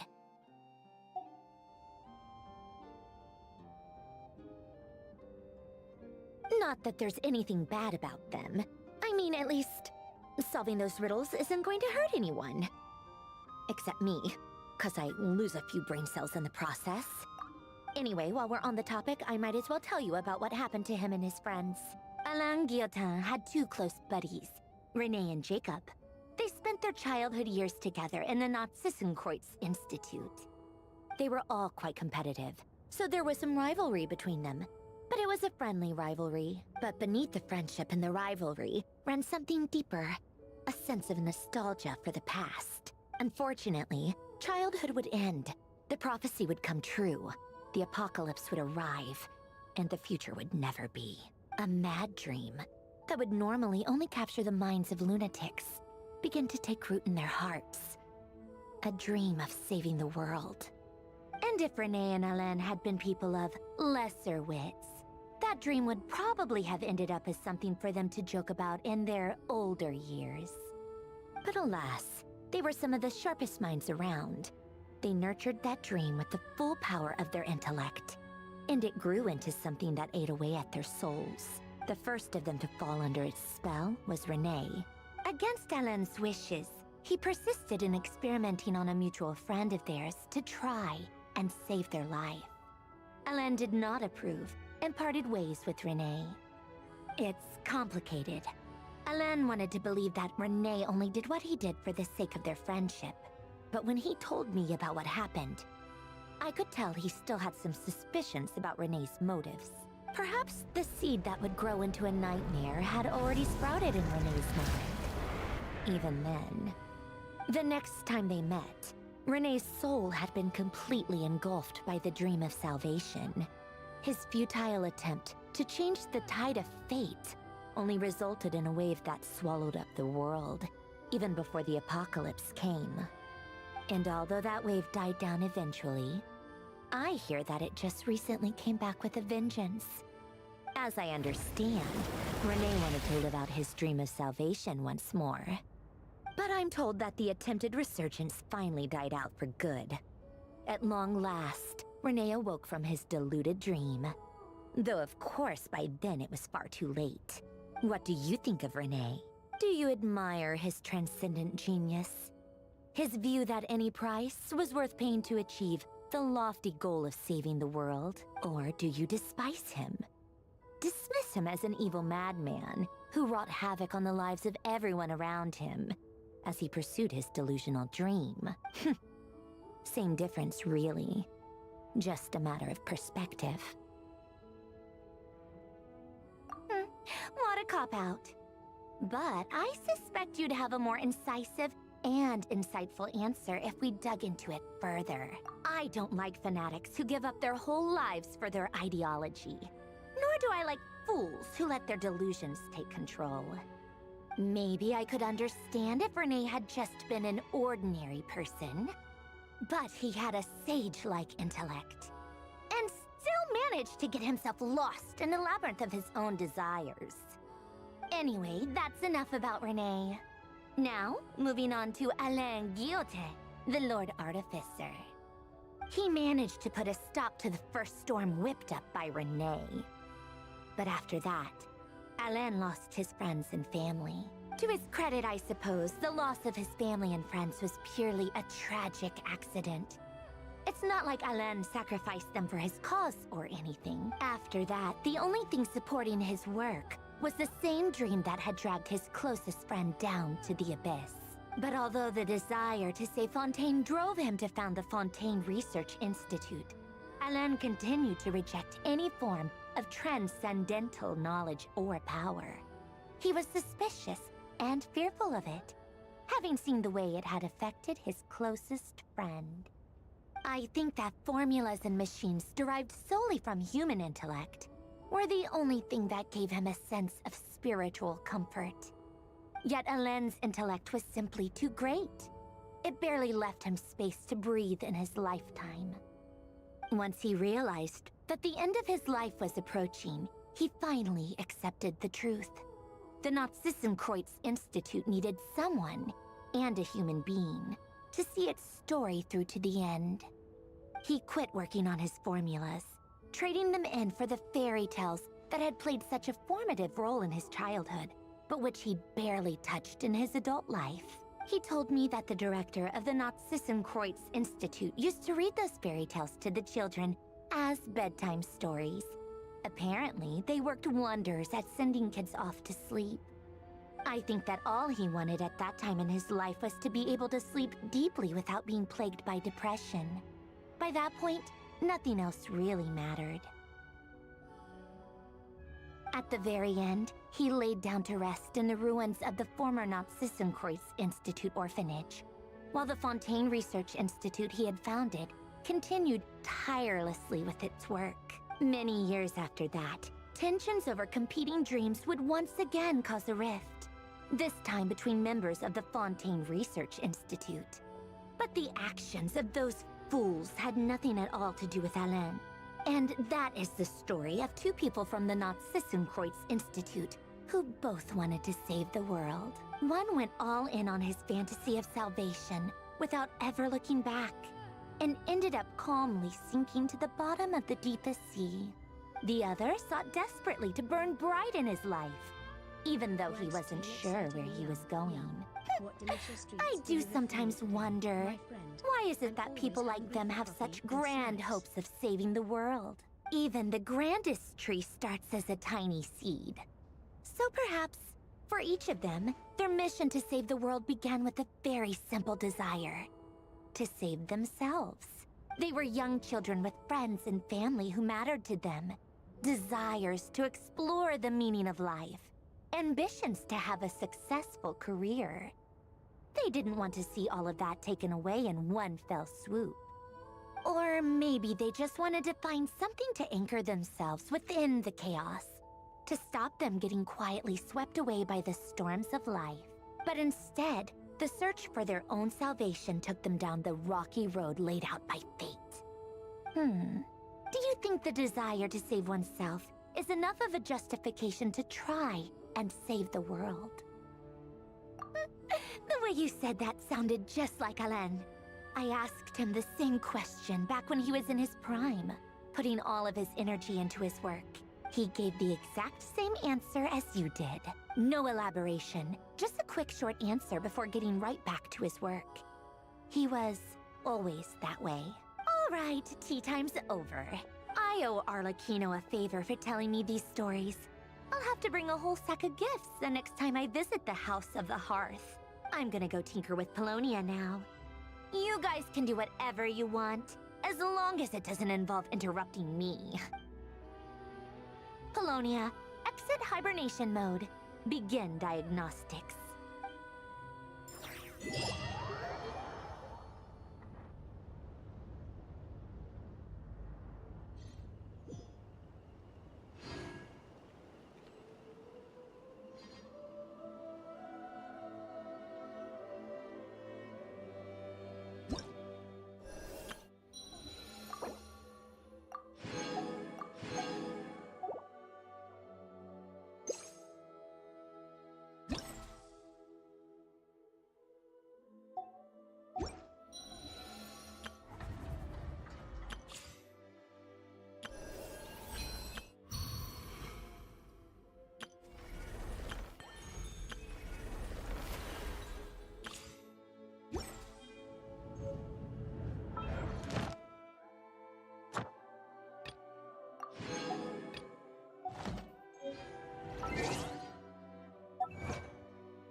Varka? Razor doesn't know. Oh, Varka is a name. That man, Big Steel Claw, Razor's name. Varka gave him. Oh, want to see him.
Observe and hold back time. Do you fear the dark? Settle down!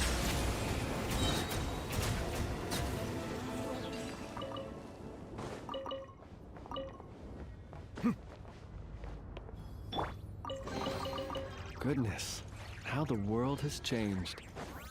Might I ask, when did the custom of placing treasure chests in every nook and cranny come into fashion?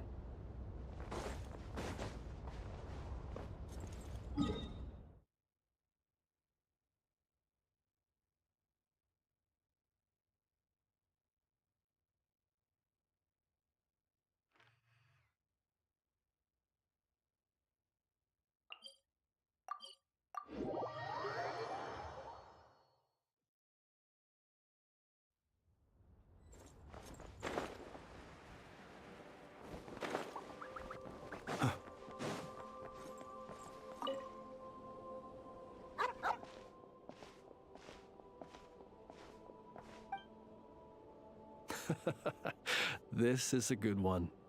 Here, take this meat for yourself. Mine? Not at all. It belongs to itself. It sometimes brings me old bones to help with my puzzles, that's all. I should be clear. While I don't know what bones these are, I can say for certain they don't belong to any humans who slumber here or elsewhere. Bones are another thing that tickles my fancy. Sometimes when I see one that's a bit unusual, I'll pick it up and add it to my collection. Then when I'm feeling bored, I try to connect all my bones and create something whole. A bit like doing a jigsaw puzzle. You could call it a form of artistic expression. Even though each piece of this bone puzzle picture is unrelated to the next, and indeed they cannot possibly be related, just pondering how best to put them together and create something beautiful is an extremely relaxing process.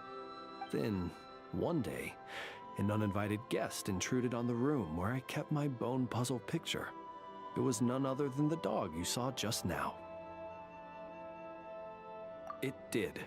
By the time I entered the room, the little intruder had completely dismantled my picture. The second it turned and saw me, it bolted away between my legs. Luckily, all was not lost, as I'd already taken a photo of it. And more than that, now that my old puzzle was dismantled, I was free to construct an even bigger puzzle with my growing collection of bones, which is how I consoled myself at the time. After all, the damage had been done, so why not look on the bright side? The next day, as I was just about to begin piecing my puzzle together, my four-legged guest returned, and this time it brought a mouthful of bones. I couldn't understand what it was saying, but its intent became clear when it laid its animal bones at my feet and then placed them one by one into my puzzle. After that, it simply sat down and looked at me. After I gave it some cured meat, it got up and left. Ever since then, it's dropped by from time to time to give me bones in exchange for food. I think you might be viewing this with a little too much sentimentality. It's just a dog looking for food, nothing more. I'm a source of sustenance, and luckily for my canine friend, I happen to be relatively generous. Not that that's a bad thing. I view it more as an assistant under my employ. It doesn't speak, and it leaves when I tell it to. That's pretty much everything you could hope for in an assistant. If you'd like, you can give it some meat. Sometimes it sits and waits by your side, which I think probably means it's still hungry. Perhaps it might be a little more friendly with someone such as yourself.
Close your eyes. Observe.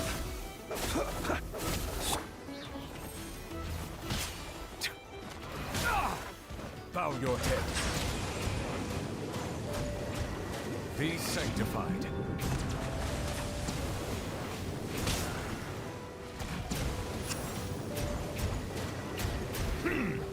Yeah! Skyward! Scatter!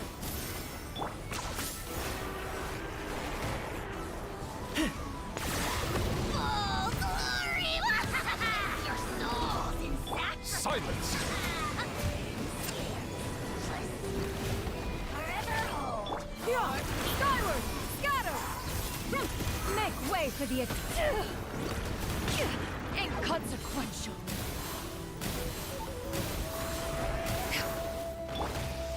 Be silent. Close your eyes.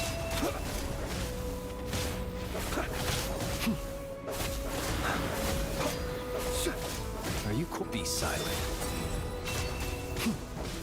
Settle down! Yeah! Scatter! Skyward! Locked on.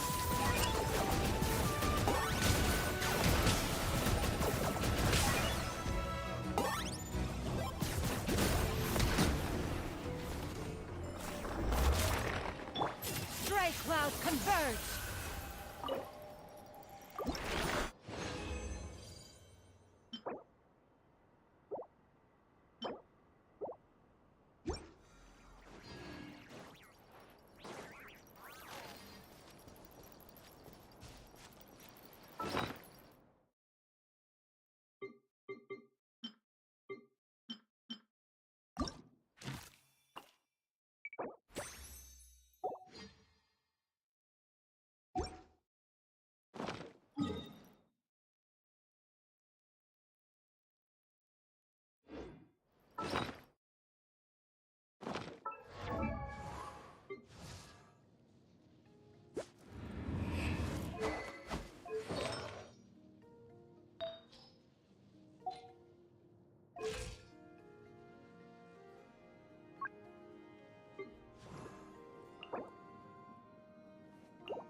Shadow of the past, mine to command. Observe. Close your eyes. Do you fear the dark?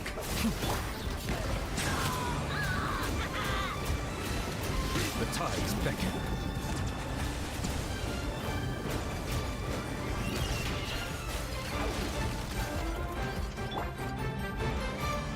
Observe. Close your eyes.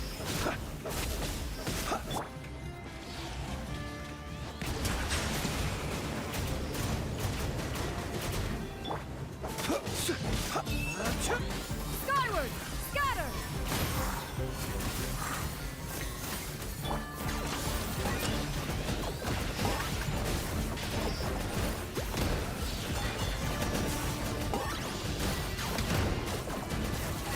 Yeah!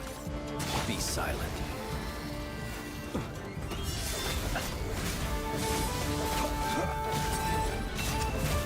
Silence! corner!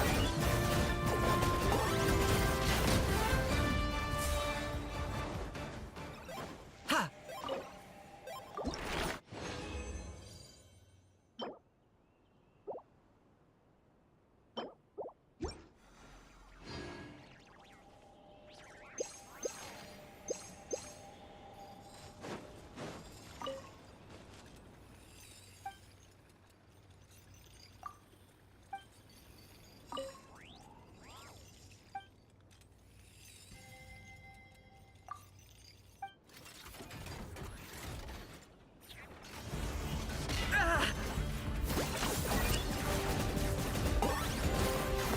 Clean these souls! The dead would bleed and drag. Observe. Be silent. Let the mighty be humble.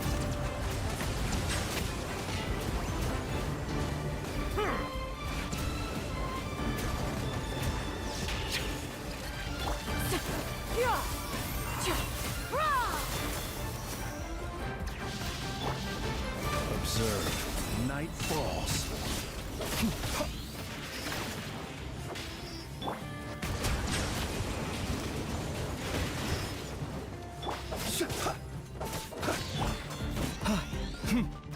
Target acquired.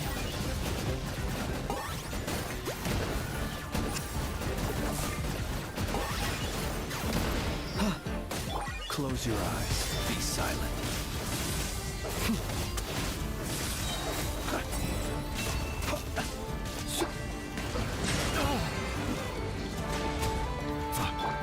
Skyward!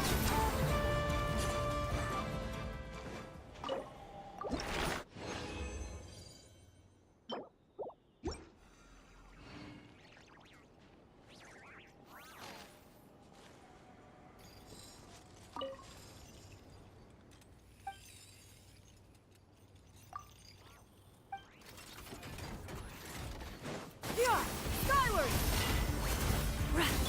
Close your eyes.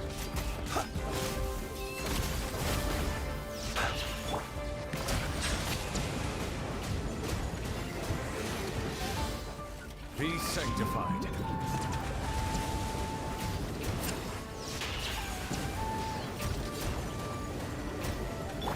Observe. Do you fear the dark? Oh, Lord! The dead would bleed and drag. Scatter! Skyward!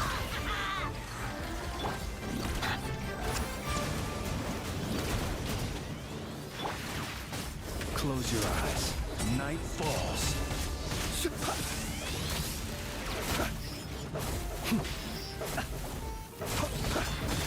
Observe. Night falls.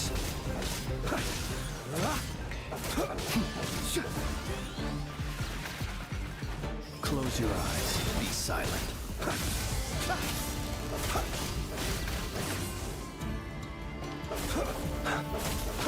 Close your eyes. Night falls. Bow your head. Scatter! Seize the skies!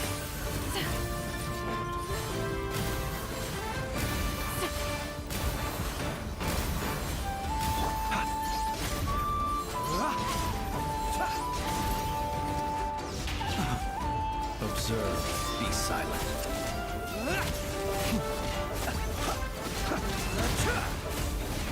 Close your eyes.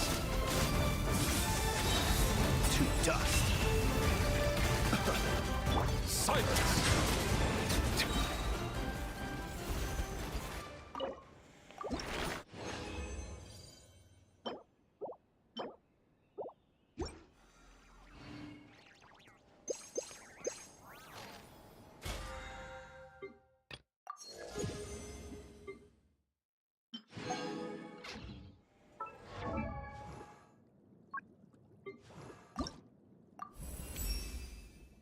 I can tell you really appreciate true genius. You have chosen wisely. And I bound over to the counter, tail wagging excitedly. Greetings, friends. Welcome to the Pando Pet Cafe. What can I get you today?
I see the value in my own work, but I also see... Enough! Quiz time! What's the difference between a domestic duck and a wild duck? One is domestic and one is wild. Bingo! You got it! Okay, here's another one. What's the difference between those two and knuckle duckle? Knuckle duckle is a duck with knuckles? Wrong! Wild ducks and domestic ducks are ducks, but knuckle duckle isn't. I see. Then, are robots people? Of course not! Oh, so I'm not a person. You're Inefa! The one and only Inefa! My Inefa! Just like I'm the one and only Aino! Your Aino! Understood.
People ought not be so frightened of ghosts.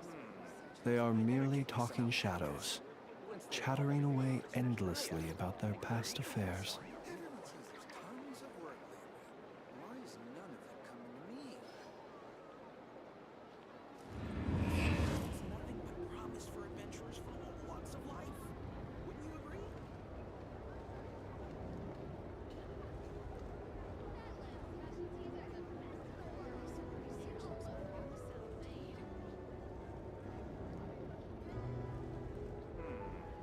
Better get me some alpacas.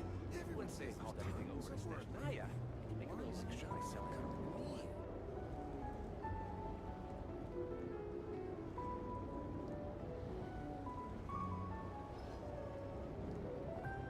This land holds nothing but promise for adventurers from all walks of life. Wouldn't you agree?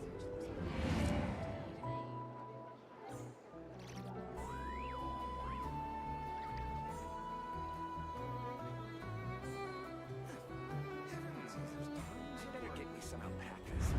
Once they've hauled everything over to Naya.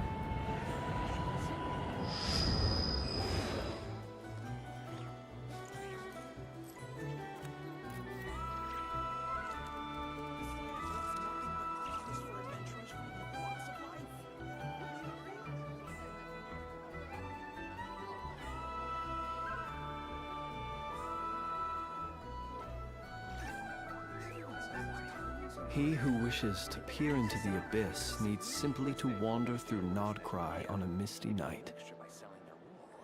The march of the wild hunt will be sure to drag him into the darkness. This land holds nothing but promise for adventurers from all walks of life.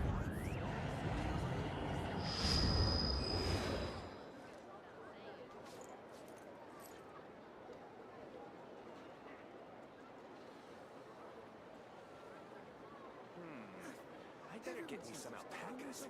Once they've hauled everything over to Naya. People ought not be so frightened of ghosts. They are merely talking shadows, chattering away endlessly about their past affairs. It's nothing but promise for adventurers from all walks of life. Wouldn't you agree?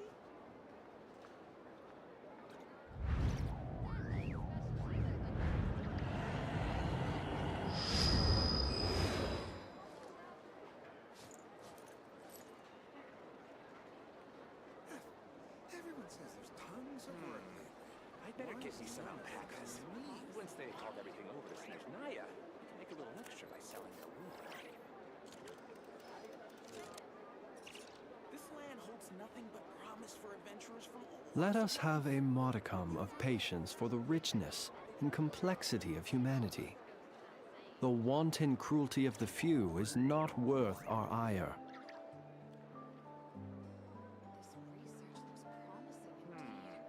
I better get me some alpacas.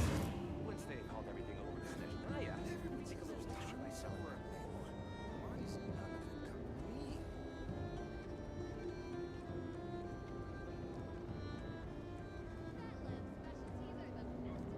This land holds nothing but promise for adventurers from all walks of life. Wouldn't you agree?